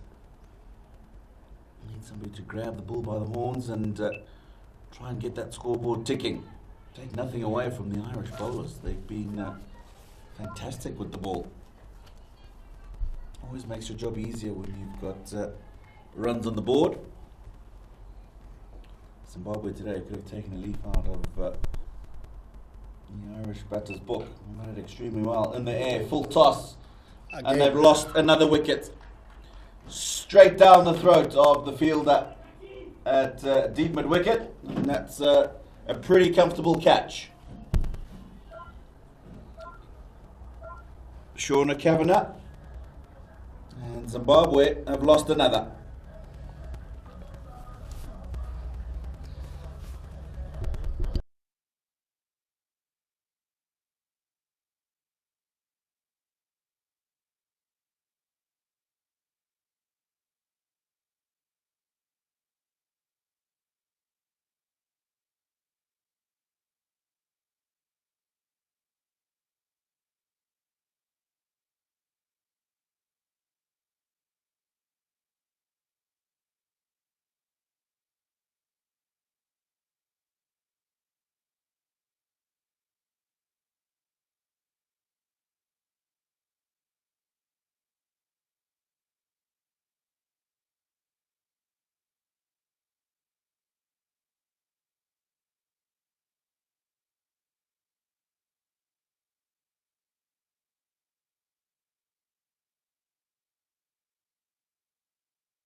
New better in, the vice captain Josephine Como comes in when her team really needs her.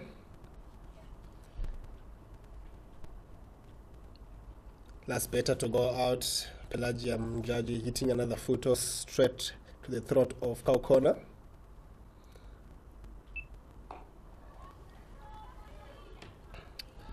Celeste Rick continues. She's been brilliant. Eli, good afternoon. Thanks for joining us. Good afternoon, Tinosh. A very difficult position Zimbabwe find themselves in.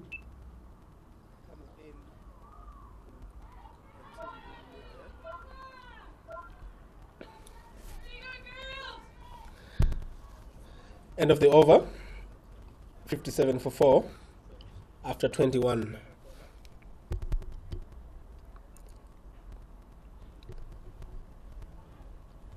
A different strategy would now be needed by Zimbabwe to chase down the score. The run rate soaring. Now it's creeping. No, it's actually now sitting at 8. Current run rate is at 2.7. 230 runs needed from the last 29 or the remaining 29 overs. 4 wickets down, only 57 runs on the board. It's a tall mountain to climb. Yeah, indeed, Eli, it is a tall order. As Mark Mahogan continues.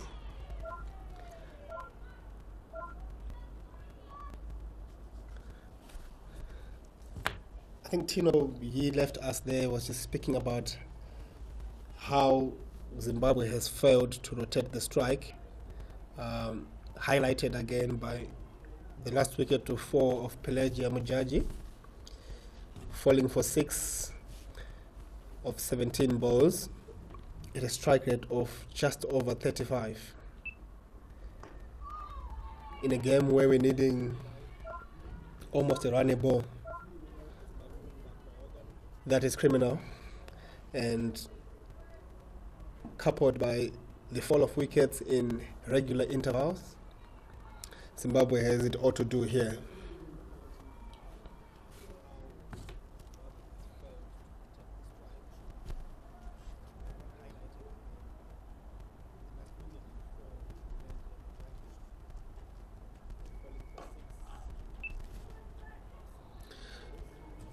Quick single taken. So what we see here is that Ireland, after the first game, they went back and they did their homework, coming back into this game with a clear game plan of just maintaining or keeping it simple in terms of line and length, closing in the field to dry up the runs in terms of the singles, and making Zimbabwe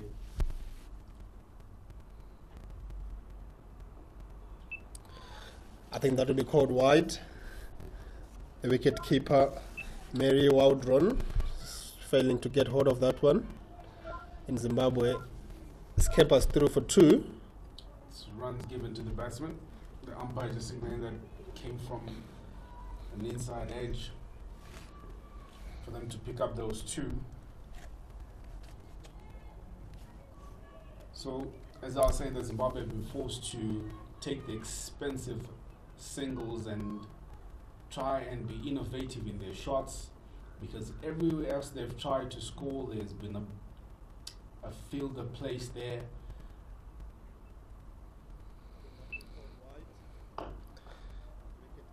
And it's been very, very difficult to score runs.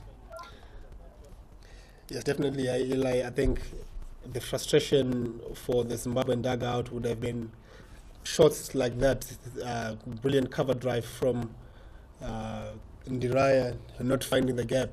And I think that has been the story for Zimbabwe today in this chess. They've really played some decent looking shots, some of them that could have yielded some runs, but they found the fielder. As Ndiraya pulls that one to the deep square leg boundary, but poor running, she cannot profit from the fumble in the deep. That should have been 2. Finishing the 22nd over, Zimbabwe 61 for the loss of 4. Zimbabwe women in 226 runs from 168 balls with 6 wickets in hand.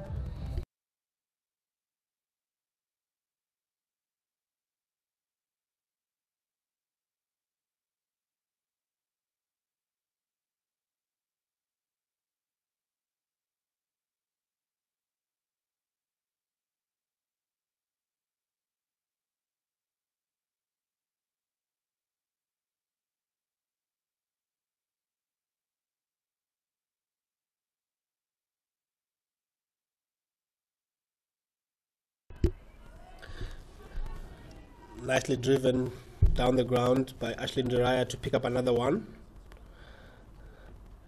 I've really liked their attitude ever since coming in, bar the few times that she has struggled to pick up gaps, but I think she's been a shining light in this struggle for Zimbabwe. She has tried to use her feet, she has tried the sweep shot, and with Bangladesh, with the island really using their spinners, and their spinners really doing well, I think her presence right there in the middle would be quite important.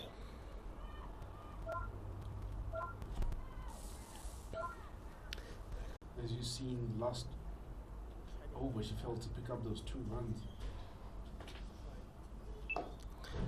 Again, brilliant use of the feet by Ashley Ndiraya. Knocks it down to long off for another single. Yeah, I noticed that. I noticed that she's been limping in between the overs. The physio was in on the fall off of Pelagia Mjaji's feet. And we must say and admit that this is a slightly weakened team. Obviously, the ladies missing the services of a couple of tested internationals for Zimbabwe. Always provide another chance for the girls in the offshores. Shot, and again, the story of the Zimbabwean innings today fails to capitalize. To rotate strike. Is that she's trying to play a shot in that heavily packed offside region, especially the mid-off region.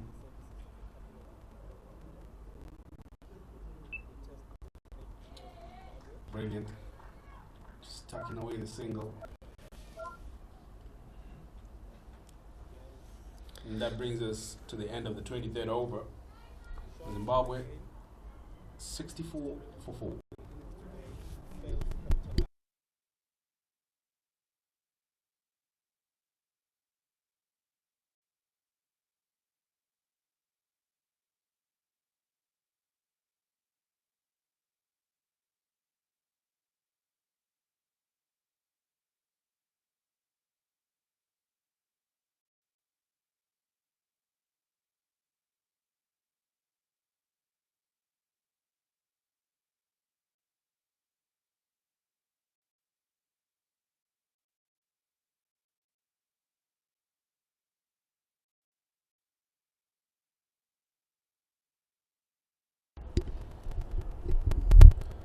A pretty interesting situation that Zimbabwe find themselves, Coach Mwabuza. Good afternoon, Eli. Good afternoon to the viewers at home. Yeah, Zimbabwe under some real pressure. I don't know how many times we've said that today. It seems like Zimbabwe never really got going from the on. They were just not in the game. Well, even from the field inside, there was just a lack of awareness, I would say, part of the team when they were fielding. And now, in terms of batting as well, no one really took charge of their innings.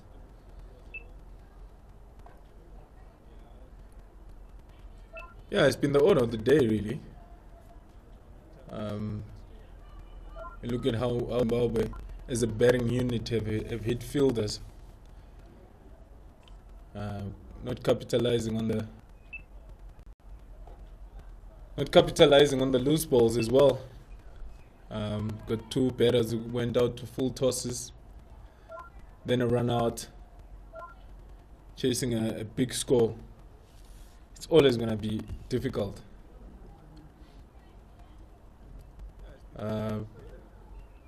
If you're asked to chase a score and you have to go at 8, you're going to have to try and look for a boundary somewhere. And definitely would be looking at doing some innovative shots to get the scoreboard ticking, and also just look to run hard when picking gaps for singles. If you're trying to hit it hard, it's being a fielder. Maybe you might just try something different. Just step it into the gap and look to run hard. But we haven't been seeing that from Zimbabwe.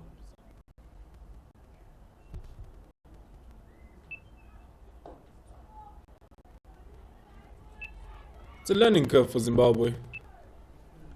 I mean, a stark contrast in the number of matches played as a unit.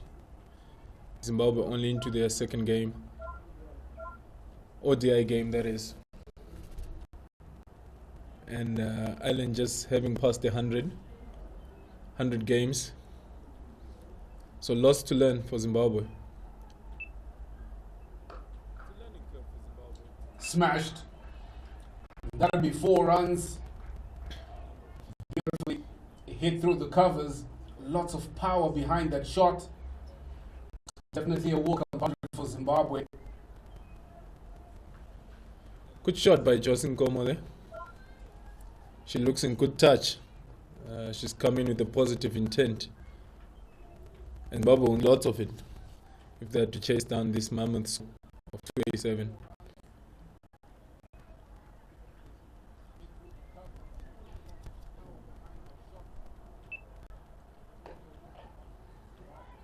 Again, we see that mid-off region is heavily packed. Everyone is trying to stop the singles as we come.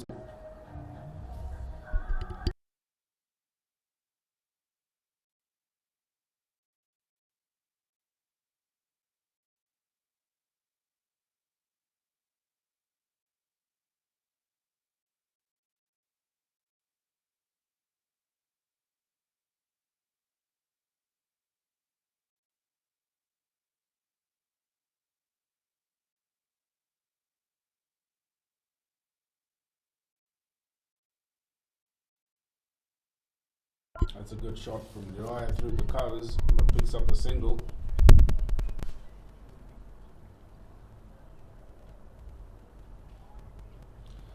I must say it's been an impressive performance by Celeste Ruck compared to the first game, where she only bowled 5 overs for 32. Today, she has done pretty well for herself. Currently into a 7th over and has only conceded 16 runs. That's pretty impressive. We all know how difficult of an out leg spin is. Another short ball not put away.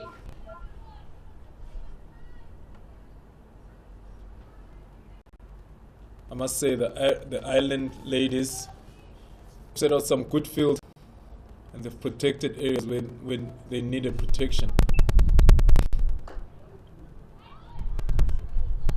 Another single down the ground.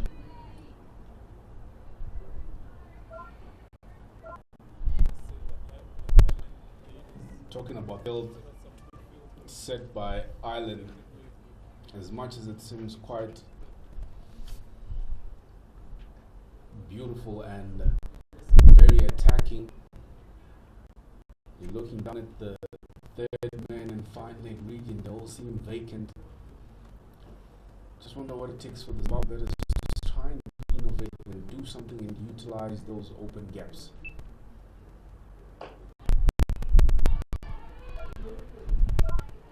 We'll field it again in the covers. It's always going to be a challenge when a team has got a plan in terms of field set.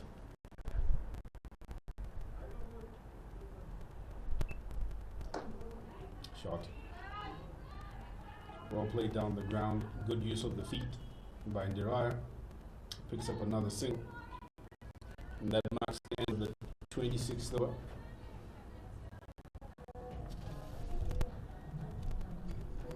Yeah, and Ndiraya looks a good player. She's used feet well. She swept well.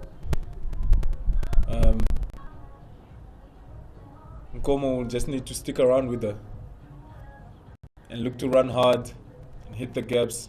Try and take this as deep as possible. Sometimes in a chase like this, you can get caught up in trying to go too hard. But if you're picking up the boundaries as well as the singles, then you really have a chance.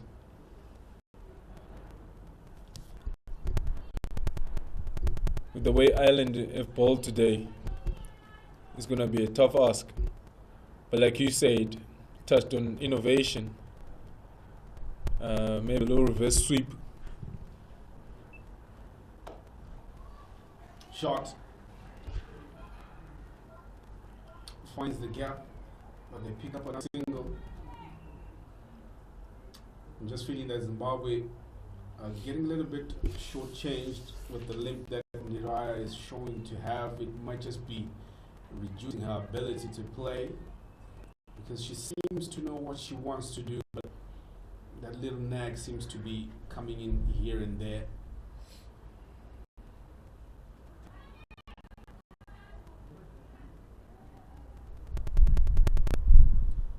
It's all about showing intent, really. You need to try and chase the score. And these two seem to have worked it out well. Good sweep shot. Might go all the way. And that's a boundary. Good shot. I guess that's what you're talking about, Eli. Definitely the wicked areas I was trying to highlight that just need someone to be innovative and take that bold step to play some of those aggressive shots. And the beautiful sweep shot that we saw there, picking up 4 runs. Very much needed runs for the Zimbabwe women.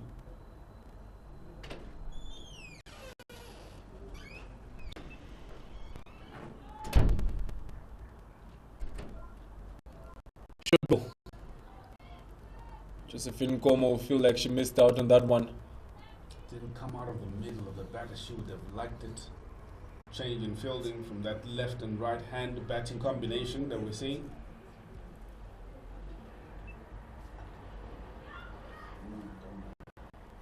Another attempted sweep, and it's called a wide. That's what happens when you got left and right hand combination. You'll get those extra runs because it puts the bowler under a bit of pressure to try and change the angles as well. Definitely.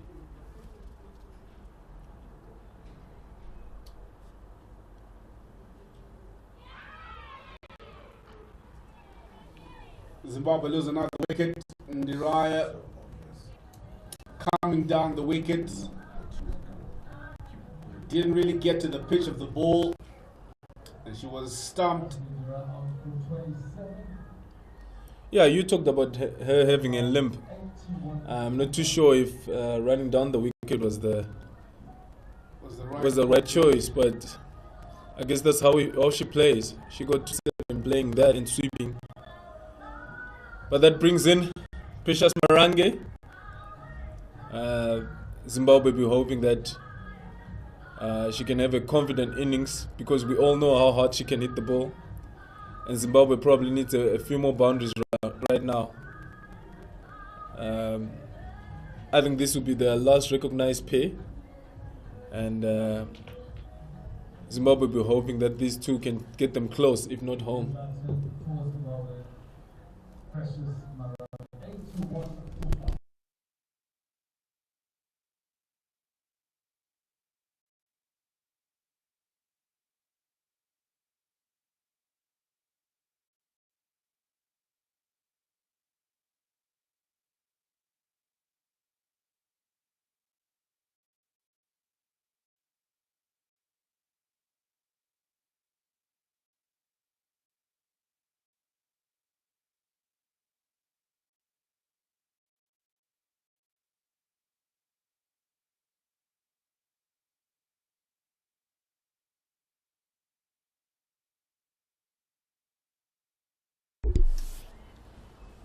bat at the crease. Precious Marange.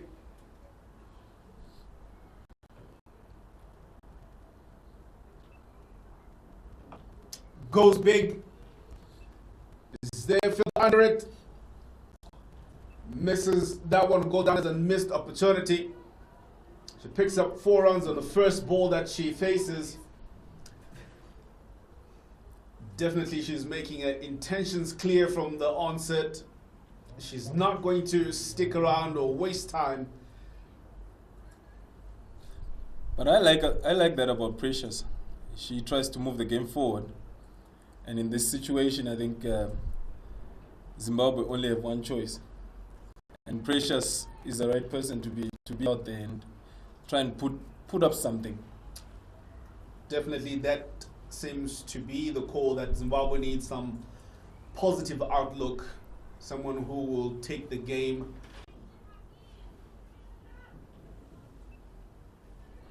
It's a good shot down to long. As we can already see, change in field. Just because of the short that she played on the first ball. Ireland are spreading their field. Reckon she'll keep going. This is where we need to see that innovation, that good cricket, where you play sensible cricket. The field has been opened. You hit a big shot. You do the sensible thing. You look for a single, rotate strike as much as possible. There you go, Eli. Is that what you want to see? Exactly. A 4 and a single down the... Make them work for their victory if it is going to go that way, but make sure that you make them think. Rotate the strike. 100 games under their belt in ODI, losing to someone who's playing at their first, does head with a bit of a sting. Definitely.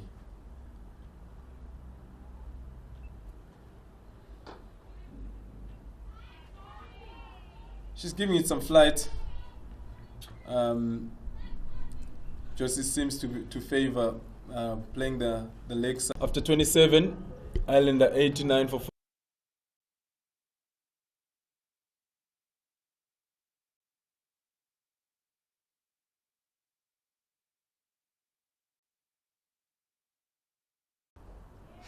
Beautiful. Sensible cricket.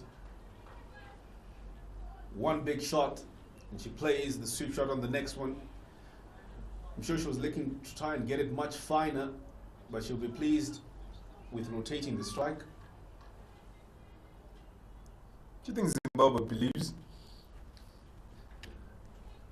that they can win this game? Well, like you said earlier on, it's all about trying to get closer to the total as much as possible, looking at the overs remaining. The pressure that you build on the bowlers will give you the opportunity, and then that will allow you to dream.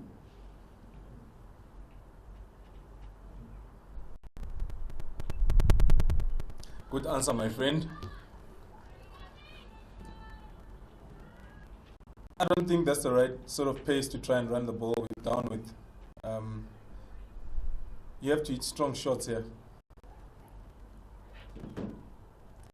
Get them to spread that field. As I say that, she runs it down and gets a single. Well done, Josie. Good running. That's why we're here and they're out there playing. Would you have taken that single? If I was facing, yeah. Definitely. I don't know if I would have got there, but I would have attempted to take it. Right. What do you think she's going to do? She's going to hit it for 6. Goes big. Come earlier to try and get the innings going, because the Zimbabwean innings never really got going. provincial squad, when do you give the order to say, let's change things up? How do you look at it? We've been slow in our starts. Let's get a little bit more firepower into our batting and try and kickstart our chase.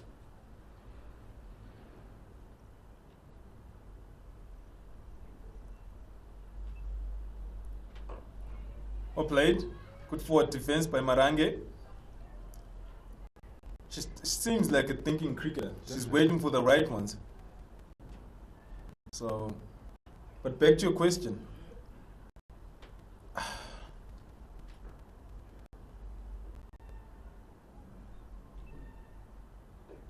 You always have to back your players and know their capabilities. Sometimes it's easy because the game can determine who to play and who to play at a particular moment. And I think if you got Precious, you can send it in chasing a big total. Goes big again. Person under it takes it. Field was set for that. They knew that she was going to take a chance at it again, backing her powerful arms. This time, Sesrak, as the final say, picking up the big wickets of Precious Marange.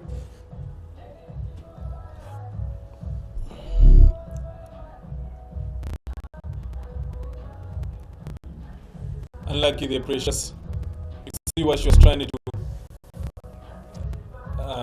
There's no point sticking around when you're chasing a big total. Precious Marange falls for 14 from 8 balls. Like you said, you see that you have a big score to chase. You have to make all possible attempts at getting there. And sometimes you have to play a risky shot, which is what she did, and she perished for 14.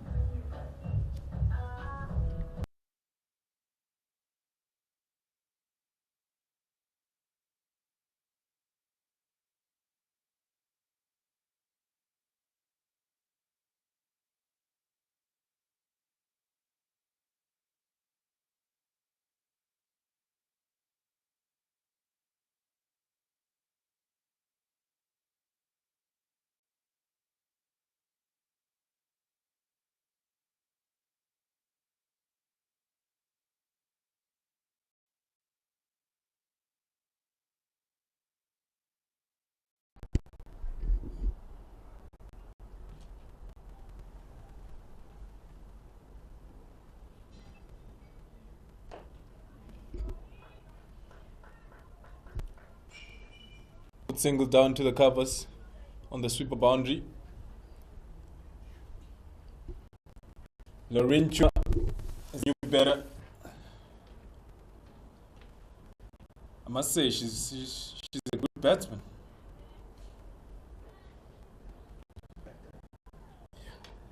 Seems quite handy with the bat, but however, in the first game, only managed 6 with the bat,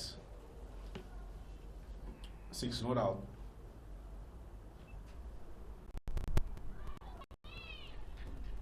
Celestia is pretty impressive today, the way that she's been changing up her pace. She's got much more control, giving it flight here and there, and then she's got a quicker ball.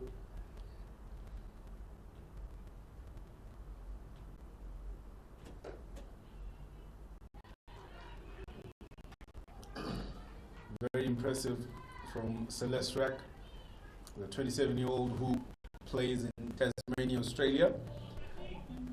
29 overs gone. It's about 100 for 6.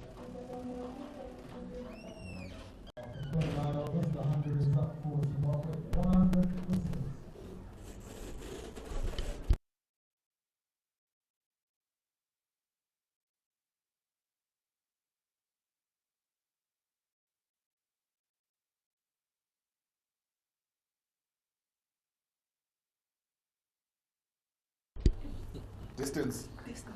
Close to 18 inches.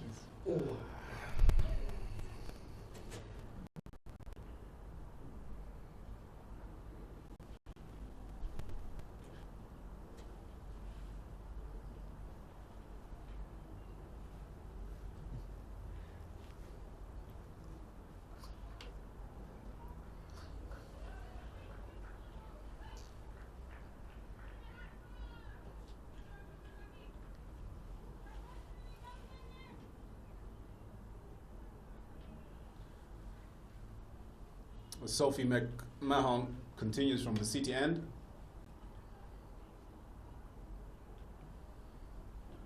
So in the previous over, Celestra completing a 10 overs with figures of 10 overs down, and she only conceded 23 runs.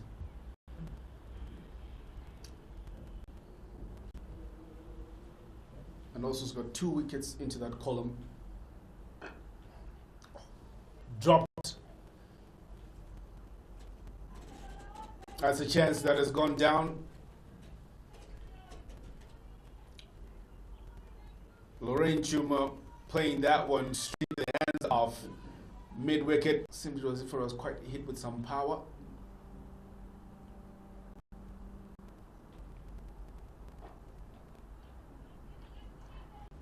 I think Lorraine needs to help out Josephine Como here. They need to. One thing that I would like to see Jude side in today's game. I'd love to hear them shout yes, no, wait, take, basic. Goes big. Woman under it takes it.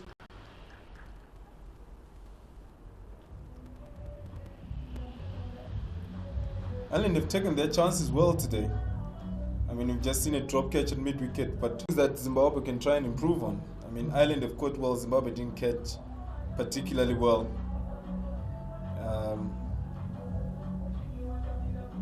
But that brings Lorraine Peary, known mostly for her bowling. But she needs to try and salvage something out of this game here. I think they just need to play a supporting act to Josephine Como, who seems to be in good nick. But going back to those lessons that Zimbabwe would have learned today. You're going to go about your run chase, especially when you're faced with the mammoth task. Learning curve for Zimbabwe.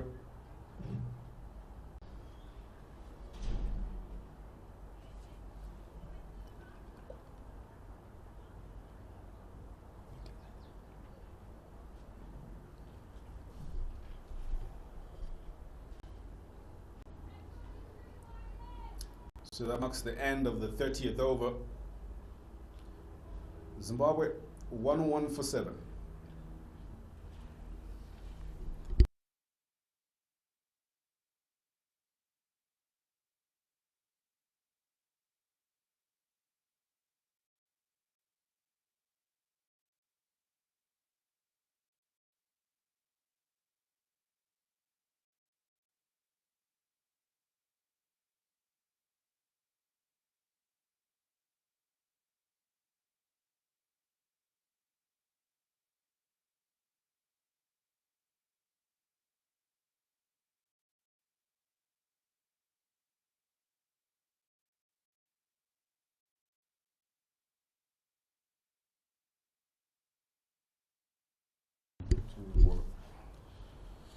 Jane Maguire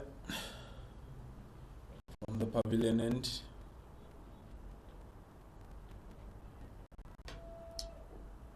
Another bowler who's had an excellent game on debut for Ireland.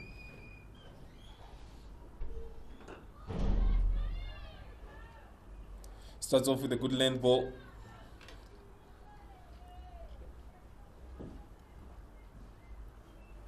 She's just bowled really well off stump and just outside off stump and need a good length. Just keep things simple, really. Definitely, and it's been very good on her part. As you can see, starting in the 6th over. So you've got figures of 5 overs down, only considered 12 runs, a maiden included in that. Worked away to deep square leg, a low fumble, think about the second, and they turn it down.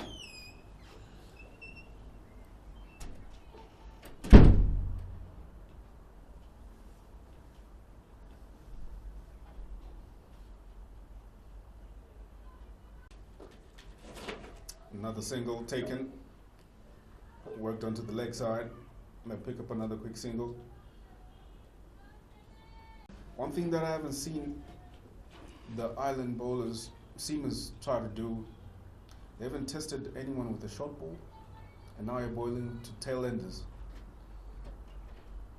Just try and see how they would react to that. And who knows, with a lot of people around the bat here, you could find yourself in the hunt for a wicket, her first wicket.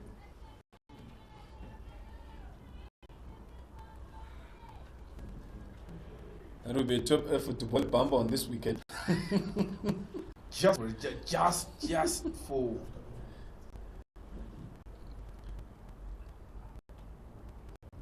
I guess there's no harm in trying. Yeah, you never know. You've seen wickets falling in some of these unbelievable balls. Like you saw how many wickets fall to full tosses. So you never. Also, she could just try even put in a Yorker there. We haven't seen much of those today.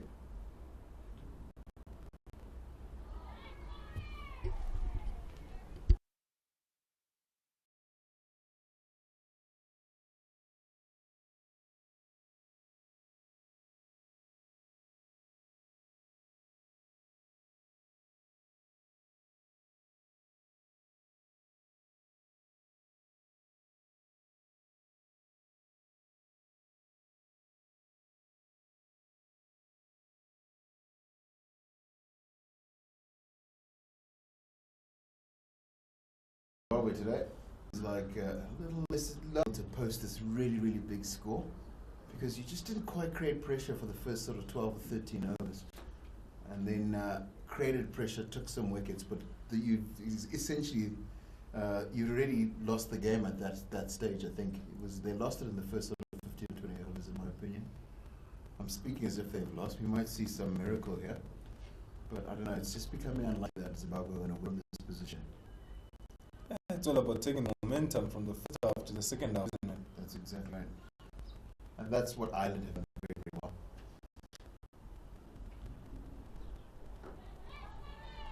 Worked really, really hard through those first 15 overs, I think, in the sense that they didn't take many risks, but what they did do was make sure every opportunity that they found to score, they had presence of mind attempt to actually take it. An example, they ran much, much better between the wickets than I think Zimbabwe did in general today. A lot more aggressive, taking the first run. And then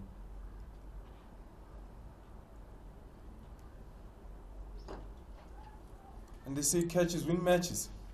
Zimbabwe put down 3 today. and Ireland are yet to drop one, I think, if I'm correct. They put 1 down at mid-wicket. One at mid-wicket.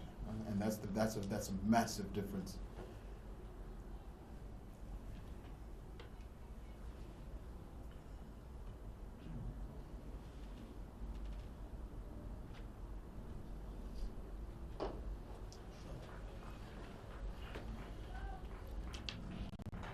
Good shot.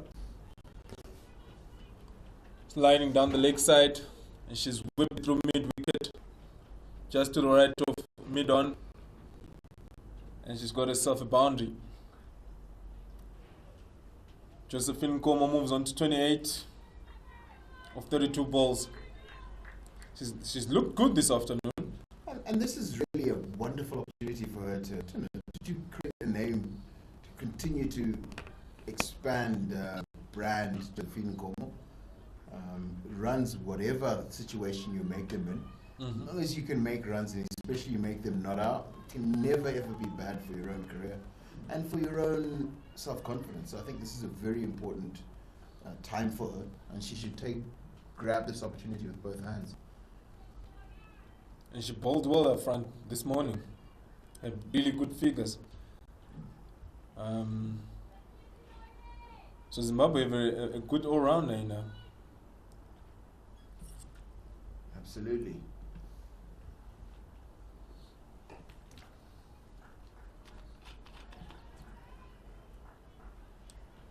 To take 1 for 33 in a game where 287 runs are scored, it's very, very good. Anyway, Zimbabwe now are 113 for 7 after 32.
And I wonder why. But anyway, it's been a very interesting performance particularly for me, Josephine Mkomo.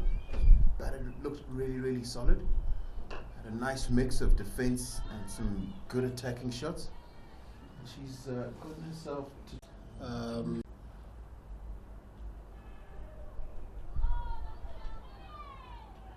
I think what stands out from Josephine that Tino Maoya alluded to the fact that a one-day cricket match, and I think many of the Zimbabwe women's batters sitting in the changing room can take a leaf from. That's it. She doesn't just assume that it's going to be just the one if it's gone to long on and long off. You see that she has the intent to come back if any possibility of a run exists. That's true.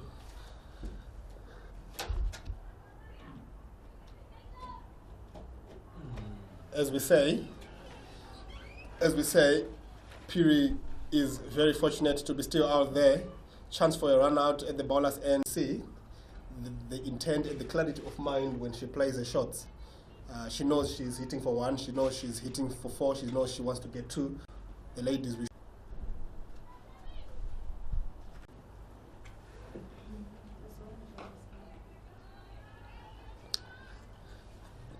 Jane Maguire, what's your thought on debut? Important in the larger context of the game.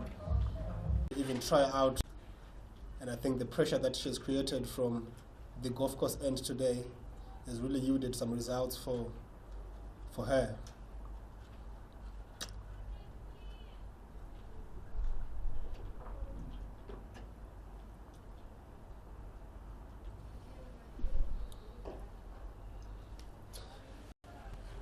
I've also been really impressed by Leopold today.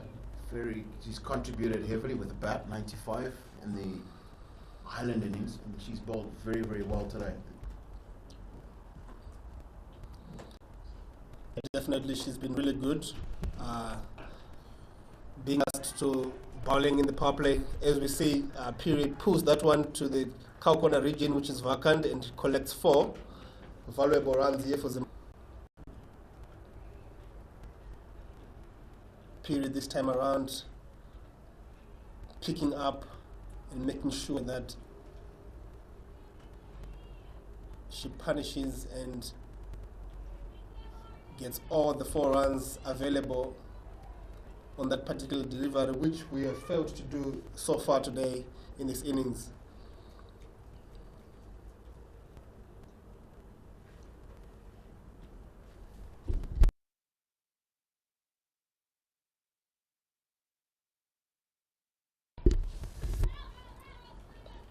Just as a wicket has fallen, Piri for 7 LBW, bowled Leopold, and Zimbabwe now 121 for 8 in 33.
New batter in, Nombelo Sibanda.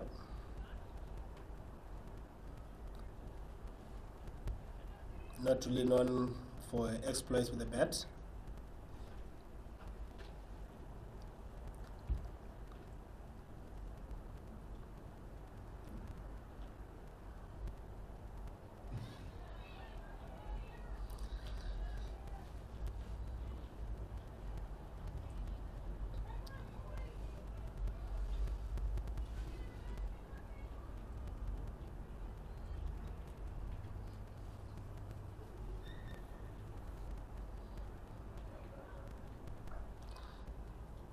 Sweeps, gets off the mark, gets 1 to deep square leg.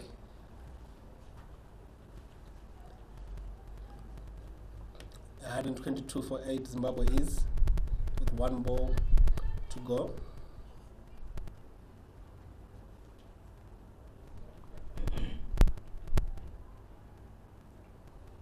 Just as you said, Ellington, I think the couple of wickets that remain in the Zimbabwean dugout are quite important to Josephine Nkomo here, because, like you say, this is an opportunity for her to really play herself into this series.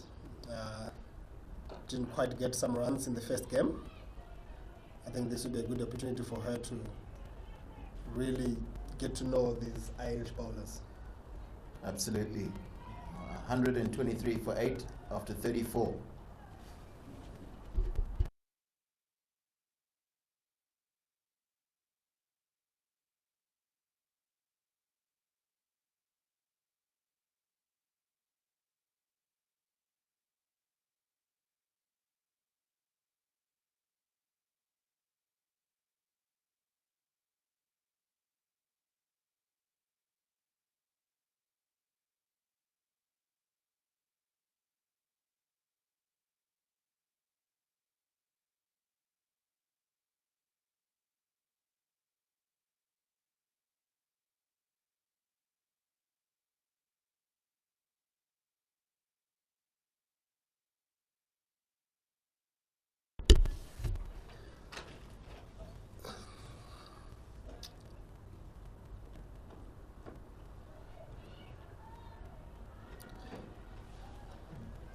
Maguire continues from the golf course end and continues with her brilliant work. She's been relentless with that line and length today. Not put a foot wrong.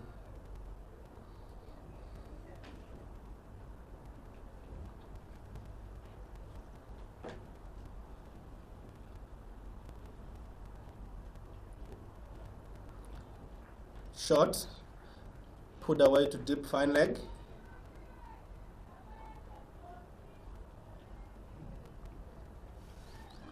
One more run to the Zimbabwean innings, 123 for 8.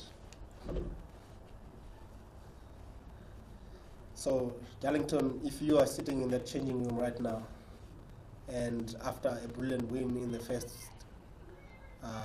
one-day match, what would be the message? I think it's clearly about how you negotiate the first. They played the first 5 overs, I think, correctly, but it's the period between the 5th, 6th over to about the 15th over that they lost their way a little bit. And I think that's the key area right there is once you've had a look, obviously you want to have a look when you're new at the crease, but after you've had that chance to have a look, then you've got to figure out how you at least start to find a boundary every over or a boundary every second over and rotating the strike, because that was the biggest weakness I think the Zimbabwe batters had, is they ended up getting stuck at one end, and there weren't that many boundary balls available, and then the ones that were available were being hit straight to fielders. Perfect. Nicely cut, width availed by Maguire. Josie cuts to deep point, can only get one good fielding in the deep.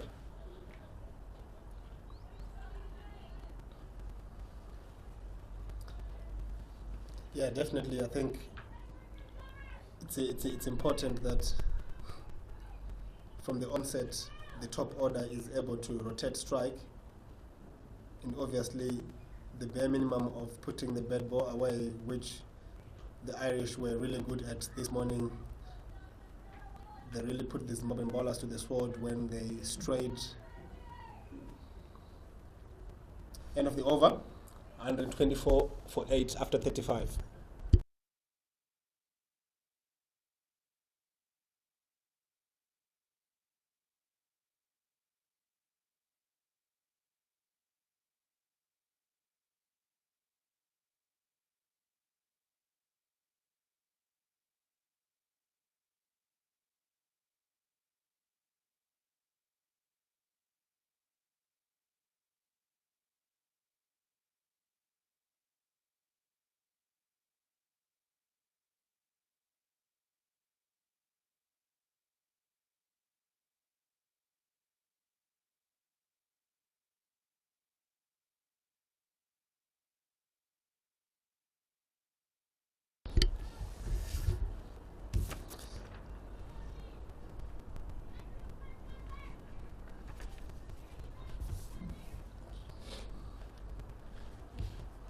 Cara Murray replaces Leopold from the city end.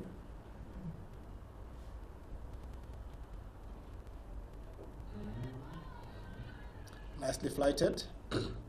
That's been the feature of the Irish bowlers today. They haven't been scared to really invite the batters by flight to try and attack it, and they've really executed their plans very well today.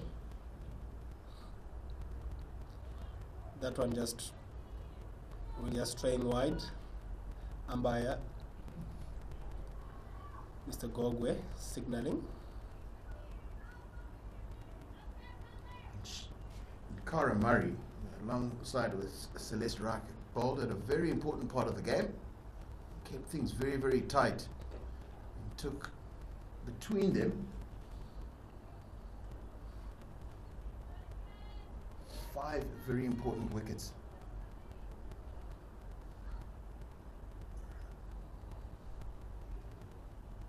Vital, really, really important hand they played today. I think what has to be lauded is how the Irish changing room summed up the first game, picked up where they can improve, and today came back with their plans and execution rightly on point. Wide again, this time around the wicket to the left-handed Nomelo Sibanda.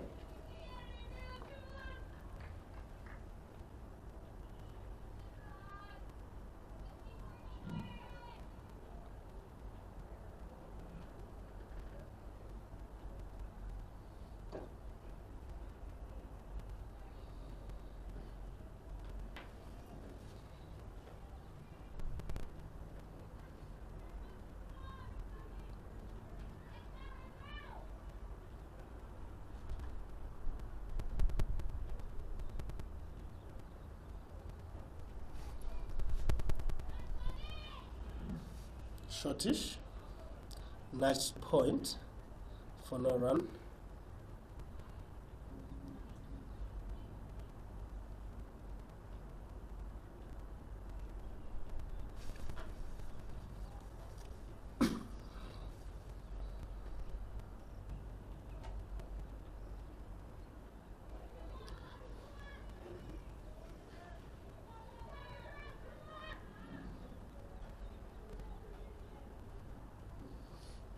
Another wide from Karamari. I think she's really struggled with that move to go around the wicket to the left-hander. Tries a little bit of an arm ball. Sibanda gets an edge and calls for two directly. Ooh, could have been close. A better throw, could have seen another run out. Nonetheless, 2 more runs to Zimbabwe, 130 for 8 after 36 overs.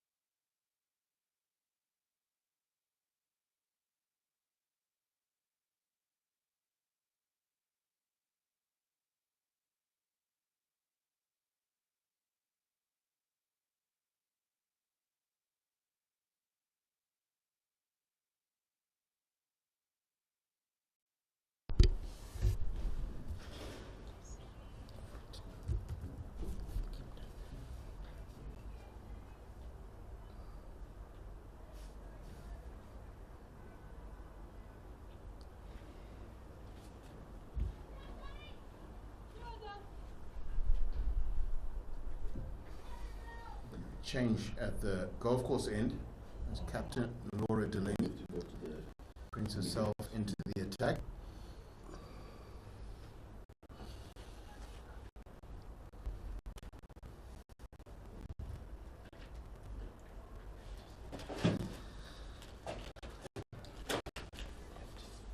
A little too straight to begin with.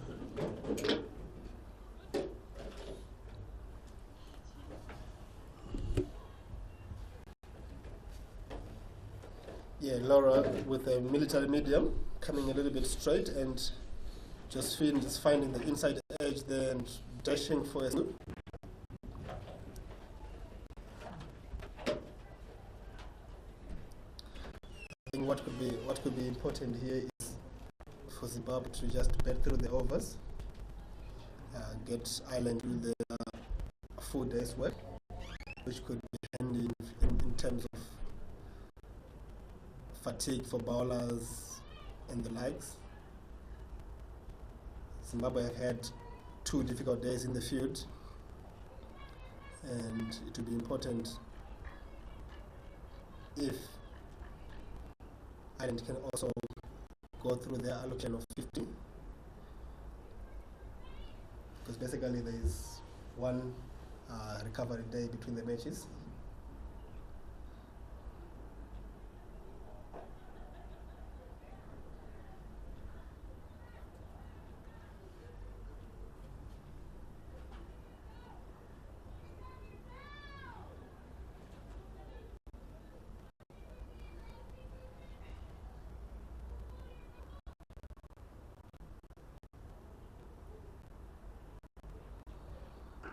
Shot put away. The fielder in the deep wicket region collects 1-1 to Nomelo Sibanda.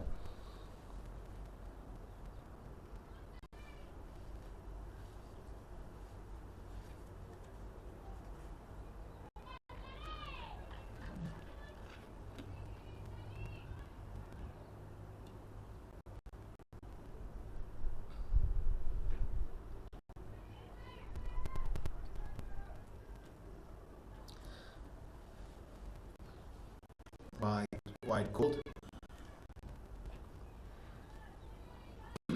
Yeah, struggling, isn't she, Delaney, today? Hasn't really found a line in length, but some smart work from way behind the stumps.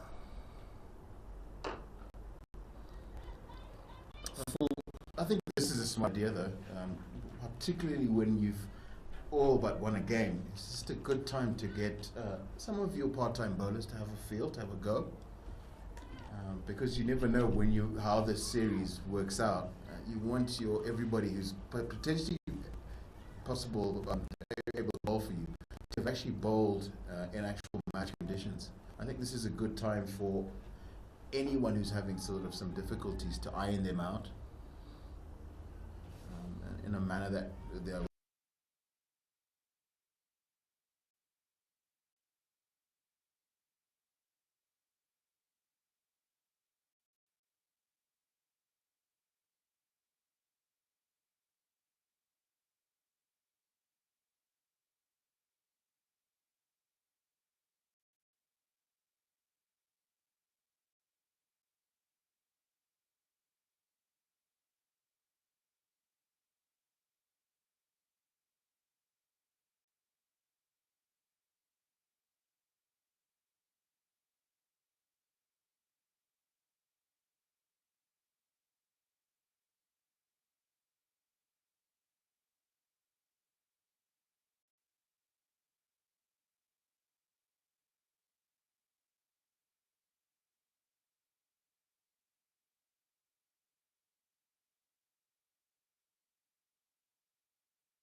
Yeah, Darlington, you make a really important point. I think what also could have not gone to plan today for Zimbabwe in the field is the combinations, probably the bowling changes and the partnerships that the captain and the bowling coach would have discussed didn't really work so well.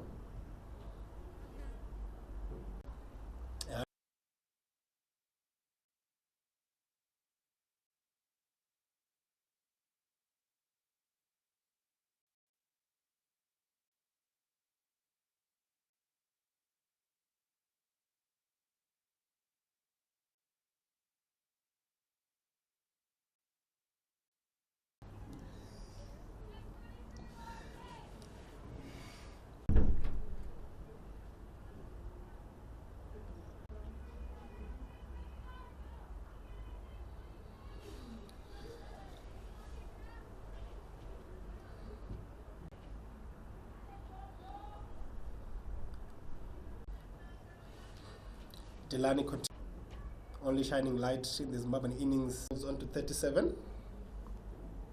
Down the fine leg region.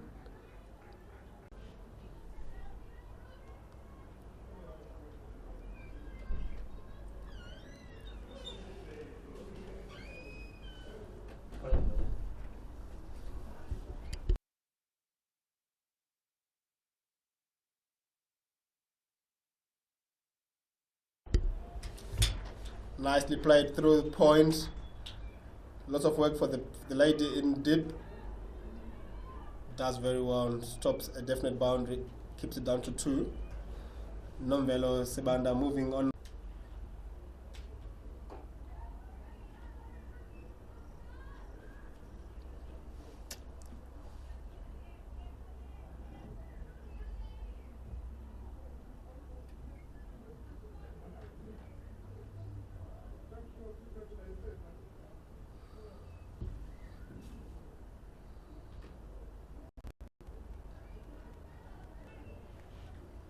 Quite a good delivery from Laura Delaney. It's left on Villa Subanda.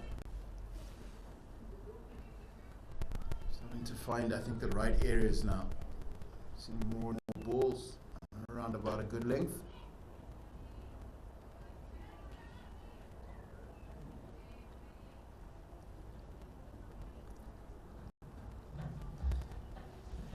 end of the 39th over.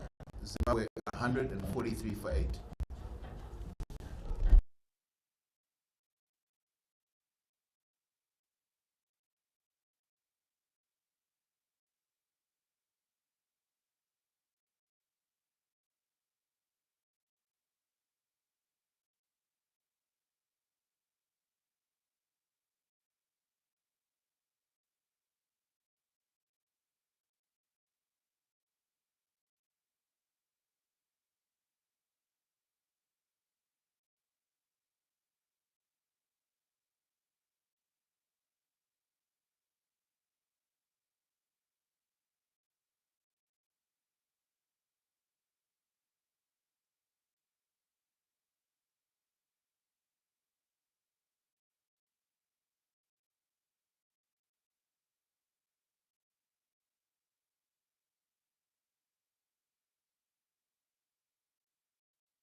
Josephine Como, one of 3 ladies from Zimbabwe to be invited by the Big Committee to Australia in 2018. Modesta Mchikwa, Chipo Mugel completes the trio.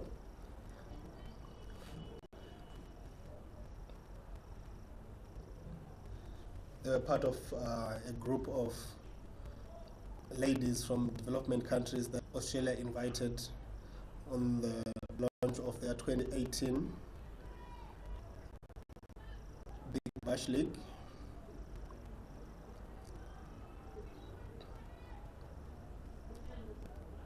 I think if I'm not mistaken, they were in Australia for a fortnight where they played and practiced the Big Bash squads for the women in Australia. Quite an experience.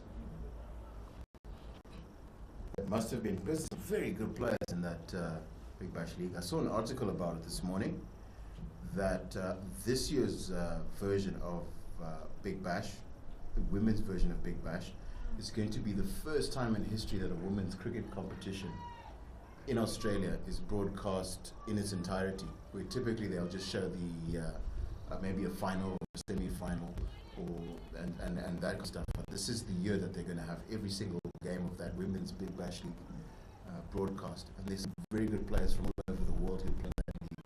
I think it must have been a very good learning experience for Zimbabwean players to go and actually be in that sort of group of cricketers.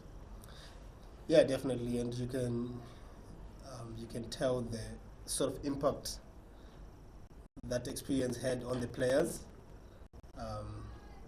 Josephine, Modesta, and Chipo Mugeri, the 3 that when they've been an important part of this women's team before that, but the emphasis of their performances sort of improved after that trip, which is something that cannot be underrated.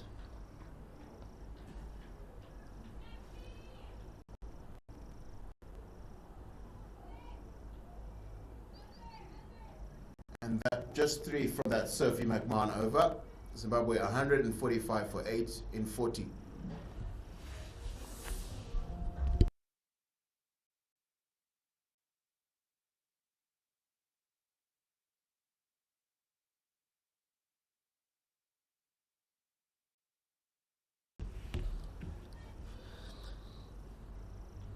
All her overs.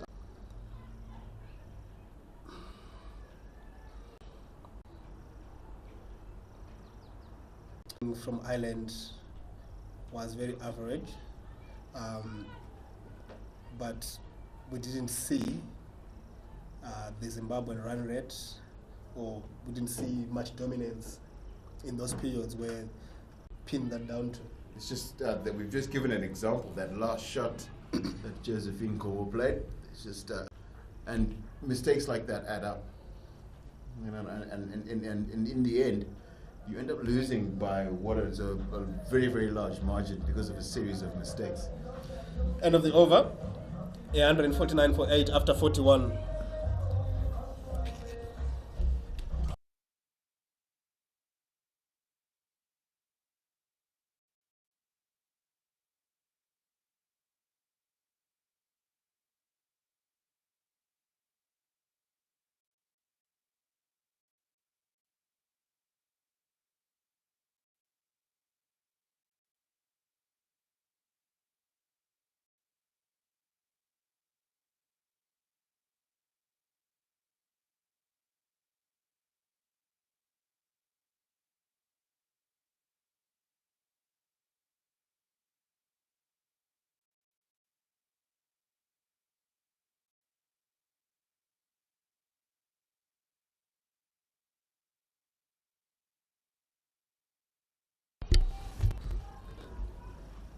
A 150 up for Zimbabwe. Sophie McMahon from the end, starting it over with a wide down the leg side.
Again, nicely played by Josephine Kowo.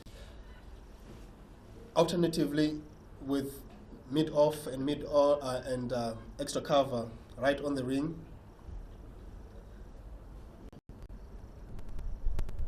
You would be tempted to say there is better option maybe to drop and run and rotate the strike and take it over a little bit. Thoughts on that, Darlington?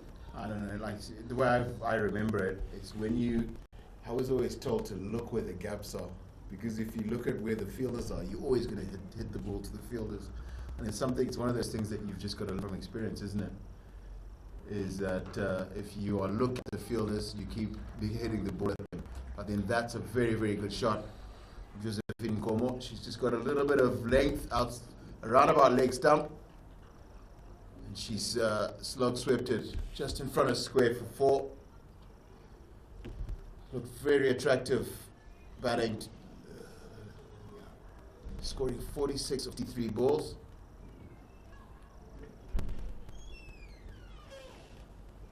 And the other thing about Josephine Kowo is she looks so much better when she hits through the leg side. It's not her strength, I think, really hitting through the offside. Much better. Much better. There's the single I'm talking about. End of the over, 157.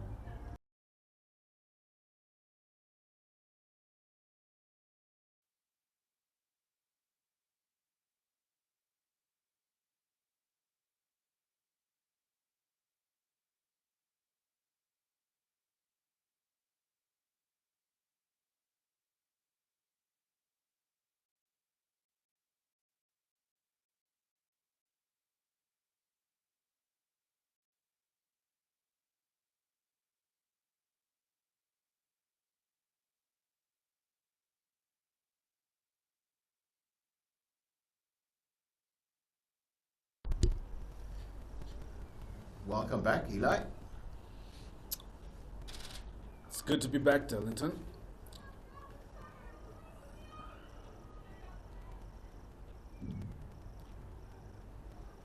I must say, despite the look of things on Zimbabwe's side, there's been a few positives to pick up from this game. And definitely one of them is Josephine Nkomo.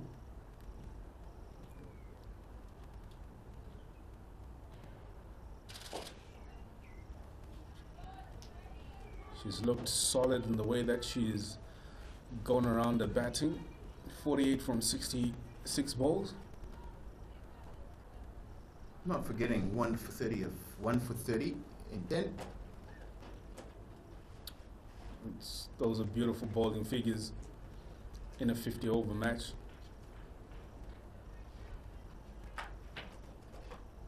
She moves on to 49.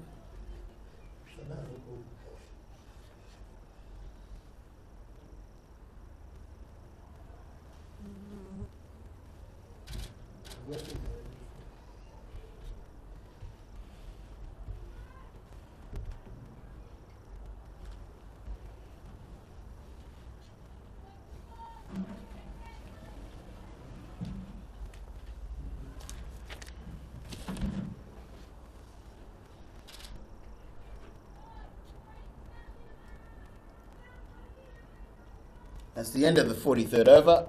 Zimbabwe 160 for 8.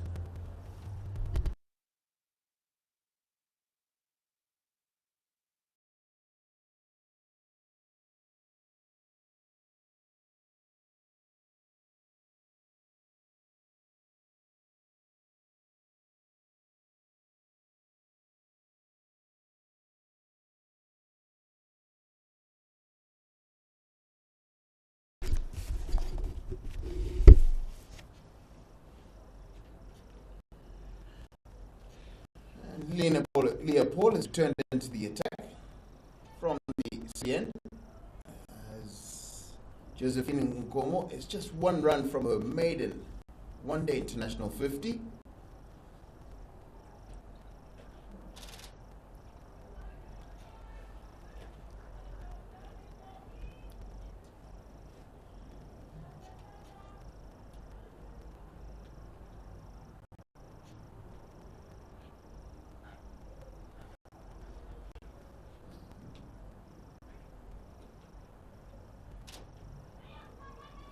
Yes, and there it is. She's worked hard. She's played well for it. Very strong through the leg side. On the back of really good bowling performance this morning. She ought to be very, very with herself. Definitely a positive that she can pick from this game.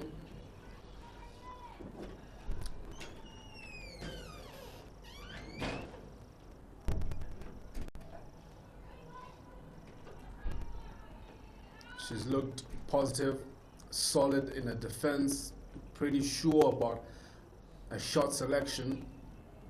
Her calls for runs have been loud and clear.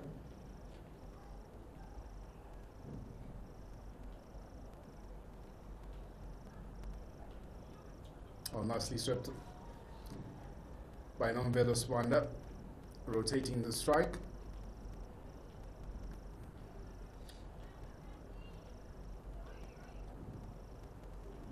I was talking to Mabuza earlier on, saying at times you need to be innovative in terms of the way you bat, even in the way you have your batting order.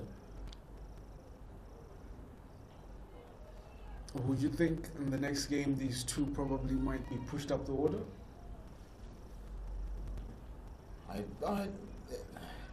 It's difficult because, as I said, they were part of a winning team in one game, and then you're losing another game. Hardly reason to start panicking yet and making wholesale changes. And I think the coaches, whatever process they created, the batting order they had in the first game that won them that game, and you've got to roughly stick with that. Maybe with a minor change, because it's obvious that. Shot. straight down the ground. That'll go down to deep mid-off. Marks the end of the 44th over. Zimbabwe 164 for 8.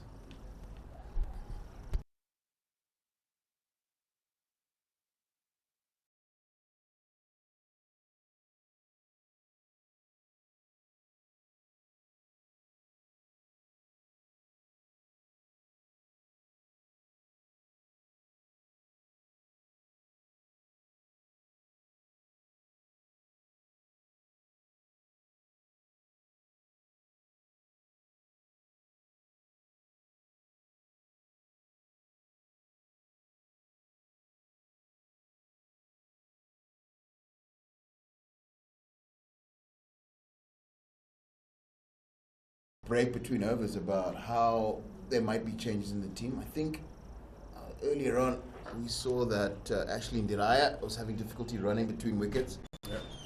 And I think that might be an opportunity, the simplest way for, I think, Josephine Nkomo to get a promotion move further up the order. Right. But that's assuming that Ashley Ndiraya's injury is as bad as it looked to us as up here in the change room, in the commentary room. It might just be a strain or a niggle that will work itself out before the next game in 2 days' time, day after tomorrow. So I think I wouldn't really change the team after one defeat in a series out of 2. Shot, as we see there by Nomvelo Swanda, just looking to sweep that one. She's been very good in terms of how she's been playing that sweep shot. Very confident and sure of how she goes about it. But going back to your point, Darlington, that you wouldn't make any haste changes to the team unless there's a need for one.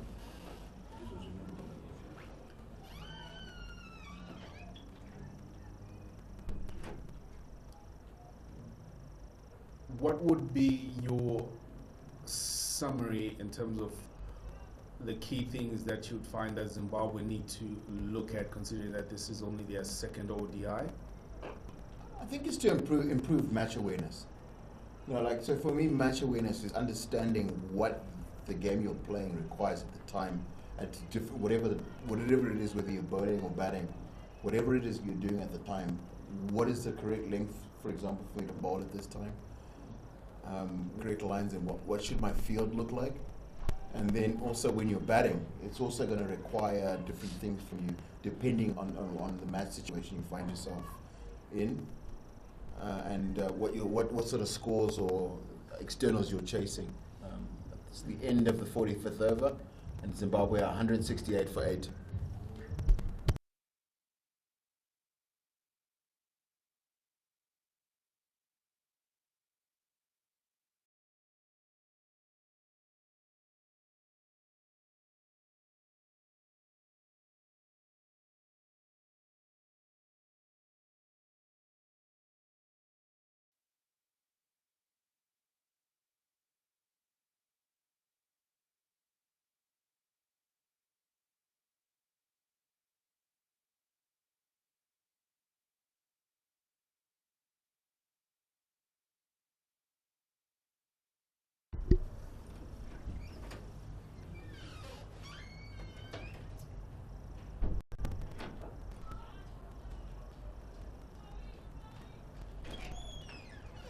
I must say that I'm very impressed with how Nomvelo Swanda has applied herself, playing the supporting role to Josephine Nkomo. She's been good. She's had a very clear plan. She's looked for balls around leg stump and swept a lot. And then she's very quick to seize on any width. Time she's got something outside off stump, she's generally scored off it and then kept out the balls on a good length and quite straight. So that's a shot we've seen a lot of today. That's probably going to go all the way to the boundary. Beautiful. Swept it fine and picks up 4 runs. That's Nomvelo Swanda. good, positive thinking and batting, committing to the shot and making sure that she gets to the pitch of the ball and sweeping it very, very fine. Forces a change in the field setup. See fine leg coming now into play. And this also starts to raise a very interesting possibility here. We've seen Josephine Komo get her maiden one-day international 50. And this might just be enough time for Nomvulo Sibanda to get the other 28 runs that are to get her maiden one-day international 50, although that is a lot less likely.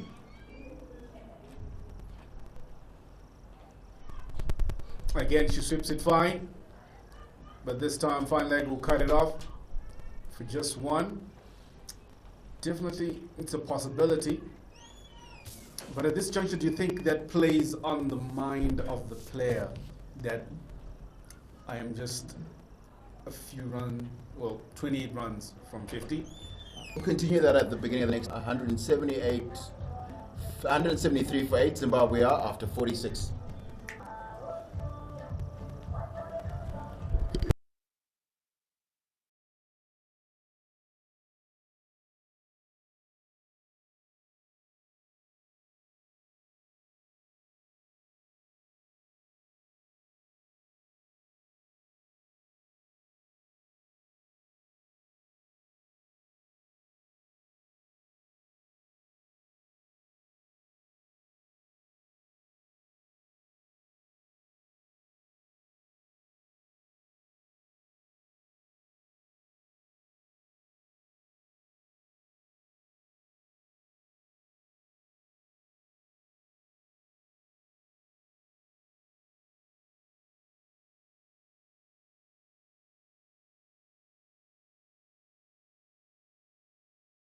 Before this is over, about how well Nomvulo has played outside of stump, and we just saw an example of that. Very strong square of the wicket on the offside.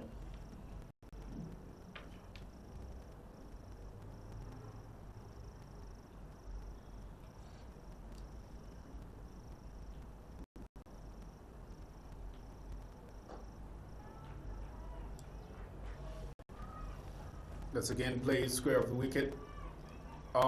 Little mishap in terms of calling there. Nombela thought there was a second,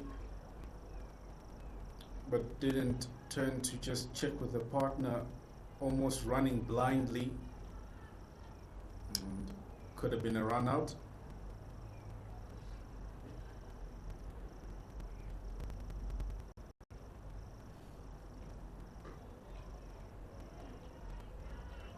She takes a single, taking their partnership to a 55 between these two. It's a good partnership. Anything that comes up to a 50 partnership is very good. It means there's great awareness, good communication between the two batters.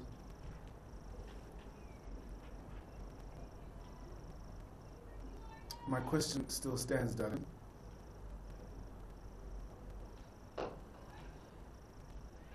Okay. How much does it play on a batter's mind, looking at your personal score, where you are, reaching towards a landmark, be it a half century or the century, in terms of how you play or your approach to the game, especially in such a situation? Well, it does play on your mind, but what we've also, a lot of us, there's a lot of talk based out of stuff like meditation and meditation in particular, which teaches you how to clear your mind so you focus on things that are immediately in front of you, which can be very, very useful when you're approaching milestones, because in essence the milestone itself, milestones in cricket for me are just fairly random numbers. Short. Why is 50? And that's a really wonderful shot from Josephine Nkomo to disturb my little talk about milestones in cricket. I think I asked, why is 50 chosen as a milestone in cricket and 100 chosen as a milestone in cricket? If you think of them as just other random numbers in a score, then you can actually bat through those milestones without problem. And then also, as I said, it's about learning how to filter out distractions so that you don't hear things that are not important to what you're actually doing at the time. And I personally found when I was meditating a lot, clearing my mind regularly and learning how to focus on what's important, you never had problems at and around milestones and things like that. And that's the end of the 47th over, 182 for 8.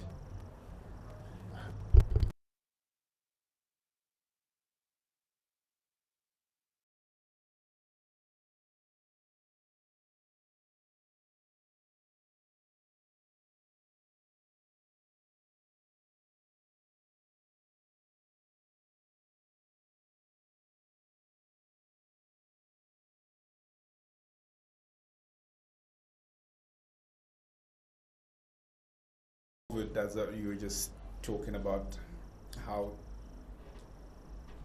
you would meditate. Josephine Como on strike. Plays it down to deep mid wicket. I want to come back and ask again. You said it all depends without looking at the game and focusing on the task at hand. Looking at Zimbabwe's situation with the two batters, what's the situation and what is their focus on right now? Despite the personal best scores, what should they focus on? I think it should be about getting as close to that score as possible, always. Whether you win or lose, the idea is to try and get as close to that score as possible. And then also, it's just the standard practice is to bat as long and as quickly as you can in a one-day international.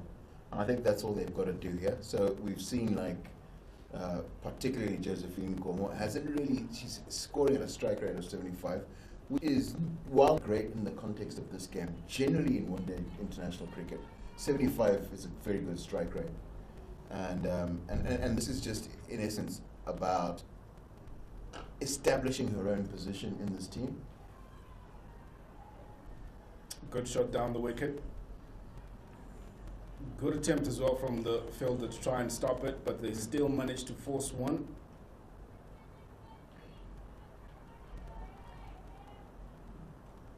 Like I did mention, that Zimbabwe will definitely have a few positives to pick from this game. And one of them would be for them seeking to play out their 50 overs and not being bowled out.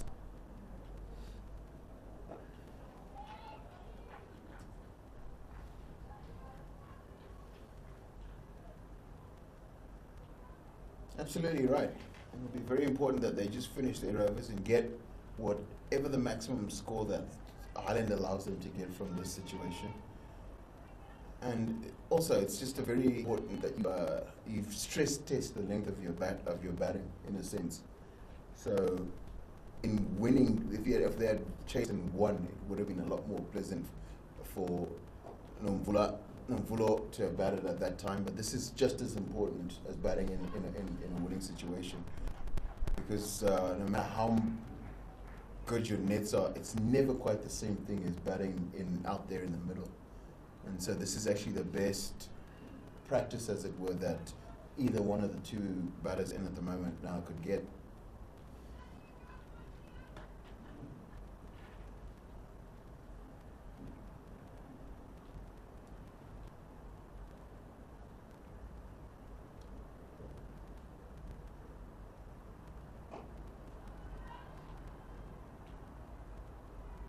Josephine goes big, but then falls short.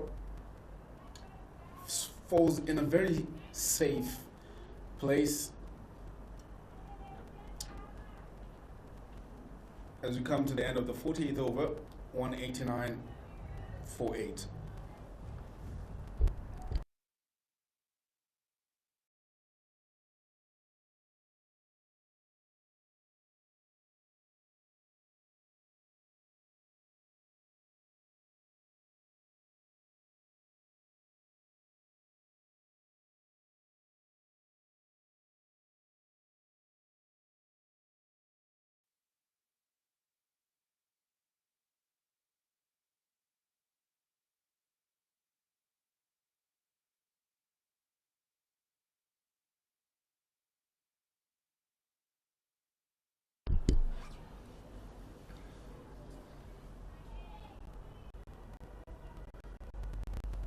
So Jane Maguire into a 10th over,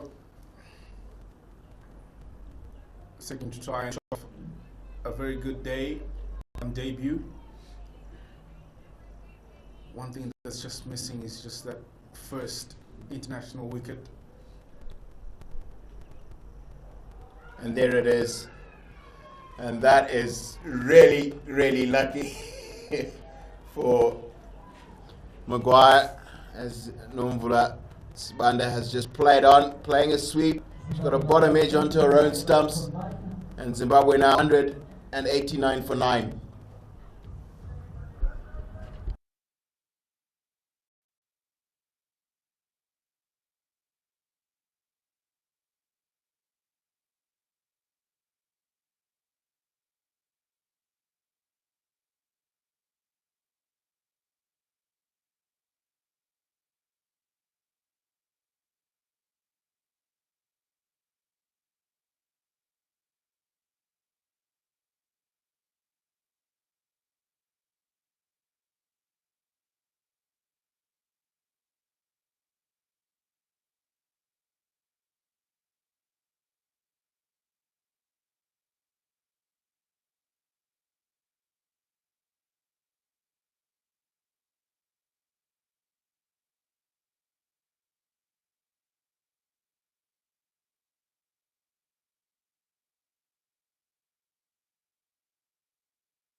So new batter at the crease, Esther Mofana. And she gets off the mark.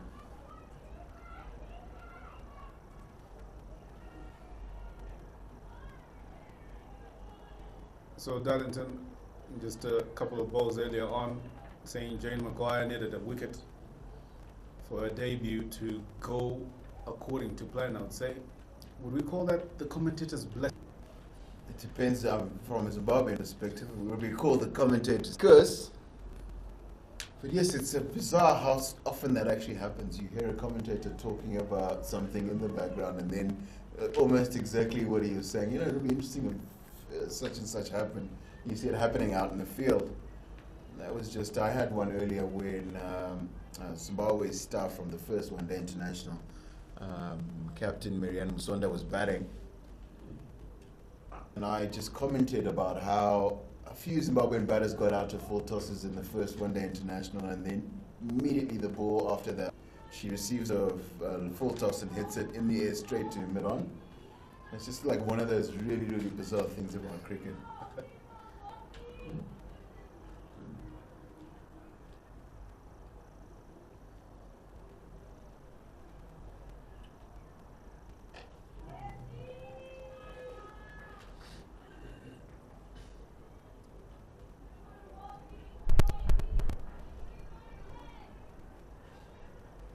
So that marks the end of the 49th over.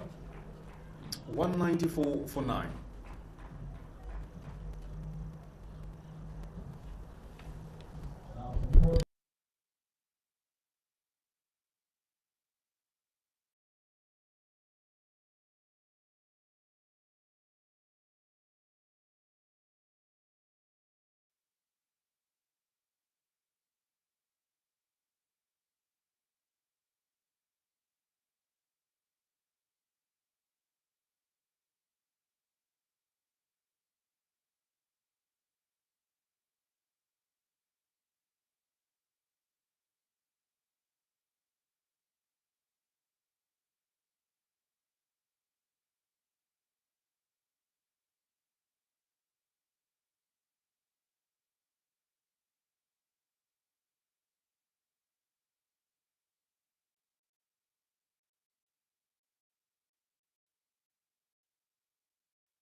And then a reverse sweep from Esther Mbofana just to get herself off strike.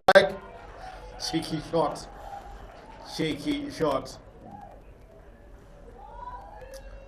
Must have been impressed by the tailenders for Zimbabwe. They have definitely been expressing themselves quite comfortably, very confident in the shots that they play, which is a very good thing. Shows that grit and fight that they have.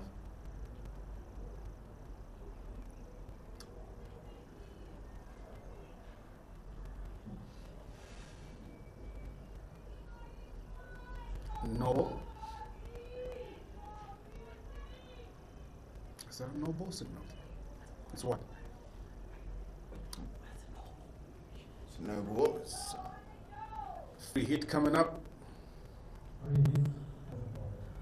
Where would you place it, Darlington? Wherever the bowler lets me place it, eh? And that's a fantastic shot from Josephine Goff. She's found the gap between to the left of mid-off. Moves Zimbabwe past 200. And her own score, she moves to 69.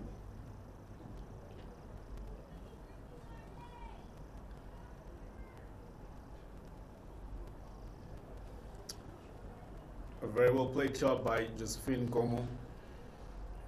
Using her feet to get to the pitch of that one. And smashing it past mid-off.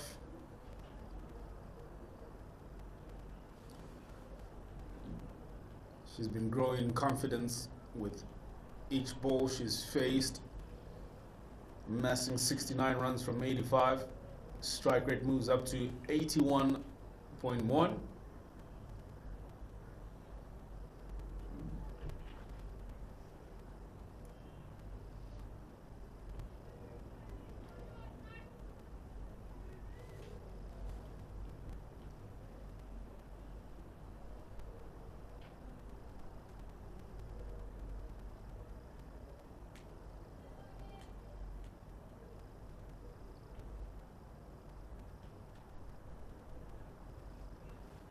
Wide ball signal.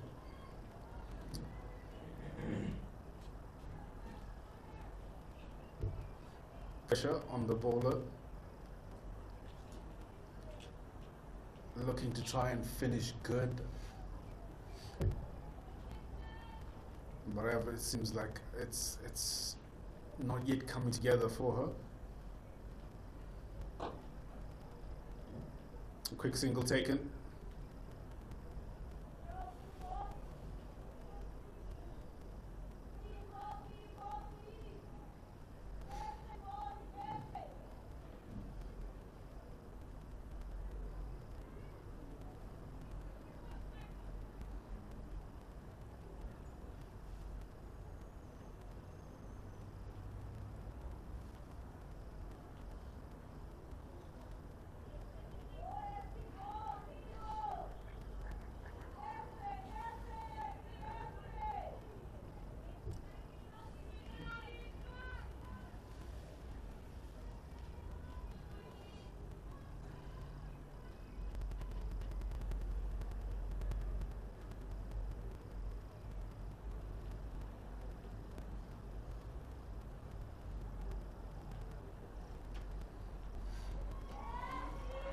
That's the top edge. Does it have enough legs to go to the boundary? Yes, it does. 4 runs to Esther Mbofana. Like Darlington said, just getting as much runs as you can. It's a good morale booster and confident booster in your batting. As a player, doesn't matter where you're batting, it's always good to get runs off the bat.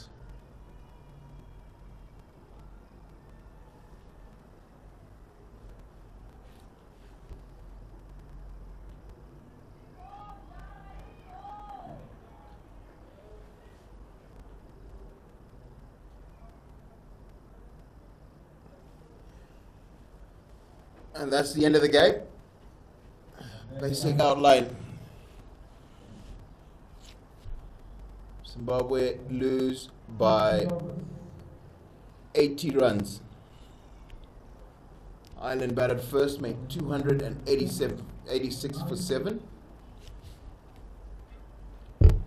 Led by a score of 95 by Leah Paul. Wonderfully supported by Gabby Lewis in a hundreds opening partnership. And contributions all the way down from Laura Delaney, captain, and Shauna Kavanagh.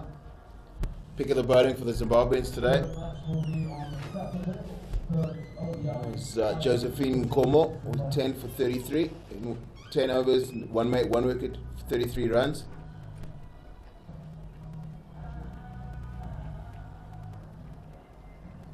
Zimbabwe really never got started, struggled right from the beginning.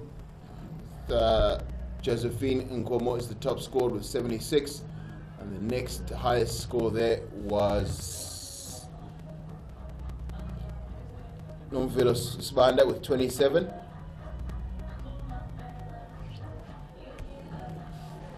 Jane Maguire got a first wicket. Pick of the bowling for me was Leah Paul, 9 for 9 overs, 1 for 29.